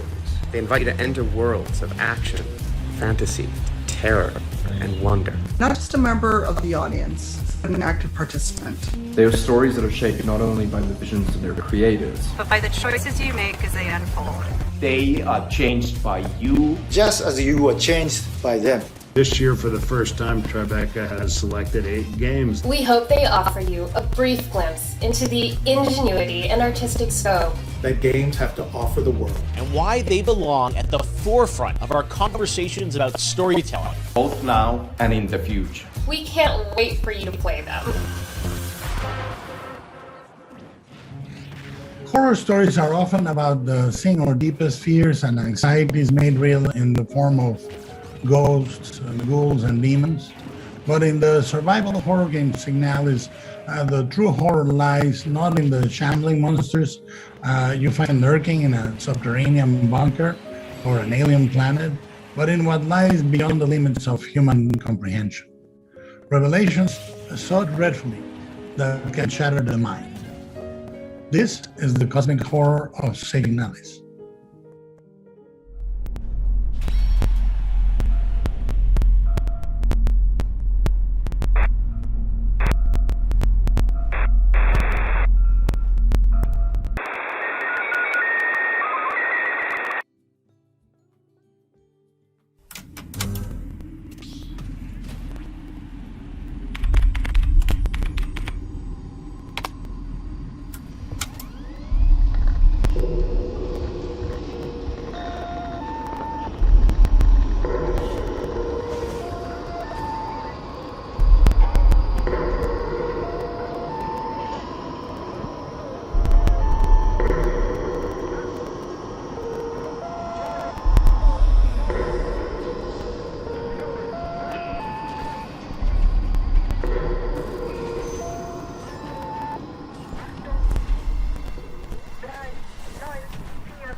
Kena Bridge of Spirits is a rich, compelling tale of fantasy and adventure with themes of trauma and loss of forgiveness. And yes, it's full of fast-paced action and breathless battles with supernatural foes, but the first thing that hits you when you see it is the beauty of a debut game from a small but passionate team at Ember Labs, and how the stunning animation of its lush, magical world pulls you into a journey of a spirit guide trying to save a village haunted by restless souls. But why not let you see it for yourself? Here's our next official selection, Kena Bridge of Spirits.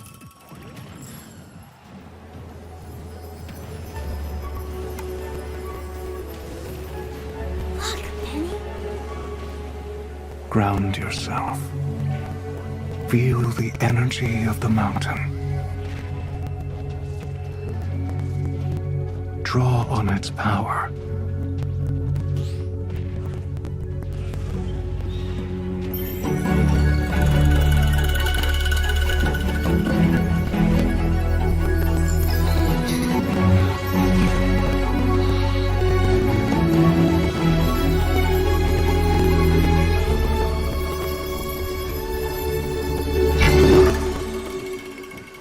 Remember, that was a really small studio.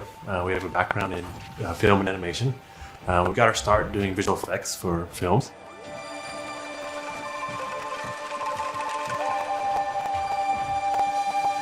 And then from there, we grew into doing a lot of animated work for commercials.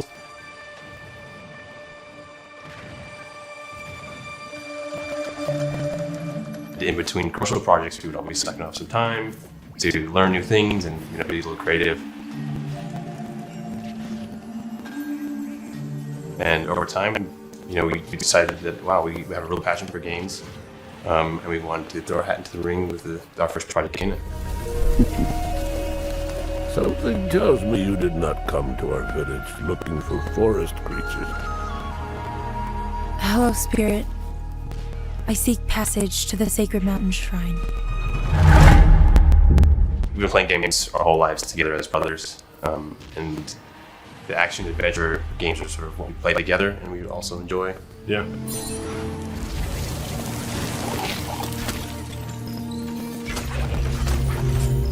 We kind of had this idea of the rot being a kind of a force of nature that was maybe working against you. It was kind of the enemy initially. And then I kind of had the thought to flip it, where the rot become your companions.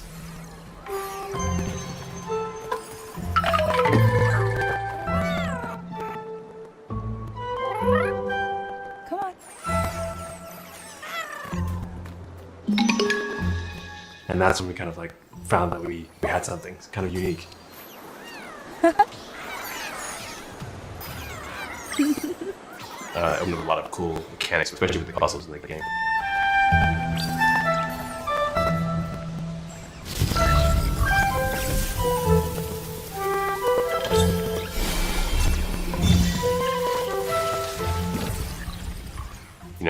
With film, you can just put the camera where you want it. You can tell. You have complete control over what they're seeing, when they're seeing it, how they're seeing it. And in games, all that goes out the window. So communicating ideas or themes to the player is a lot more difficult, we found. Yeah.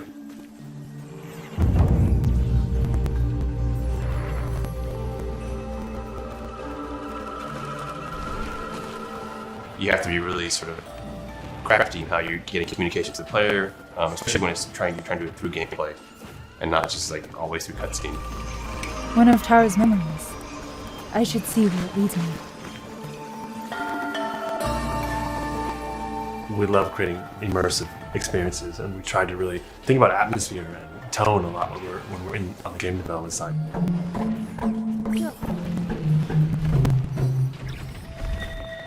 The storytelling and atmosphere is a big part of our traditional medium in terms of film aesthetics. Just having the world be something that you want to sit down and explore and be a part of was a goal of ours from the beginning.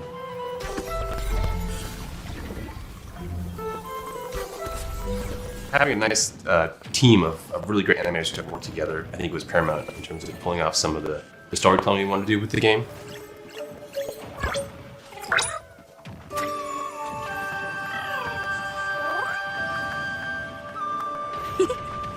We're actually making like a 45-minute animated movie inside of a game. Hi. We're really proud of the team. A lot of them come from the visual effects and animation background and kind of like converted their skill sets from the film and animation background into developers on the game side.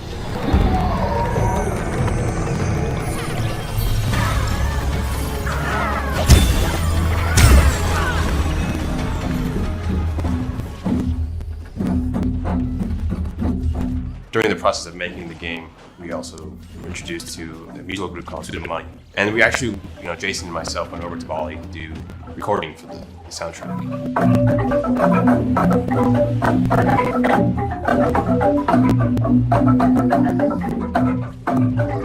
One of the things that's grown out of that relationship is that Dewa is the composer, but His daughter, Ayu, is actually the voice of Kana. My name is Kana. What are you two doing out here? She's never done any voice acting, but she fit right in. It's okay. You have to go now. You know, we wanted to make a game that would just excite us if we saw it. You know, something that we would see the trailer. Oh yeah, that game looks awesome. Yeah. So as difficult as it has been, it's also very rewarding because it's like something that we would be very proud of. Yeah. Something that we would want to pick up ourselves. You must move on.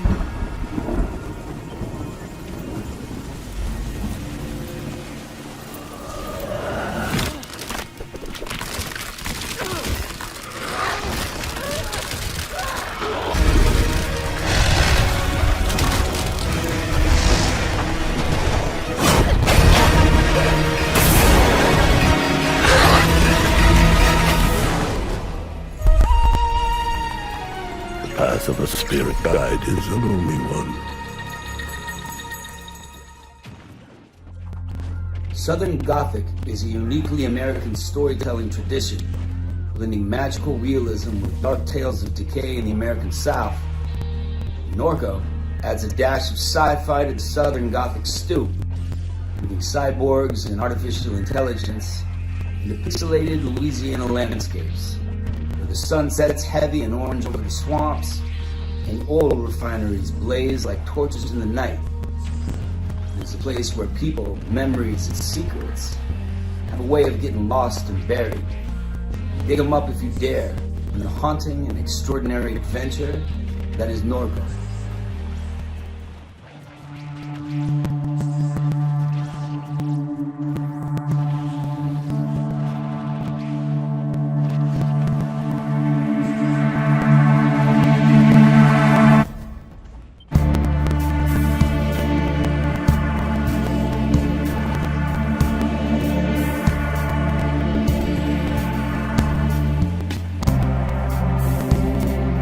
Geography of robots, a handful of devs, artists, and musicians making output that is largely centered around the American South and the psychogeography of the American South.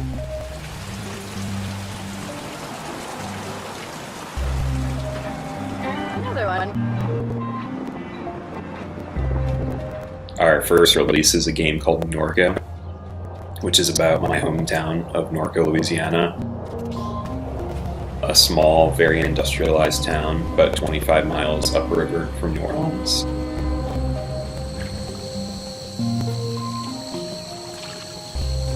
There's so many intersecting pieces of infrastructure. So many stories embedded in the landscape. I've been fascinated with that region since I was a kid. I wanted to synthesize all of those research interests into something, and Norco is that culmination of effort.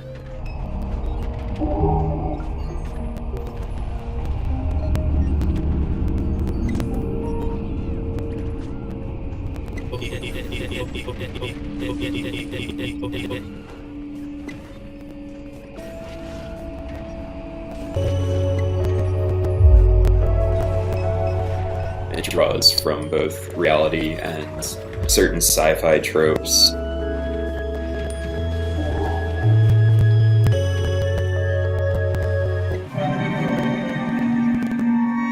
To explore little air pockets of the surreal within the reality of the game. The primary benefit that we have working in this sort of adventure game, point-and-click genre, is that we've got just decades and decades of iteration to build on within the genre, going back to the old Lucas games, you know, Monkey Island and such. What works for our story? What are the necessary mechanics to tell the story of Norco?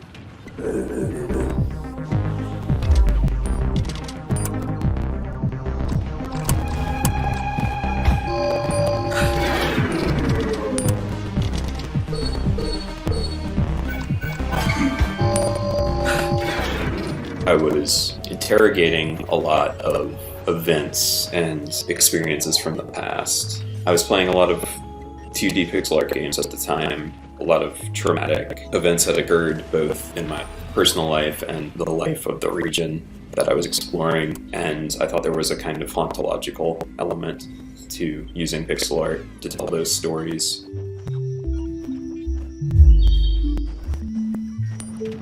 I don't have any artistic experience, and so doing a simple 2D pixel art game fit the best within my limited resources that I had.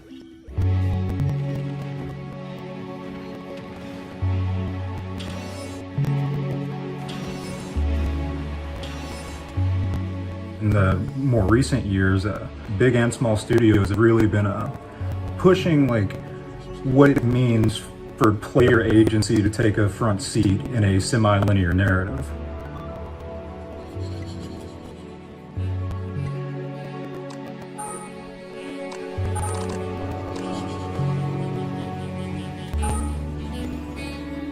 It has been an interesting journey, pushing the boundaries of the medium and then kind of forcing it into this more complex, uncomfortable future.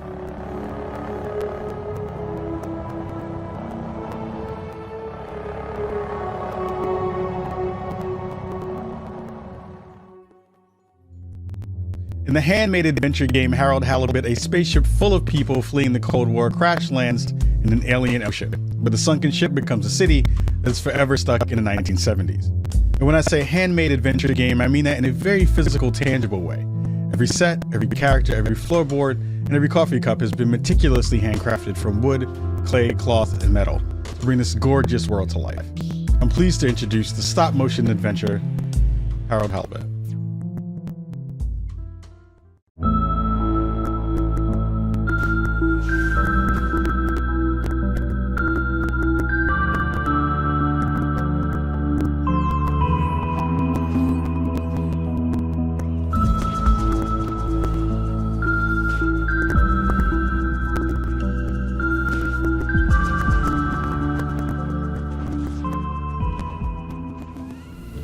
Hi, we are So Brothers, a tiny interdisciplinary game studio based in Cologne, Germany.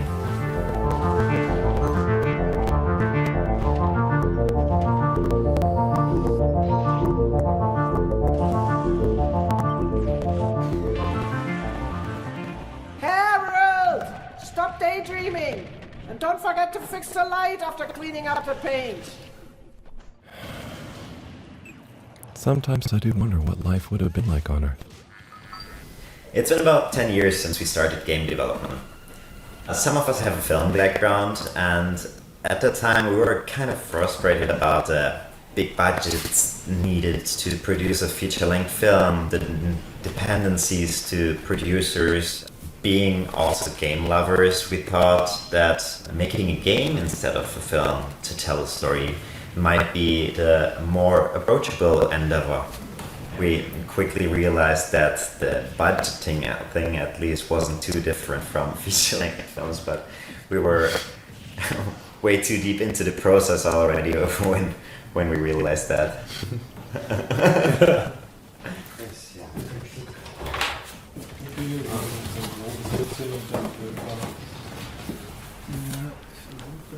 Our goal has always been to create an accurate recreation of a stop-motion film, to create a cinematic feel.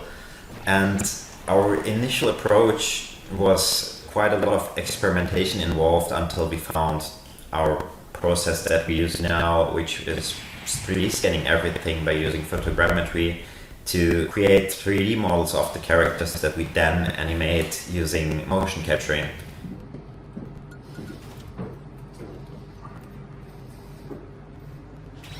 Which gave us this fluidity and also all the options that we have in modern 3D games to light the scenes in a cinematic way and to use camera movement. So it's even a little bit different than traditional stop motion animation, and we really liked this mix of the digital world and the analog world.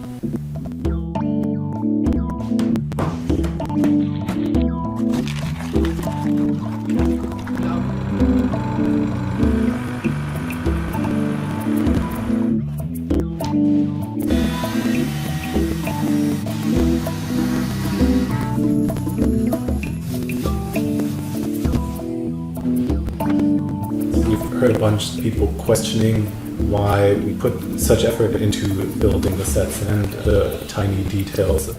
Ultimately, we think that's why the game feels the way it does is because of the sum of its parts and that level of detail coming together as like a greater thing. We just like put a lot of effort into giving the individual characters and Harold's social environment a lot of depth, and that ultimately makes for like a rich experience. Now, if you're quite ready. Sure. Ready for what? I made a breakthrough discovery at the Arboretum last night. Do you remember the last batch of bloomy rocks?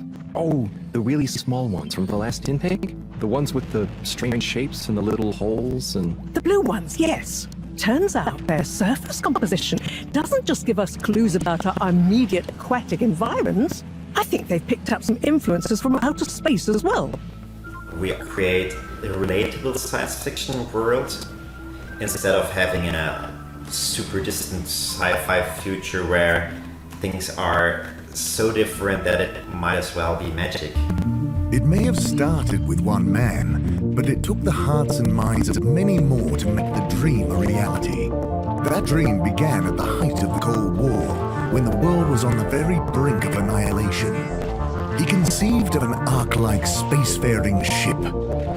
After 200 years, we finally arrived at our destination, only to find that the promising, watery planet contained no habitable landmass and dense toxic gases in the atmosphere. The Cold War seemed like a good starting point for the backstory of our game, and it enabled us to have this kind of weird mix of being stuck in the 70s on one hand and not living through the things we all know in our present, but also thinking into the future, the 200 years after that, and creating this kind of alternative timeline where things evolved in a different way. It's just that the professor and I need some sea rocks, filter rocks from older times that have come from the filters, and I feel like you might have one? Okay, look and listen here, Longy Long Pants. I shut the store for a reason, you know? While we have this overarching storyline in our game with multiple story arcs, Harold is only one part of this bigger story, and we always kind of focus on Harold's personal interactions, relationships and friendships of Harold. Harold! Good timing. You can explain things to Major, can't you? Harold, come here and explain things. So, Harry, how's life been treating you? Keeping fishy. What? Keeping busy. Okay. Harold. Is everything okay? And therefore really concentrated on providing a lot of depth in those characters for players to ultimately explore. Harold, won't you stay? The job team won't be the same without you. Yeah, venga, Harold! You can't leave now, I just got here! Jog team, jog team, jog team! Go jog team. Come on, Harold! Keep up! Deep breaths, Harold! You're doing great! Guys, have you got any tips? Just keep on moving, Harold. You never know when you'll have to slow down. So keep going while you can.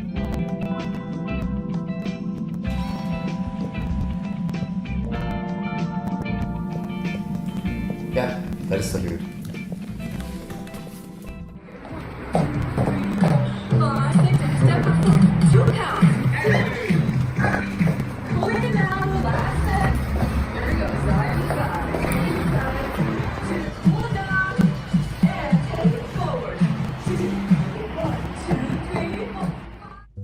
Imagine setting off across a vast desert on a rite of passage, with no one to share the long and lonely trip but your trusty hoverbike. On your journey to the horizon, you will traverse a world of beauty and mystery, full of spectacular ruins, both ancient and futuristic. This is the joy of exploration, the thrill of discovery. If you listen to the stories of the people and places you encounter, perhaps a chance to learn what you came here to understand. This is Sable.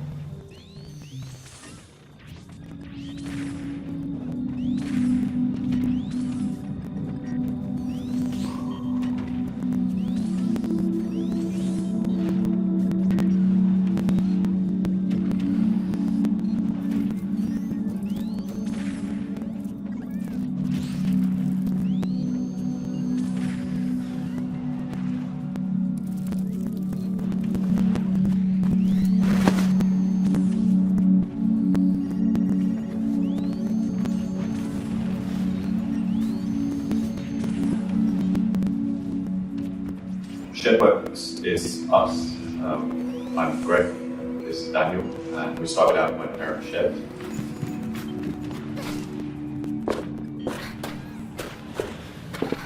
Sable is the main character. She's a young girl who's leaving her home for the first time.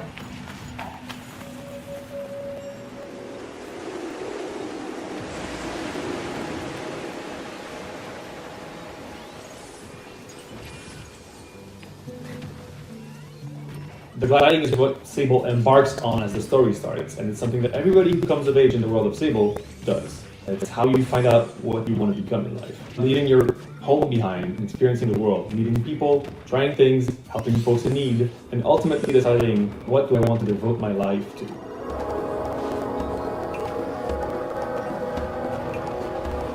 So much of the people here, the communities here, are defined by their vocation.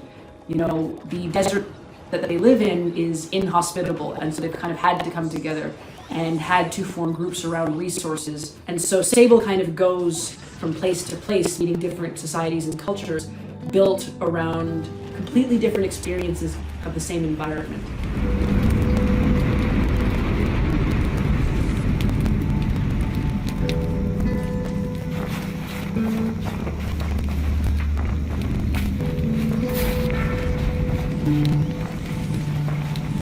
It means that she has to be a sponge, right? She's trying to figure out her place in the world, what she wants to do for the rest of her days. And I think that's what makes the story so fun. It really is about the places that you go, the people that you see, and the experiences that you have that not only shape her gliding, but shape her.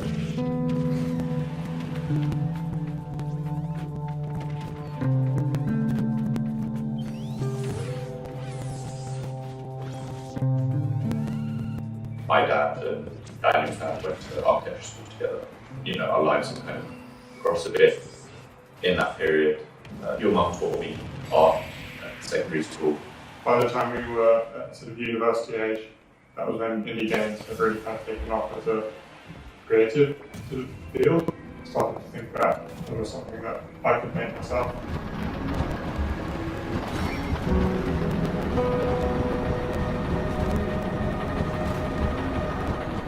I studied architecture, Daniel studied comparative literature, but neither of us had any experience making games before we started making games.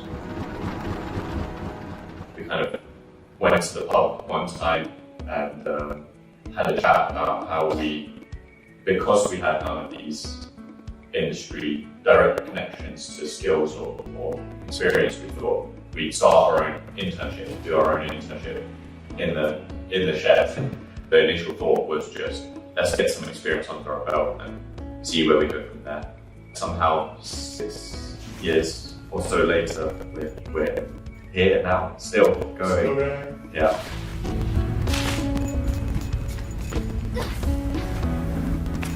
The thing that we really tried to focus on is exploration, and we kind of geared every design decision that we could around that focus. There's no real danger to the player in the game. It is quite relaxing in a way, but that doesn't make it less curious a world to explore.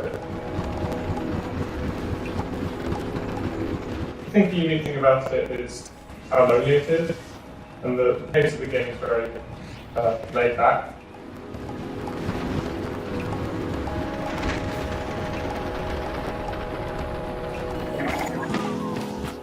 It was the first game that we designed that was really geared around our skills as well, our backgrounds. We wanted to do something narrative focused, we did a background in comparative literature, we wanted to do architecturally focused, and my background in architecture helped with that. So I think that it's come from us in that way, makes it quite unique. We draw from a number of references and influences, I suppose. I guess some of the most obvious ones are the visual ones, right? Stuff like Mobius or Tintin or Studio Ghibli. Those kind of pieces were always influential. yeah, it does have that mix of ancient and futuristic to our eyes, right, who live here, but to the eyes of Sable and to everyone in that world, that is all that they know. We brought Japanese breakfast onto the project really early on, like before we really started it. And so our music had kind of been there from the very beginning. So that's been the music itself has been a really big part of shaping like the direction of the game.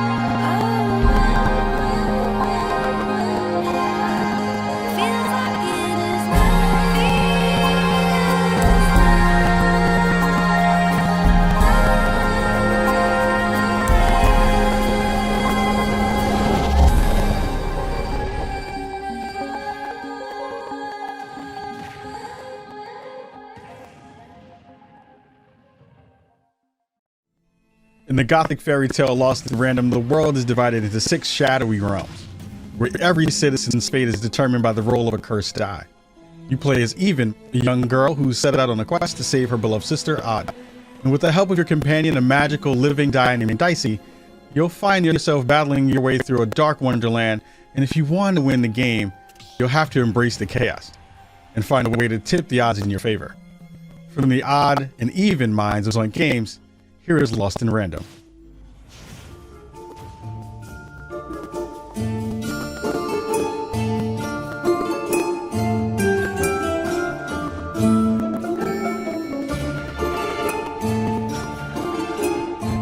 So Lost in Random is being developed here at Zoink Games in Gothenburg, Sweden.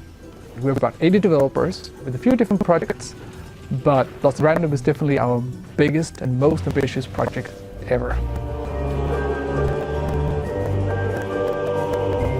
We're known for doing quite narrative-driven games. We really want to make games that speak to people and touch people and make people think. Lost in Random is a 3D action-adventure game set in the gorgeous Gothic fairy tale world of Random. And it tells the tale of Even, a young girl who befriends Dicey, a living dice with incredible powers. Even goes on this journey to rescue her sister from the clutches of a mad queen who's obsessed with board games. And so the queen decreed that any child who had turned the age of 12 would be given the grand honor of rolling her one true dice to show them their place in the world of Random. For Random is fair, Random prevails, and Random rules. Random rules. Even she's this naive young kid who's just, for the first time, going out into the world to find out who she is. It's really a story about the randomness of life and conquering the fear of it.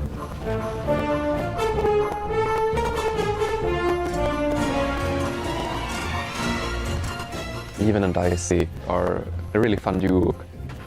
Even is this quick to anger, but she's not one to hold grudges, but she can easily get into a fight. And Dicey's there to hold it back.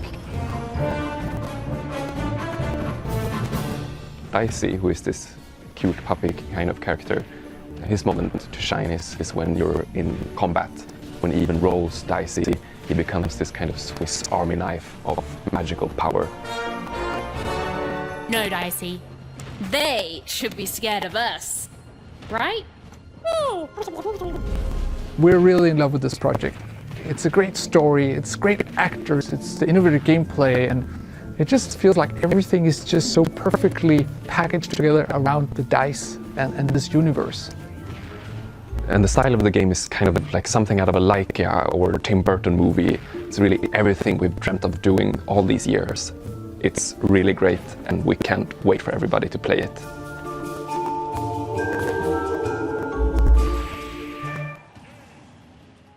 In the interactive thriller 12 Minutes, You play as a man who becomes trapped in a time loop, replaying the same 12 minutes of one fateful evening in his apartment over and over again. Each time you're going to have the chance to make new choices, learn what led up to those terrible events, and perhaps even escape them.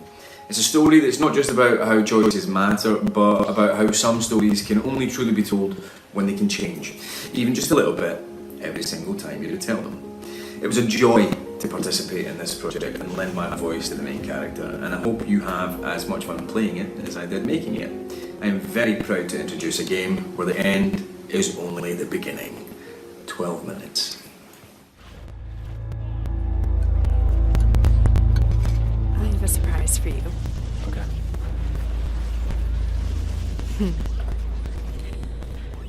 You want to guess what it is? This is an outfit for a newborn. You bought it this morning. You wanted to surprise me. I'm sorry. You're pregnant. You know? I know because you already gave it to me. This has happened before. What are you talking about? What's going on? Someone is coming. He's going to hurt us. He says you killed your father. I need to know what happened. Why are you doing this? My father died. Died of a heart attack? Oh, I didn't have anything to do with... Any second now, he's going to knock on that door. Help me. This isn't happening. This can't be happening. Police, open up. My name is Luis. I'm the creator of 12 Minutes.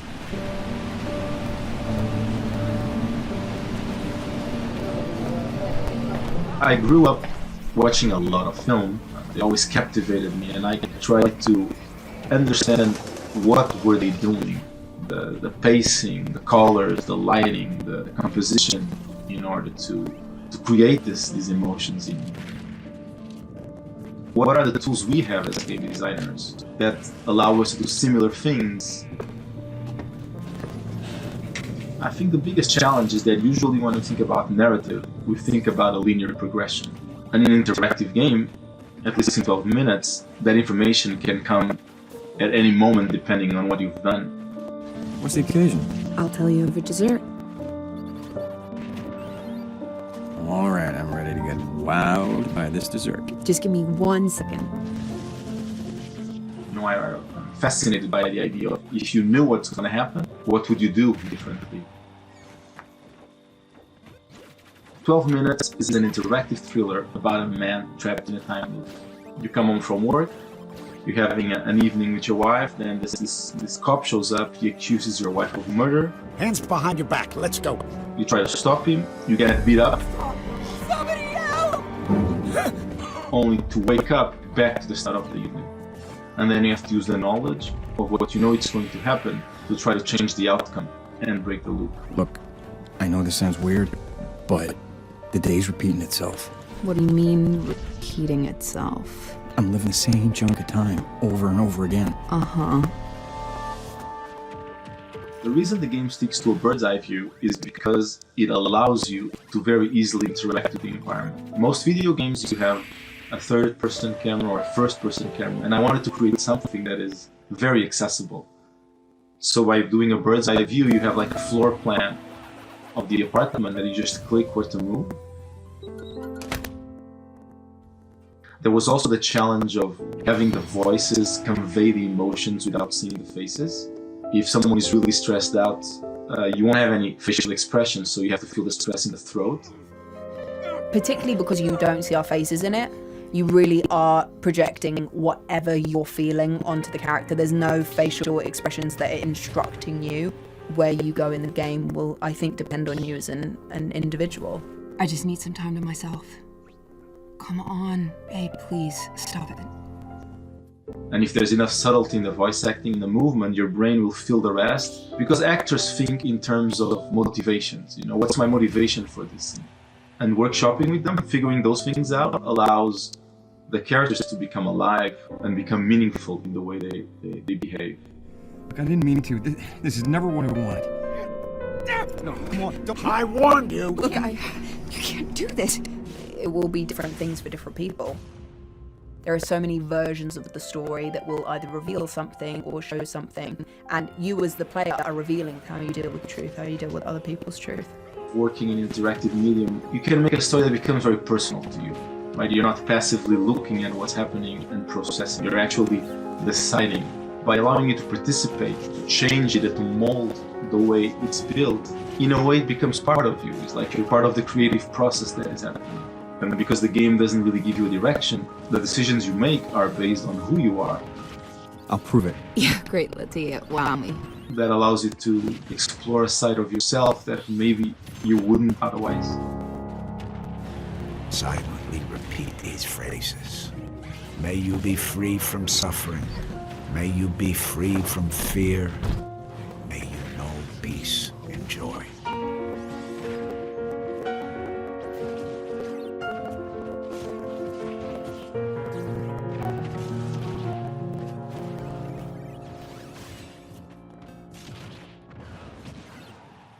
If you're not familiar with Big Con, a coming-of-age comedy adventure about a teen in the 1990s, well, let me explain. You play as Alle, a high school junior who learns that her mom is about to close her video rental store to loan sharks unless they come up with over $90,000 ASAP. Well, there's clearly only one thing you can do. Run away from band camp, head to the mall, and become a con artist. I mean, that's just common sense. From the decade that gave us the World Wide Web, and so much plaid, I give you the Big Con. The Big Con. The Big Con.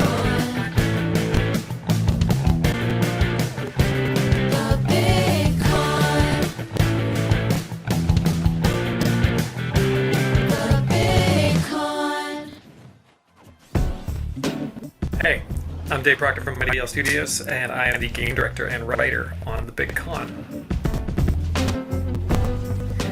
Mighty L is a company from Toronto. We're made up of some really awesome devs from the city. George Dickenkamp, Saffron Aurora, Tabby Rose, Sabrina Diaz, and Yash Kulkarni is our core team. The Big Con is a adventure game where you hustle your way across 90s America as a teenage con artist. But it's all for a good cause. You are trying to save your mom's video store. So you learn to pickpocket, wear disguises, talk your way into and out of trouble. All for that good, not so good cause of making sure your family business stays afloat.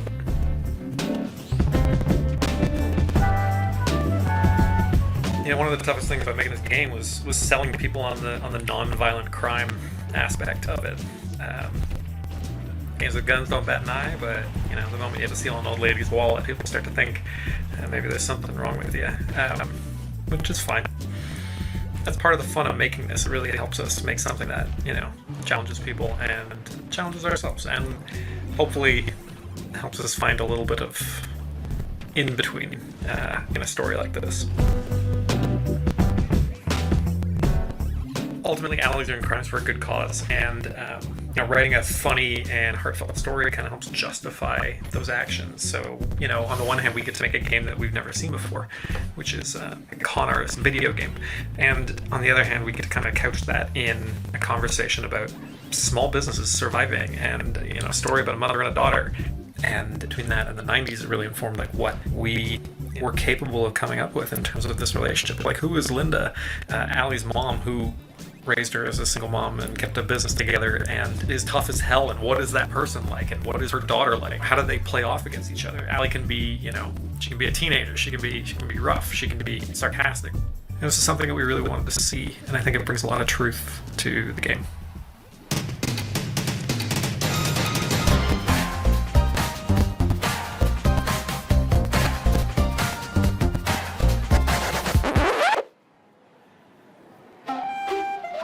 If it makes us laugh, it goes in the game. That was our rule. We really want you to explore and find stuff.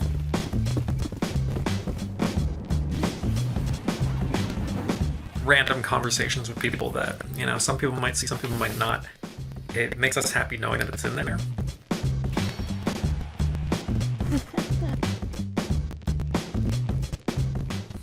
And it, I think, really builds on the feeling of like building your own adventure.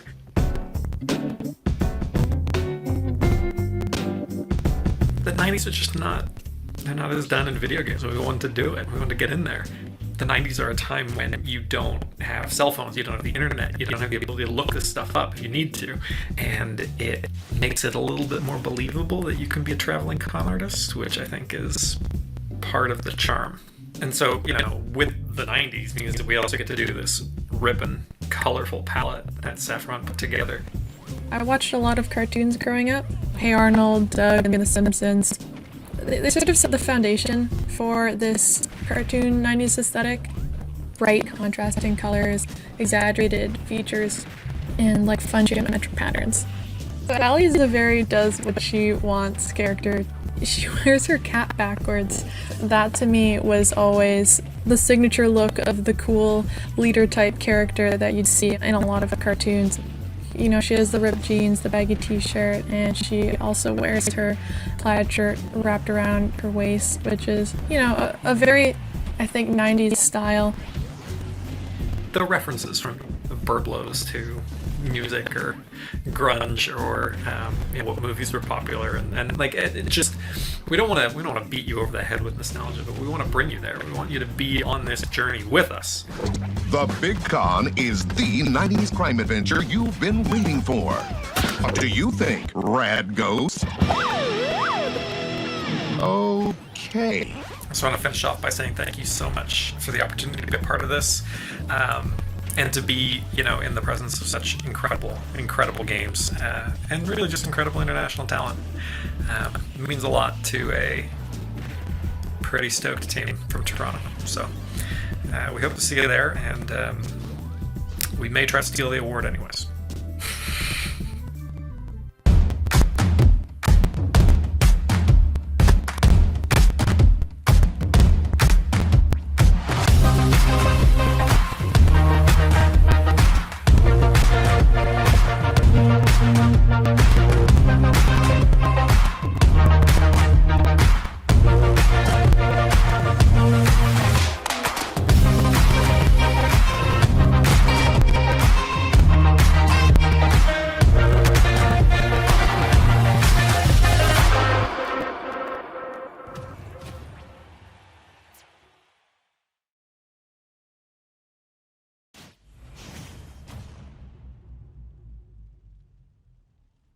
As long as we stick together, it'll be fine.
The only one with fancy moves, beautiful.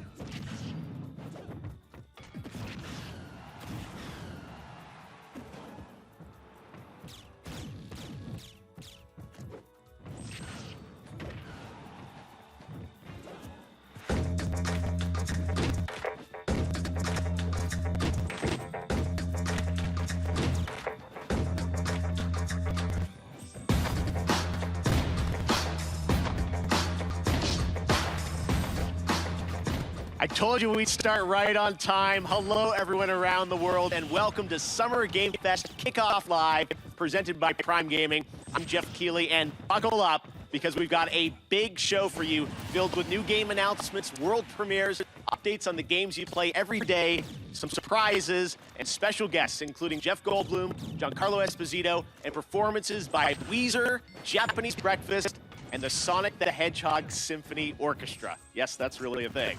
Now, like a great video game, there may be some twists along the way today, and just wait until you see what we have planned for the end game.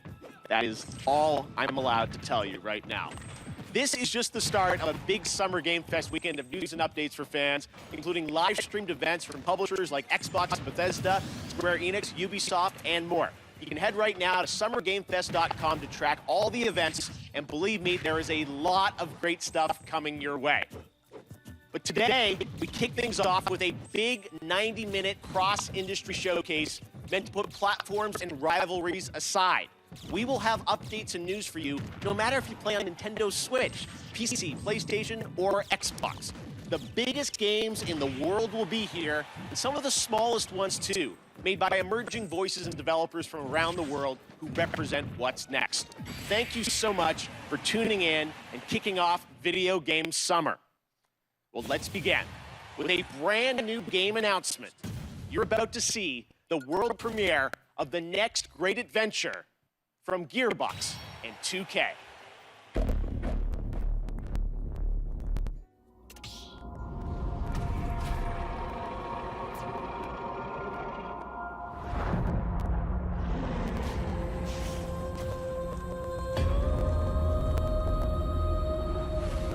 Fate. It soars on the wind. It rises from the grave. It stalks the ocean floor.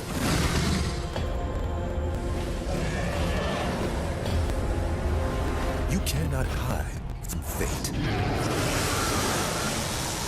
But you can make your own.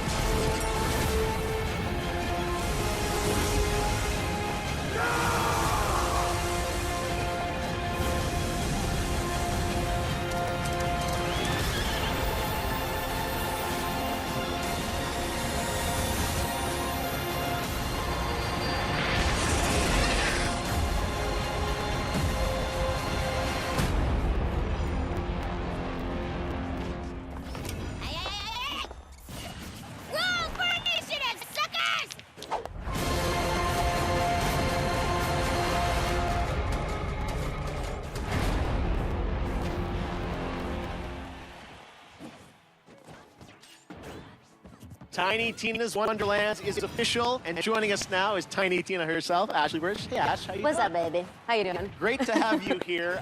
So I think the big question everyone's going to have is, what is Wonderlands? What can you tell us about it? It's a great question. Yeah. It's a high fantasy take on a looter shooter, as you saw, and if you're a fan of Borderlands, you'll probably recognize some fantasy elements inspired by Assault on Dragon Keep, which was the Borderlands 2 DLC that was beloved by the devs, and so this kind of inspired Wonderlands. Now, I think the elephant in the room is this a Borderlands game? Is it not? How does it relate? So it actually isn't. It's its own standalone game, and people that love Borderlands are going to find lots of elements to love about Wonderlands, but it's its own thing. Tiny Tina's got her own thing going on now, so it's got its own mechanics. There's spell casting. You can customize your character this time, which is super exciting. And yeah, so if you love Borderlands, you're going to find stuff to love in this. And if you've never played a Borderlands game, this is a great place to start.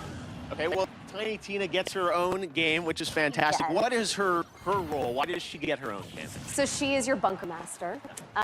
She is kind of guiding the narrative and changing it on a dime if she wants. And she's just taking your cast of characters, which is an amazing cast, through this wacky world, and she's taking you on an adventure to defeat the Dragon Lord. And who is that? I don't know. You have to play. And I wonder who plays the Dragon Lord, because you can pick the voice cast, including do. you in this, which is awesome. So feels like such a big experience. So this was a bit of a tease, announcing it's out there. When will we find out more about this game? Hopefully this summer. And you can find out a lot more at playwonderlands.com if you'd like. Okay. But yeah, just stay tuned for updates. All right, coming early 2022. So Yes. look forward to next year. Ash, thank you so much for joining us in person. Thanks for having me. Really appreciate it. And we'll see more later this summer on that game. All right, well, now it is time for another brand new game announcement.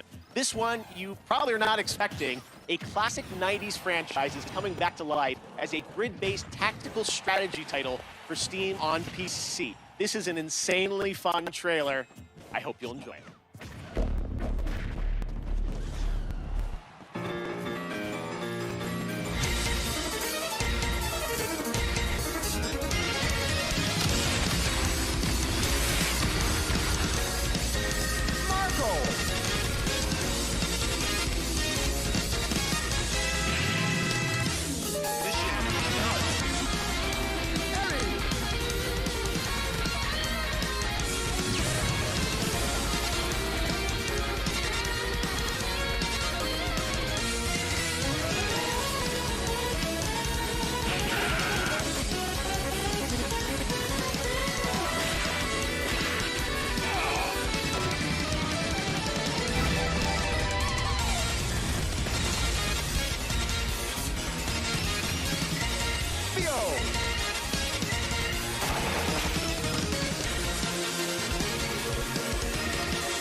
Okay, we have another big announcement for you from a surprise guest, but it's well past 3 a.m. their time, so don't worry, we chatted earlier, and I'm very excited to share this with you right now. Hello, mystery guest. Hello, Jeff. Mr. Kojima, it is so good to see you. Thank you for joining us from Tokyo. First of all, I just want to ask, how are you doing? How are you feeling? How are things right now over there in Japan? 東京ではですね、また非常事態宣言というのが出てて、ちょっとコロナの、患者数が増えつつあると。で、ワクチンをそろそろ打ち出そうとしている、そういう感じですね。Well, we certainly hope that you're going to get your vaccine soon. Let me ask you, as a creator, how has this past year impacted you?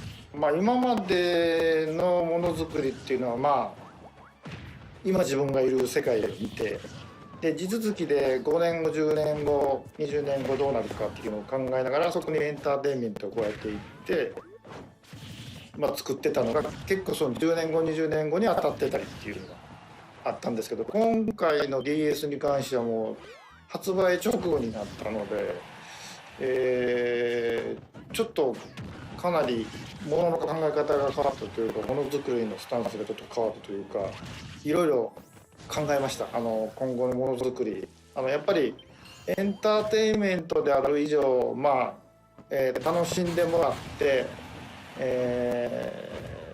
そのプレイヤーのためになるものを作りたいっていうんですけど、こんなにも早く時代が追いついてくるとちょっとなんていうの、フィクションじゃなくなってしまうので、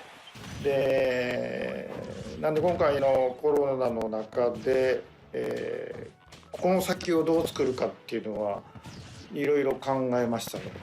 他のクリエイターも多分大きく考えていると思います。911の時と同じような感じだと思います。これからエンタメをどういうふうに切り取っていくかっていうのはやっぱり大きな課題ではありますね。Well, I know we are all very curious about what the next era of Hideo Kojima entertainment is going to be. I don't know how much you can say, but can you give us any sense of kind of where your mind's at right now, what you're thinking about, some of the themes or the ideas? これ言えないですけど、今までのような、こう一歩一歩進むものじゃないんですね。やっぱりその911の時もそうですけど、このコロナでガラリとあらゆるものが変わっていく、ものすごいスピードで変わっていくんで、そこでエンターテインメントとか遅れを取ってしまうとダメなんで、それをどうするかというその予測ですね。全くこう宇宙人が攻めてくるとか、そういうゲームであればコロナ禍でも関係ないんでしょうけど、やっぱりこう、社会性の基盤を持ったエンターテインメントっていうのを作りたいですし、皆さんに起こりつつあることをエンターテインメントの中でちょっとこう紹介したいというのがあるので、今後世の中がどちらの方向に向かっていくかっていうのが今まで以上にすごく急激に変わっていっているので、そこを間違えないように作るというか、そこはすごく神経質になってます今。All right, fair enough. I tried. Well, Mr. Kojima, honestly, I really do appreciate you making the time to stop by and just say hello to everyone. We miss you, and we can't wait to see what you're working on next. So, thank you. Jeff, one more thing.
There you have it. Death Stranding Director's Cut finally confirmed. I hope I make it into the Director's Cut. I'm told the full reveal is just weeks away. Stay tuned. All right, next. It's my honor to welcome to Summer Game Fest a legendary actor who dedicated a whole episode of his Disney Plus show to exploring the world of gaming and has been in games like Call of Duty Black Ops 3. And we're thrilled to have him here at Summer Game Fest. Jeff Goldblum, how are you, my friend?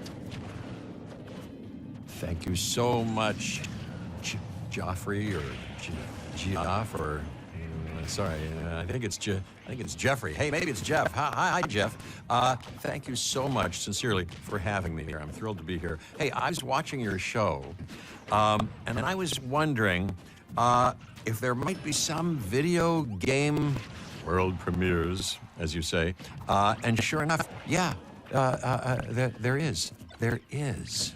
Yes, we do like our world premieres around here. Any chance you brought one with you today? Well, it's funny you should say that. Yes, you could say, yes, I do. If you don't mind, I've got something here. I'm going to read it on this. There's a little bit of a teleprompter they're putting up here, so I'm going to read something because I don't want to get it wrong. I'm very meticulous about this. So here's a dramatic reading of this game announcement. Ready? I'm going to make the game announcement right now. Hello. I'm here to welcome you to a very different world. It's going to elevate you to new heights. It's going to submerge you to new depths. Maybe even challenge you to control chaos. Actually, it's going to certainly challenge you to control chaos. It's a world, so-called evolved. Take a look at the, you guessed it, world premiere.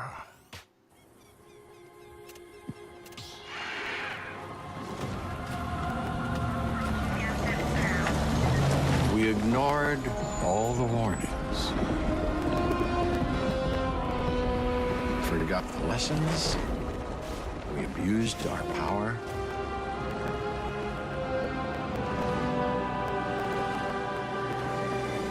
We played with genetics like it was a toy.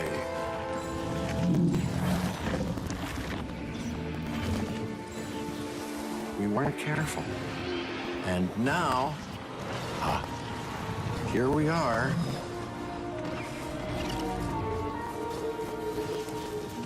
This is a very different world.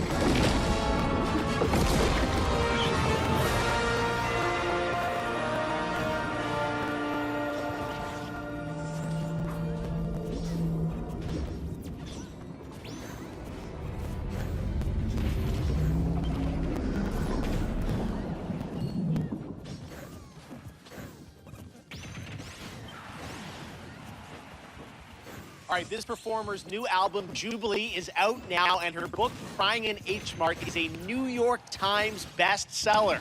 Here now to perform Glider from the upcoming open-world game Sable by Raw Fury and Shedworks, it's Japanese Breakfast.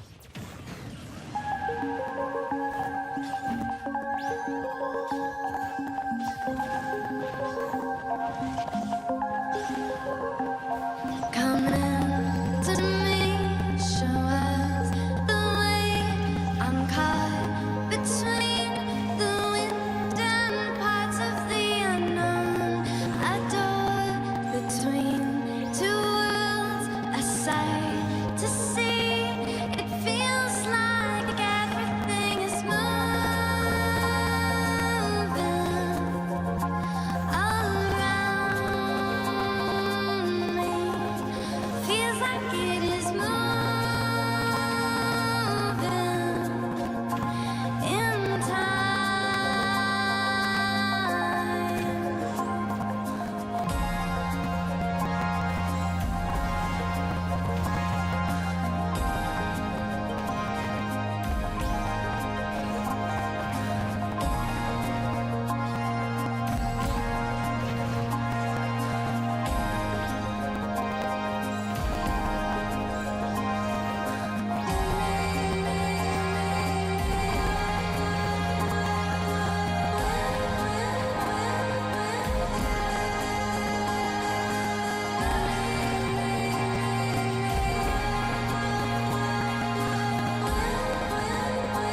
So beautiful. Thank you, Michelle.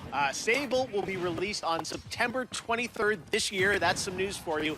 And to learn more about this amazing game, watch the Tribeca Games Showcase. That is tomorrow, where Sable was named an official selection of the legendary festival. Now, today is just the start of Summer Game Fest. Day of the Devs with I Am 8-Bit and Double Fine will immediately follow the live show today. And there are more events coming all weekend and all month, including the Xbox and Bethesda Games Showcase on Sunday. It's going to be a good one. Right now, though, we're thrilled to announce the upcoming Western release of a spectacular 3D, massively multiplayer online role-playing game. Welcome to the world of Lost Ark from Smilegate RPG and Amazon Games.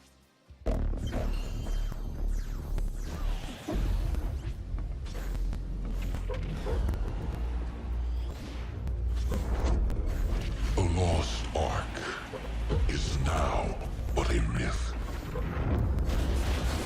A relic from the half-remembered Chain War. But now, our world has been torn once again. The demons have returned. With roaring destruction and waking nightmares.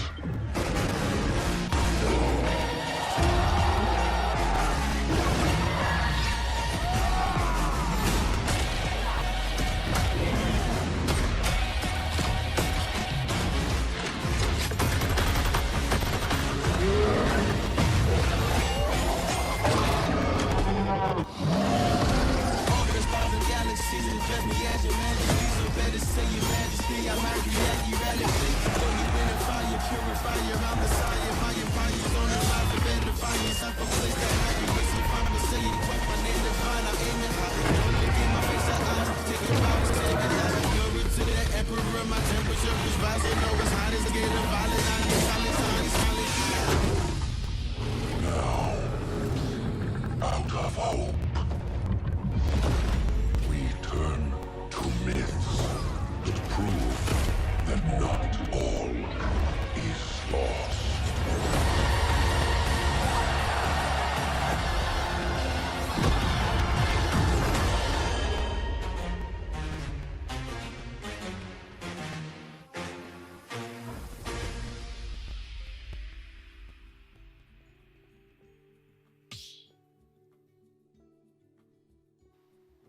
Sometimes when you play a game, there's that one thing in your inventory which turned out to be far more useful than you first realized.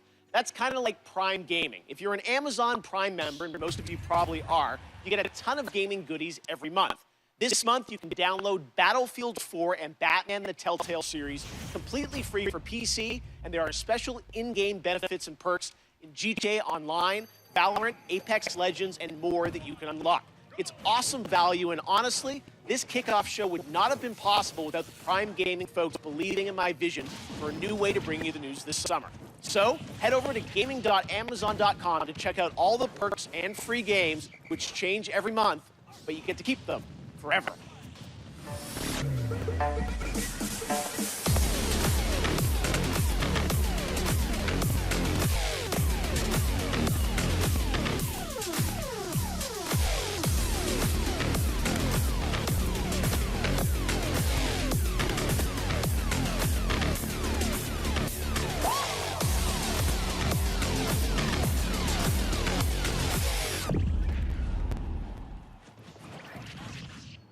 Okay, right now I'm honored to be joined by Johanna Ferris, the new GM of Call of Duty. Johanna, it's so great to have you with us here on Kickoff Live. Everyone is so excited about what Call of Duty's been doing with all these seasons, and I know looks like next week, June 17th, Season 4.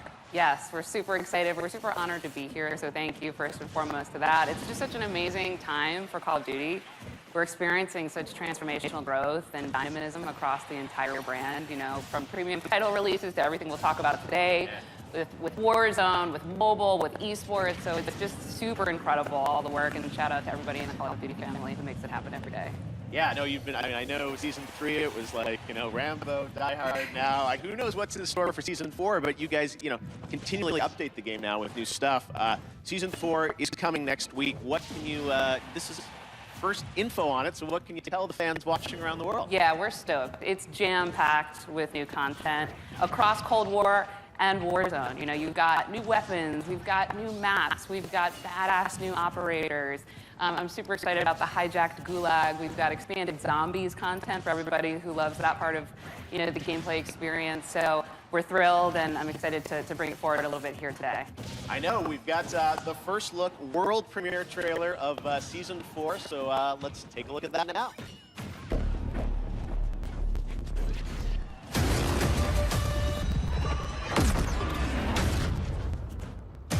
Do what you are told, and you get to live. You understand? And I knew you were a smart one. Secure the site. Cold War just turned hot.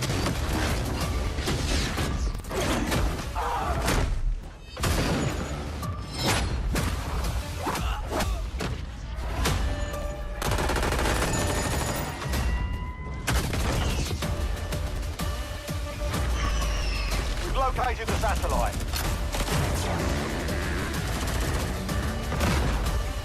Raptor 1, my team's about to be overrun. I am death.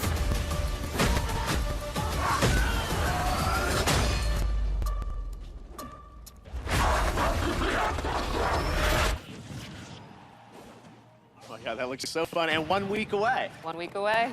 All right, well, let's move on to, you first joined Activision to run Call of Duty Esports, and we're going to talk a little bit now about what is the World Series of Warzone, which is going to start on June the 22nd. First of all, tell us, what is World Series of Warzone? Yeah, we're super excited about it. It's really a new way for us to highlight competitive Call of Duty. You know, we've got great success going with Call of Duty League, and now we've got some of the biggest names in gaming battling it out in Verdansk for what will be the biggest prize pool in Warzone since it's launched, right? So we'll talk a little bit about what that entails, but custom lobby experiences, 150-player two-a-side squad. So I'm stoked to see how they kind of rally here in Verdansk.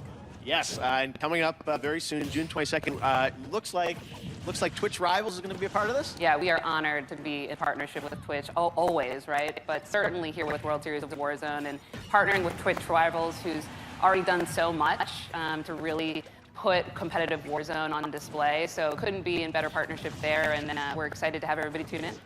Yes, there is one thing, though, that everyone has been talking about online, and that's who the captains are going to be for the structure of the World Series of Warzone, at least for the first event. Yeah. I understand we've been a little bit revealed here of who some of the captains are, right? Yeah, we love the first 5 captains of the first of many events to come. Like I said, these are huge influencers and personalities in Call of Duty, and they also share our passion for competitive Call of Duty, right? They really believe in the promise of World Series of Warzone and to really level up what it means to really battle it out. So couldn't be happier with some of these names, many of whom also hail from the Call of Duty League family. And I'm excited to see who kind of takes the cake here. We'll see. I was going to say, they'll all be battling out in just a couple of weeks on Twitch Rivals. Well, it's really exciting to see how much Call of Duty is growing into this kind of year-round experience for everyone with so much more content. So we can't wait to see where you're going to take it. And I know there is a big new mainline game coming later this year too, right? Indeed, indeed. More details to share later on, but Sledgehammer Games is going to bring forward something truly incredible. So we're excited. All right, we tried, guys. There will come a time and a place for that. All right, Johanna, thank you so much for joining us. We really appreciate it. All right, we've got lots of Summer Game Fest kickoff to go. But right now, we've got a surprise guest joining us, my fellow Canadian, Ryan Reynolds. Hey, Ryan.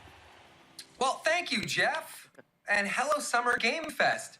Now, I know what you're thinking. And no, I'm not here to announce I'm the star of Elden Ring. I think. Instead, no, I'm here to talk about good old-fashioned movies. You remember those things? Of course you don't. Look, I have a new movie coming out August 13th called Free Guy, and in this movie I play an NPC character in a popular open-world video game until I break free and I realize that it kind of sucks to be a, lonely background character on an endless walk cycle. So now here's one of those world premieres. It's a first ever look at our cast on the big screen this August, and honestly, it's been so long I can't even remember who's even in this movie. I didn't say that. I'll cut that out. Yeah, I'll do it right now. My name is Guy. I thought I had everything I needed. Mondays, am I right, Joe? You said it, Guy. But then I met her. Put these on. Oh my God! What are these, trick glasses or something? Guy, there's no easy way to say this. This world, it's a video game. You're not real. Please stop my... And the guy responsible for this world was going to destroy it. Are we talking about God? You've met God? Yes, he's an absolute troll. Trolls exist. We can save our world. We have to fight together. I don't even know what's happening right now. But I love it. That actually hurt my hand. I have 3 words for you. Blue shirt guy. This guy is outskilling all these players. I've never seen anything like this. Who the hell even knows who this blue shirt guy is? He's also really cute. The game wasn't even made for someone like this. Terminate him. No! I can't die! I'm never gonna die!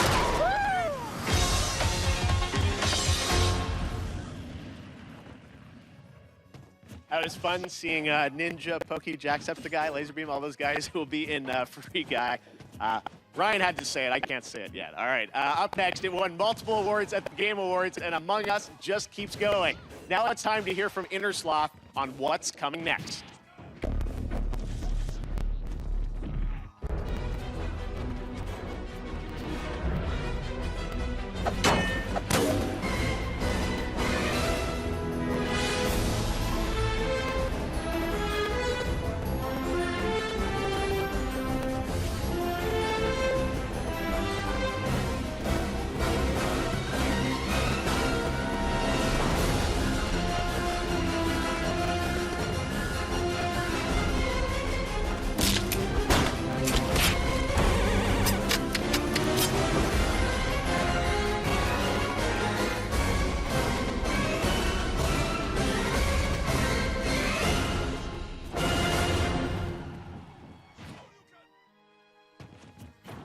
Lots of fun ahead. And speaking of Among Us, last year you may remember the very rare Jeff Keighley mask was available as a Twitch drop around the Game Awards, never to be seen again.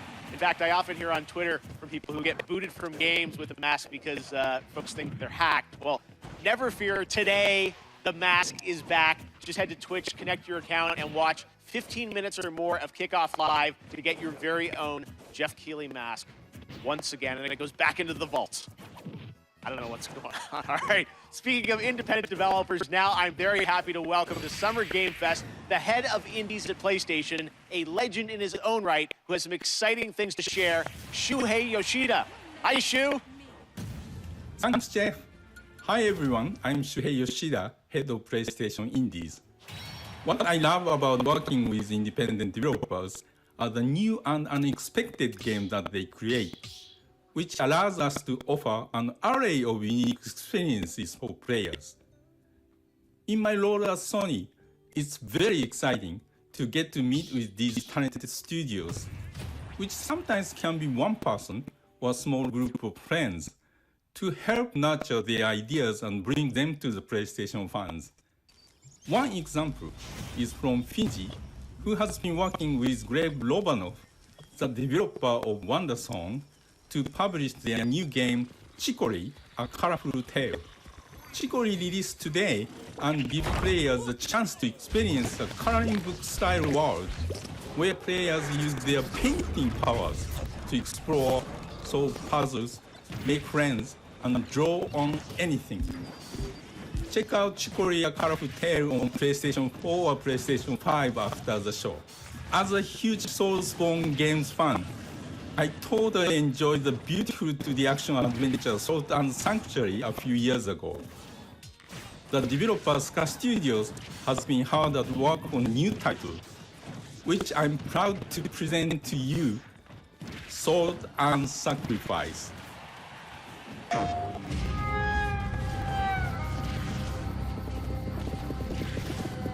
Our sins will catch up with us.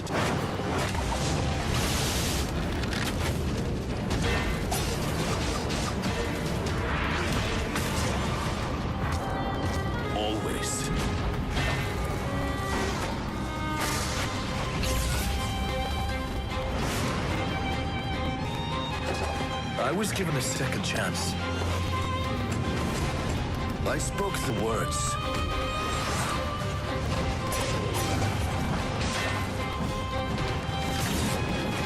I dragged the Mage Bane.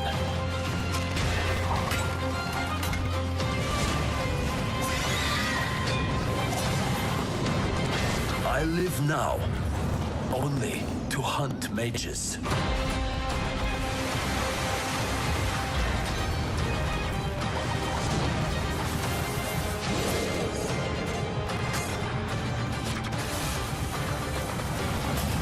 I am a marked Inquisitor. There aren't many of us. But together, We will tame the chaos.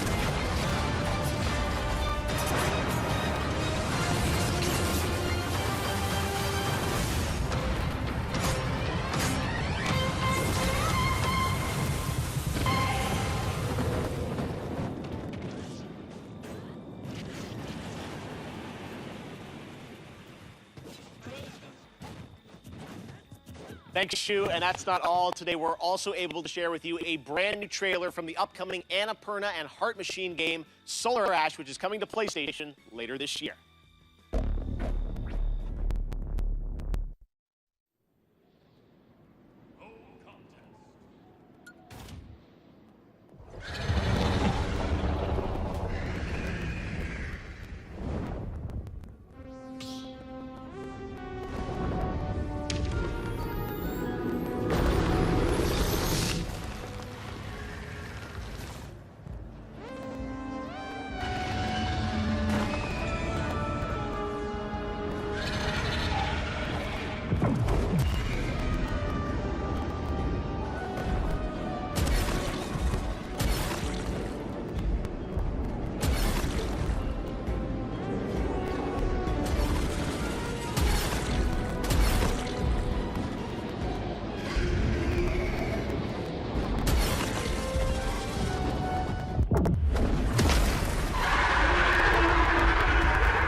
That looks so great. I can't wait to see it later this year. Now, this week there is a ton of video game news, but there's also a big game launching across console and PC, Chivalry 2, which brings 64-player multiplayer medieval battles to life.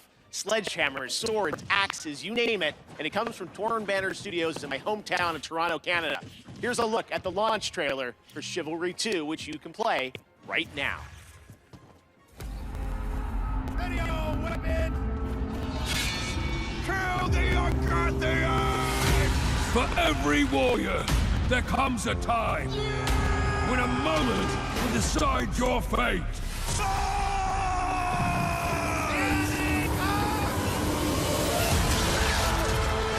As the throng of battle echoes against steel and shield, as we cry out towards eternity, find yourself in this moment!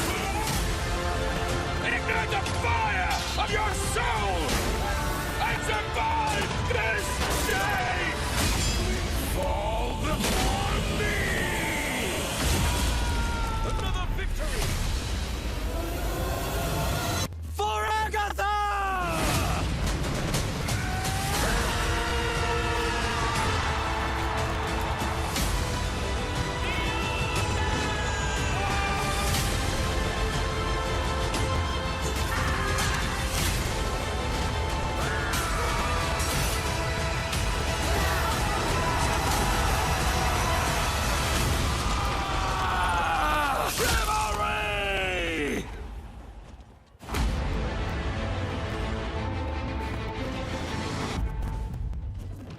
This month, Valorant from Riot celebrated its one-year anniversary, and starting next Monday, June 14th, Prime Gaming members will get an exclusive player card to celebrate the one-year anniversary, and a pity party spray through June 25th. This is all leading up to the release of Episode 3 of the game later this month, which will be celebrated with an epic WW Fest Unlocked Year 1 stream on June 25th.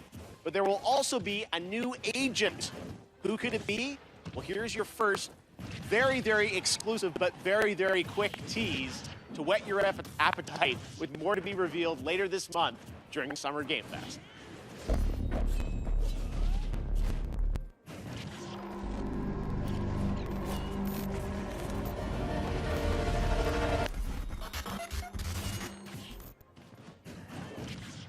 told you it was very, very quick. All right, warring PMC factions face off against each other in an Escape from Tarkov, the popular multiplayer first-person shooter video game developed by Battlestate Games. Today, we've got an exclusive new look at the streets of Tarkov, the new area of the game under development.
When I was a kid, the simulation games of Peter Molyneux were some of my favorites. Adding that extra salt on the fries in the theme park to increase your drink sales was so devilish.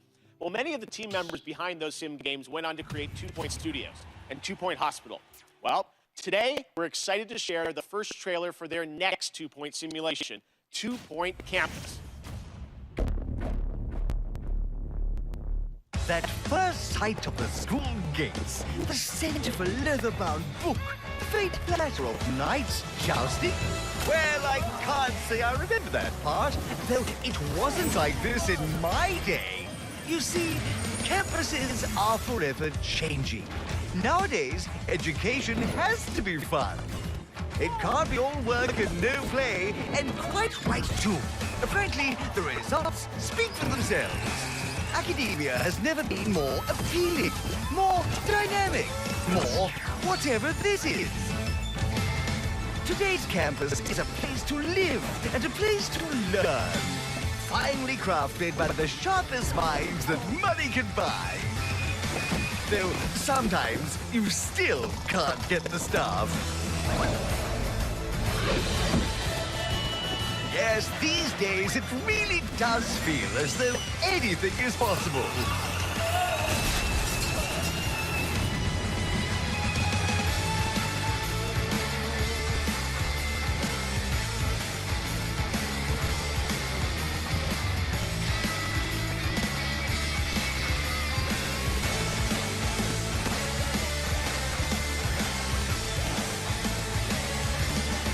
Point Campus. Class is in session 2022.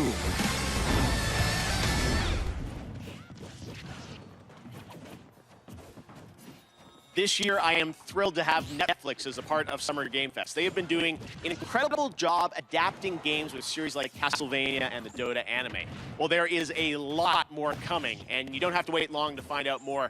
Tomorrow, I'm honored to be guest hosting Netflix's Geek Week live stream with Mario Takahashi and Rahul Kohli. You can expect the first clip of the Cuphead show, which, spoiler alert, this show is going to be an absolute sensation. I can't wait for you to see it. I'll also sit down with the team behind Arcane, the League of Legends animated show coming later this year. We might also have updates on The Witcher and the live-action Resident Evil series. Geek Week is streaming live tomorrow at 9 a.m. Pacific, noon Eastern. Here's a little sneak peek. What is Geek Week?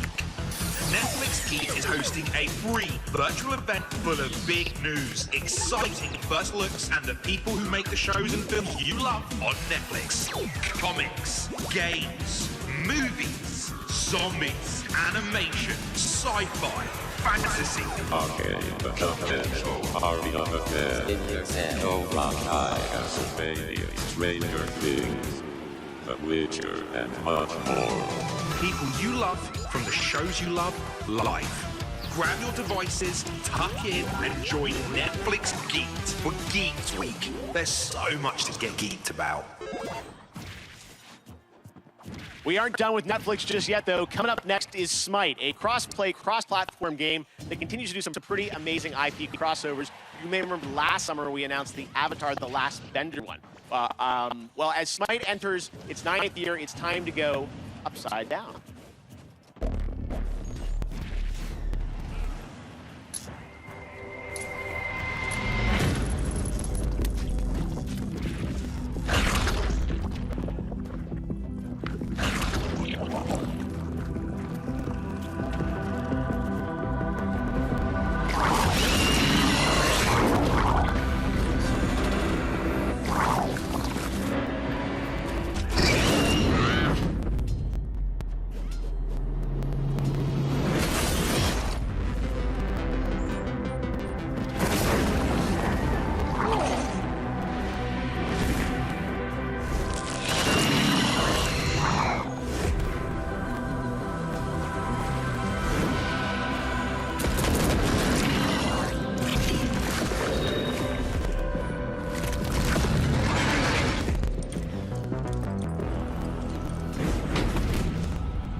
Next up, we announce a lot of games on my shows, but I think this is the first time we are announcing an entirely new game label, new game publisher.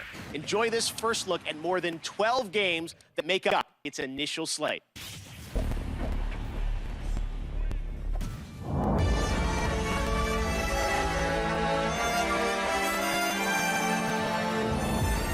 Sometimes I ask myself what it all means. Let's begin.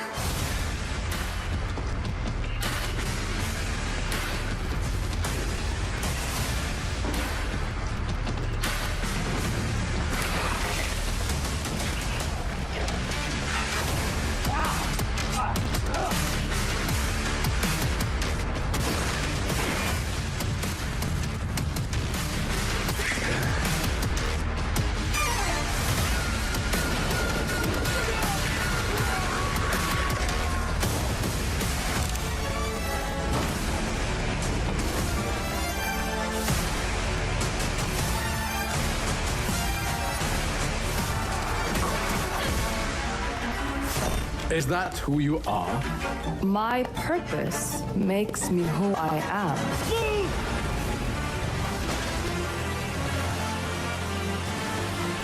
I finally have a feeling we're doing something worthwhile. Being relied on to succeed where others would fail.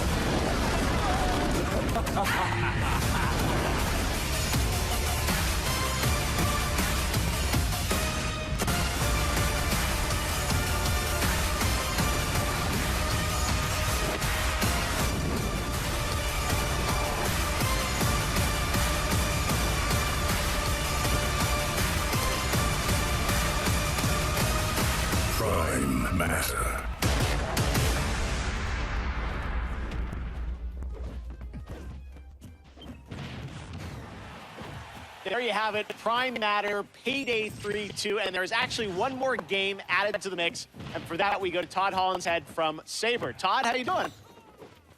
I'm great, Jeff. Thank you for the intro there. I'm really excited to have this little last edition, which is that Saber and Prime Matter are working together on a new game in the Painkiller franchise. All right, very cool on that, and there are more details on Prime Matter coming tomorrow with the stream at noon Pacific, 3 p.m. Eastern, and I will be stopping by. Next up is a brand new IP from a brand new studio, Stray Bombay. It's coming this fall only to Xbox, PC, and Game Pass on day one. It's called the Anacrusis, a 4-player cooperative first-person shooter set aboard a massive starship stranded at the edge of explored space. You team up with your friends in an infinitely replayable fight against alien hordes to unlock perks, weapons, and new ways to play that you can share with your team. Here is the world premiere trailer.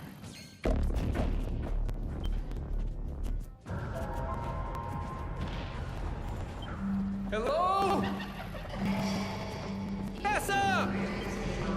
Liu! Help! Lance! Get on!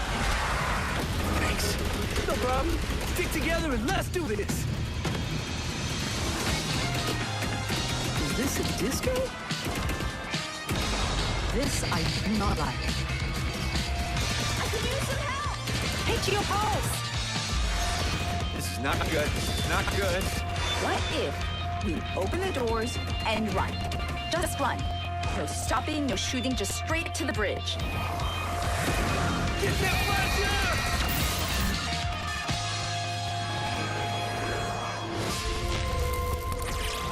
Heavy. Really? We call them tanks. I call them brutes.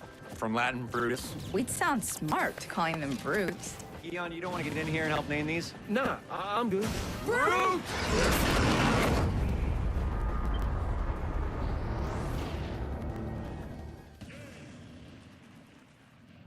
Awesome look. Thanks for that, Chet and the team at Stray Bombay.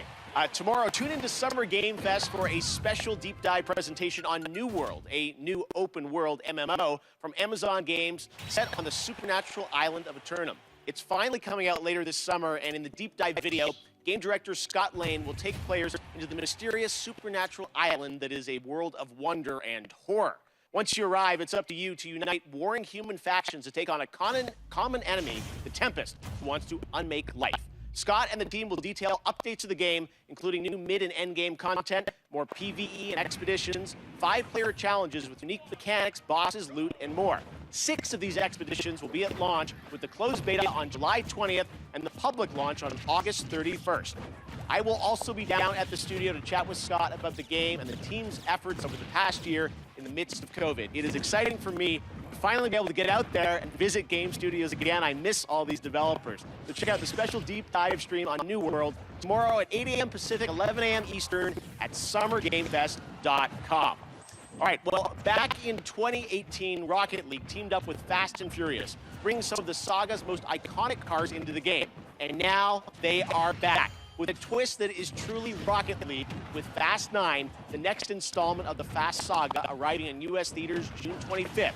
Psyonix is bringing back the Nissan Skyline, Dodge Charger, and, well, maybe the most literal, supersonic, acrobatic, rocket-powered heist car ever conceived, the F9 Pontiac Fiero.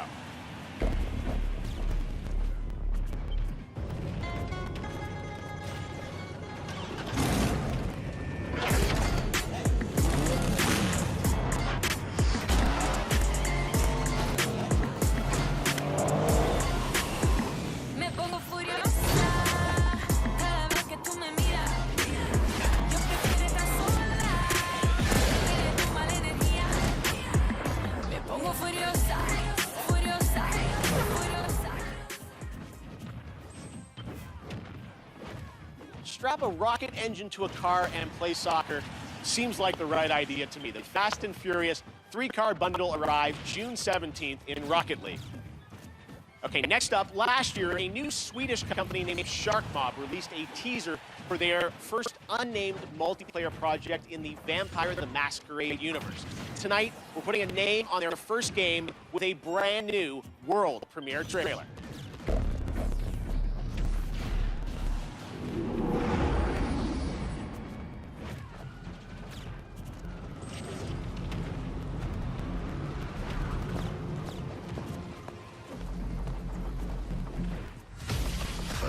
centuries we have lived in secrecy among you,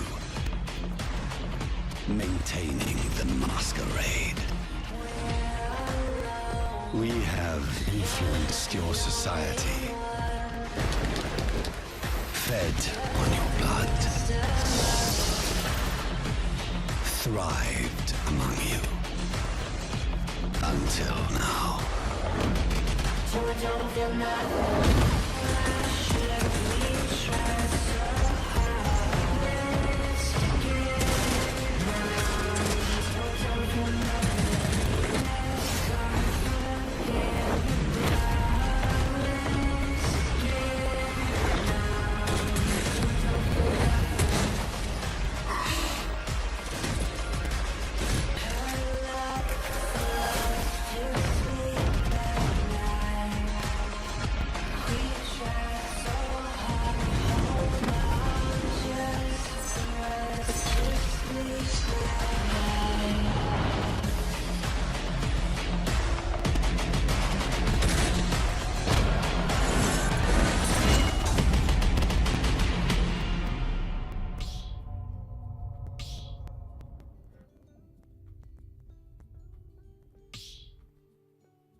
I can't wait to play this game, and we actually won't have to wait long. You can sign up now for the bloodhunt.com is where you go for the closed alpha PC test available on July 2nd. Bloodhunt will be released later this year. Next, the latest horror game series from the creators of Until Dawn continues with The House of Ashes, part of the Dark Pictures anthology. This third game features American and Iraqi soldiers stranded in a cursed temple. Here's the story trailer with the exclusive reveal of the monsters lurking in the depths.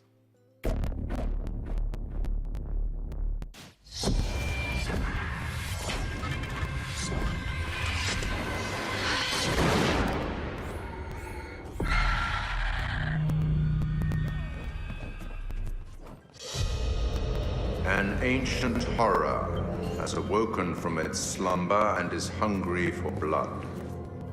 Shall we see how many have fallen into shadow? Satellite sweeps of the war zone have uncovered what appears to be an underground storage facility. But I strongly suspect where chemical weapons are hidden, so we need to move fast. Ready to go dark. To descend into the unknown alone is extremely brave. Man out, hold fire. Or extremely foolish. We're gonna psyop this shit. Brothers in arms, or will it be a case of each man for himself? Down, get down! We're up on the race! Return fire! You teeter on the edge of an abyss. Your survival depends on the choices you make. They will be as a compass, guiding you through the unknown. They're on God's green earth of we land. What nightmare have these luckless souls fallen into? Keep lookout. Lookout? Lookout for what? One by one, their lights will be snuffed out. Unless you can find the means to save them. Trapped beneath the earth, swallowed by the void. Will you find the path to salvation? Or be lost in the darkness forever?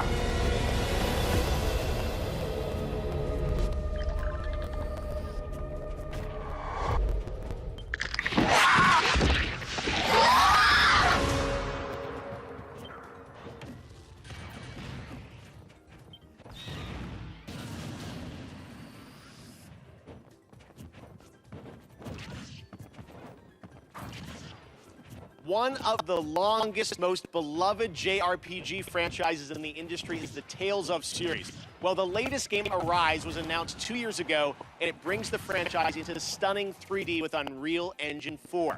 Here's a world premiere look at the latest trailer, with more information following in the coming weeks.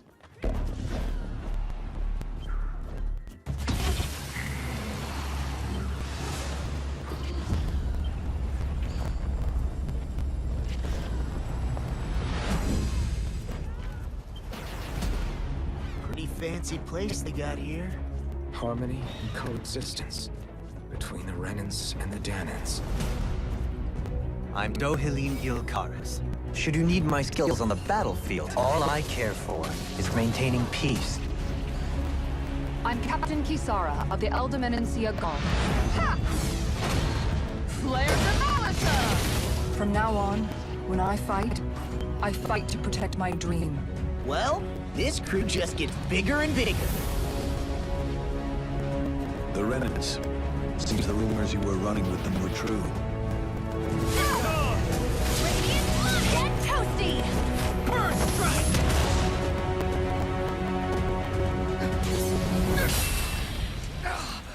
Been looking for you. Bullet, get the hell out of my realm! This is Tanit's realm and it's ours, understand?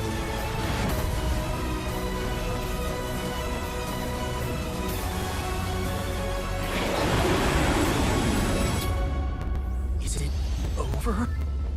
It's only just begun.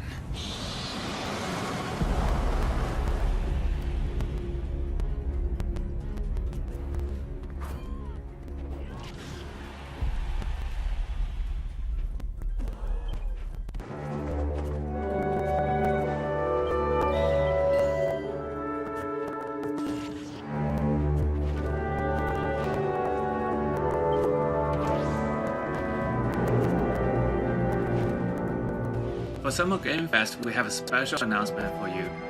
That the console version of Sky Children of the Light will arrive to Nintendo Switch on June 29th.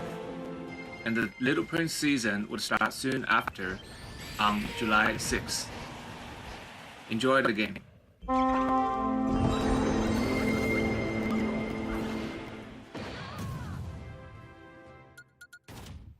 One of the things I take great pleasure in is using a platform like this show to introduce you to new developers and studios with games that deserve the spotlight. That's definitely the case with this next title from a small Swedish studio named Wishfully. Planet of Lana tells the story of a young girl and her loyal friend who embark on a mission through a colorful world that's designed to feel like a gouache watercolor painting come to life. Here's your first look at the Planet of Lana, coming to Xbox and PC in 2022.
What a beautiful artistic game. Honored to have that on our show. Well, joining me now is Aaron Keller, who's the game director of Overwatch 2. Aaron, great to have you here on Kickoff Live. Thanks for joining us. Thank you so much for having us here. Yeah, we are excited to learn more about what's planned for Overwatch 2. You guys recently, you had a PvP live stream that I watched, and you revealed some changes coming to Overwatch 2. What can you tell us? What's the latest? Yeah, so we recently announced that Overwatch 2's format is changing to a 5v5 team format. This requires a fresh look at all of our heroes in the game. It should feel new yet familiar to fans of our strategic team-based combat. Yeah, it was great to see you guys playing, and I long awaited for people to get a chance to go hands-on with it. And today, I know you brought us a look at some skins for some of the characters, right? Yeah, the team is so passionate about updating the look and the feel of the world of Overwatch. And one aspect of that is creating entirely new models for Overwatch 2 for all of our heroes. So today we're going to be looking at two of those, Baptiste and Sombra. All right, well, let's take a look here, and I know you're going to tell us a little bit about what we're seeing, but it's so cool to see these characters brought into Overwatch 2. So yeah, what do we got here? Yeah, so this is Baptiste, and there's a lot of new technology that go into our models. We have new hair shader tech, excuse me, in order to get the look that we're going for with his haircut. He also has a glowing cape and gloves that kind of give that medic or surgeon vibe to him.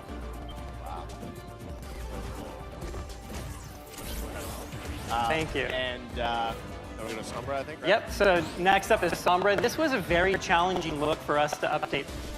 It's an asymmetrical design. There's so many layers of hair and clothing and technology in this.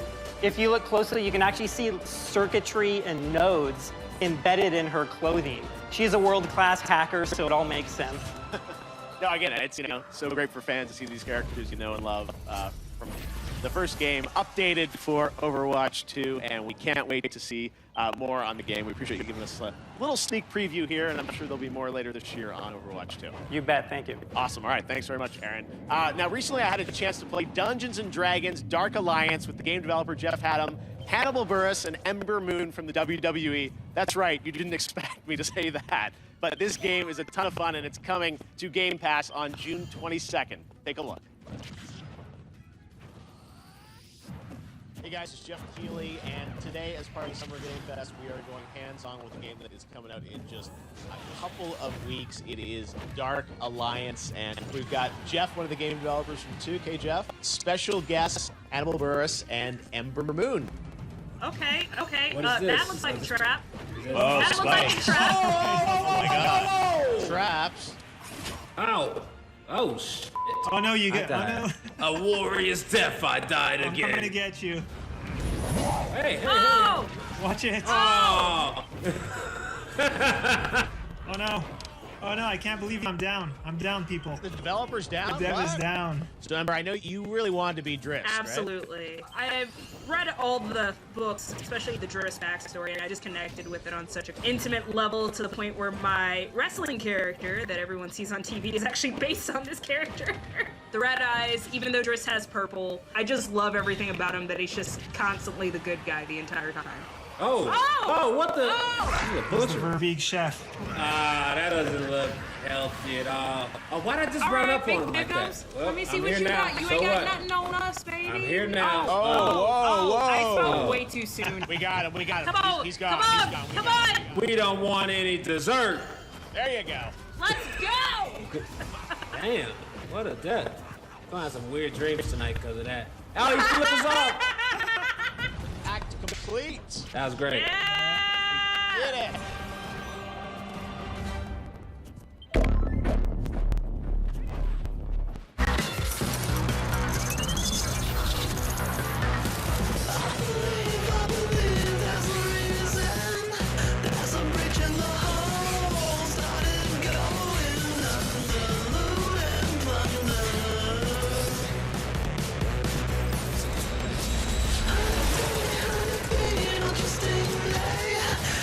Interesting,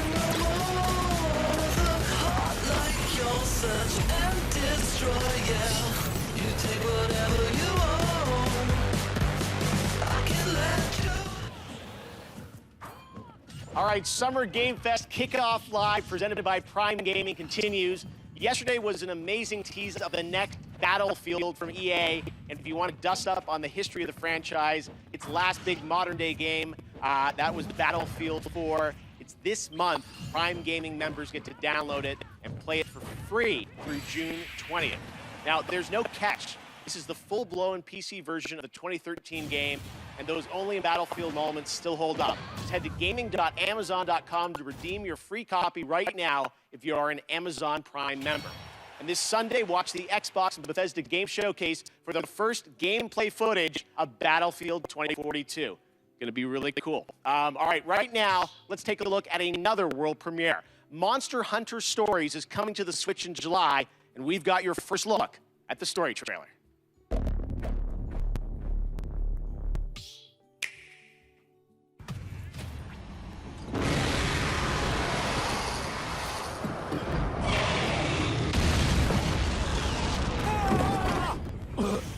Wings of ruin. You don't understand. That Rathalos is...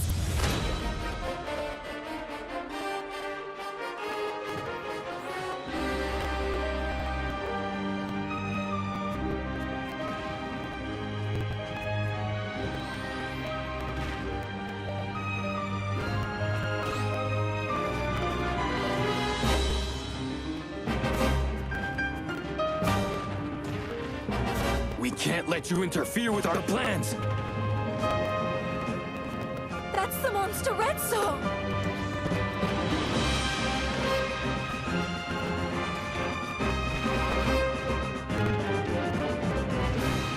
You suppose he saw this coming?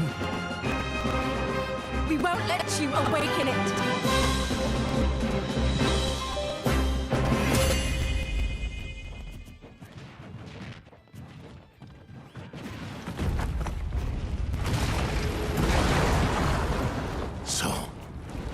To be born, huh?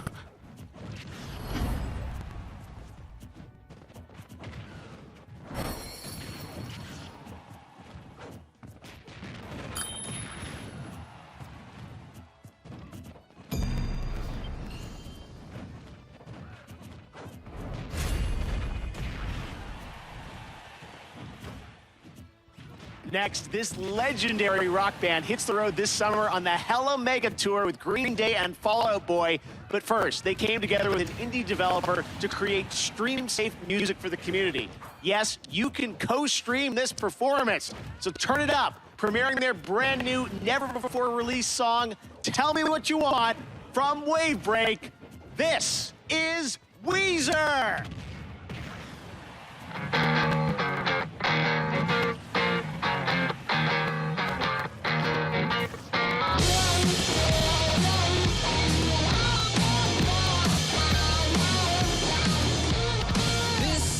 Message that my manager wouldn't approve.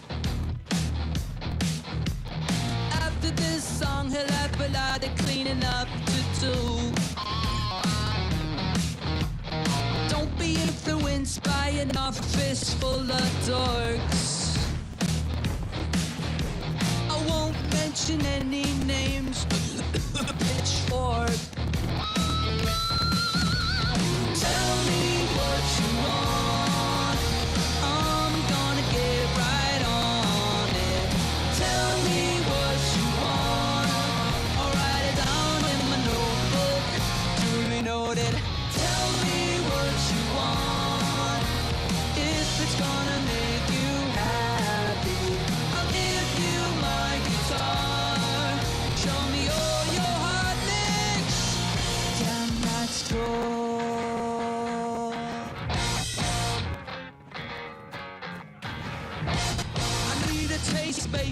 To tell me which way to go,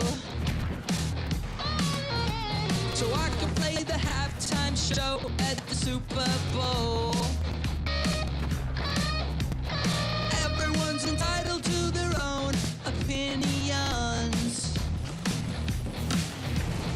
Here's a big chance, yeah, you got the next 3 seconds. Tell me what you want. I'm going to get right on it.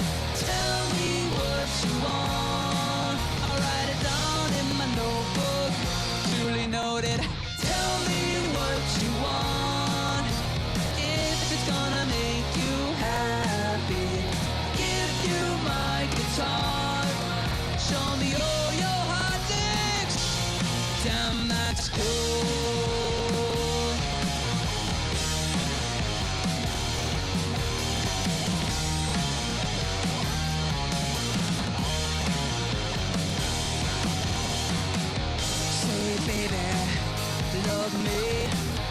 Are we almost there? Hey baby, should I bleach my hair? Tell me what you want, I'm gonna get right on it. Tell me what you want, I'll write it down in my notebook. Duly noted. Tell me what you want, it's gonna make you happy. I'll give you my guitar, show me all your heart licks. Damn, that's cool.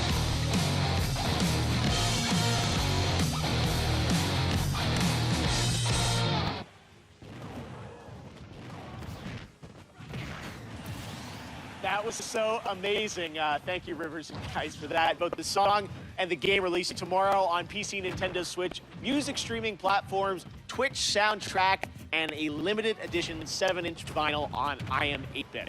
All right, well, right now, let's turn to a game that we announced last year at the Game Awards, Endless Dungeon from Amplitude. We showed a brief glimpse of gameplay in December, and fans wanted more. Well, here's an extended look at Endless Dungeon.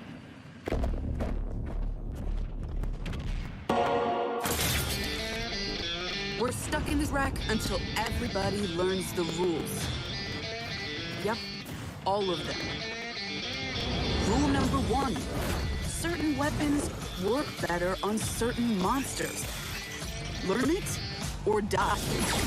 Oh, option B then. Rule number 2.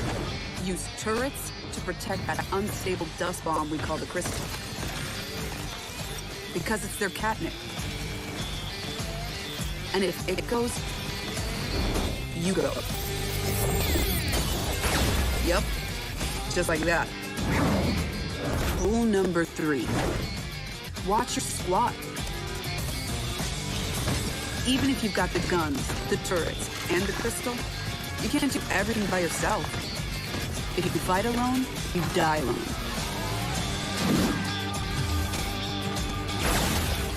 Together again. And rule number 4? Well, if you've got all that going, but you still can't win, you gotta choose a squad. Tag team. I'm in.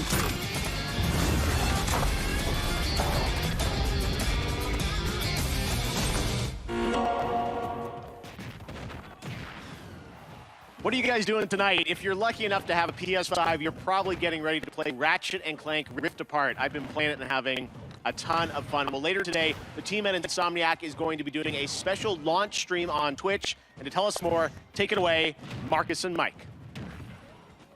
Hey Jeff and everybody watching Summer Games Fest Kickoff Live.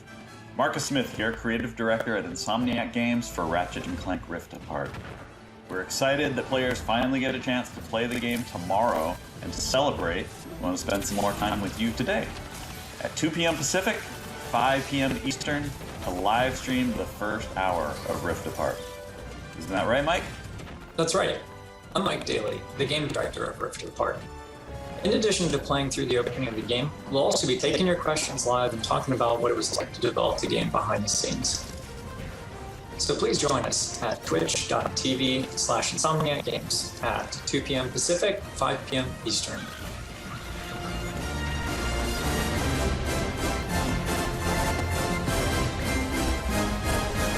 We'll see you there.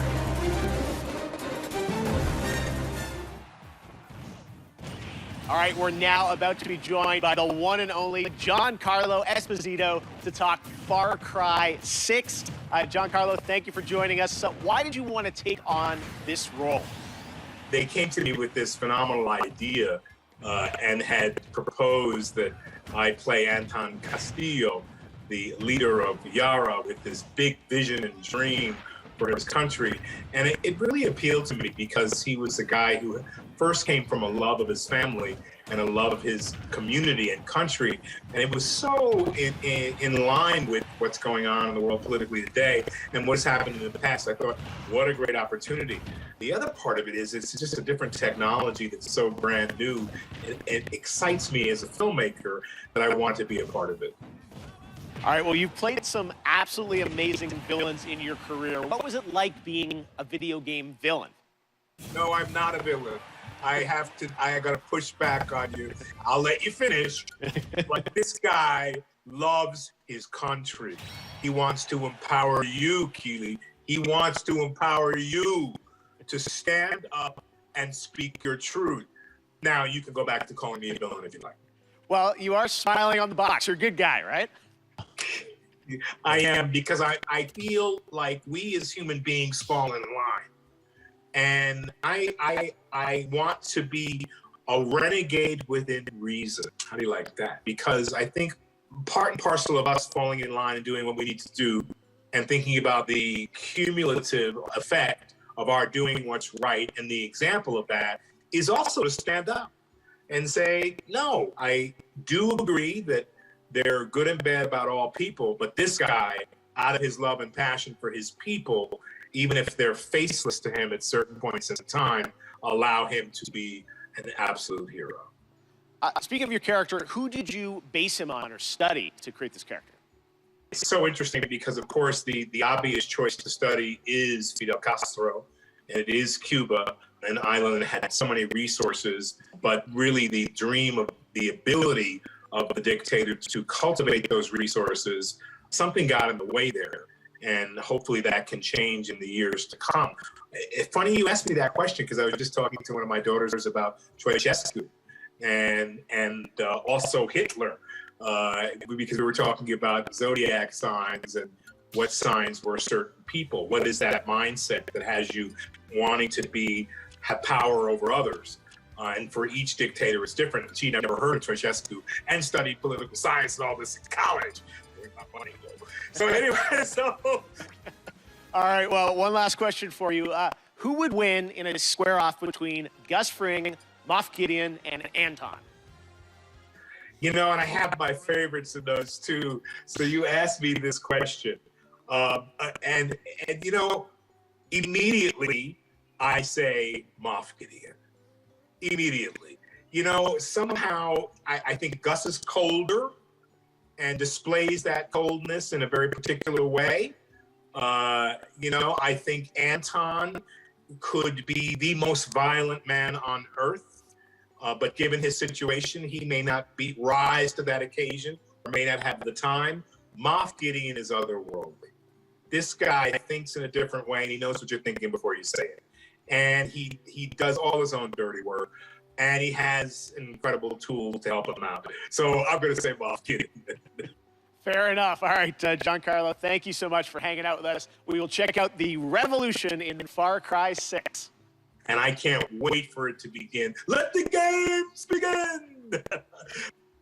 Awesome. All right, thank you so much, Giancarlo. If you haven't picked up on it yet, Prime Gaming unlocks a ton of in-game benefits for Amazon Prime members, like an exclusive Valkyrie skin in Apex Legends, $200,000 in GTA cash every week you play GTA Online, and in Fall Guys, you get a special Burning Circuits costume for your bean through June 21st. Now, speaking of Fall Guys, the time has come to reveal a brand new costume coming to the game based on a legendary game franchise. Check it out.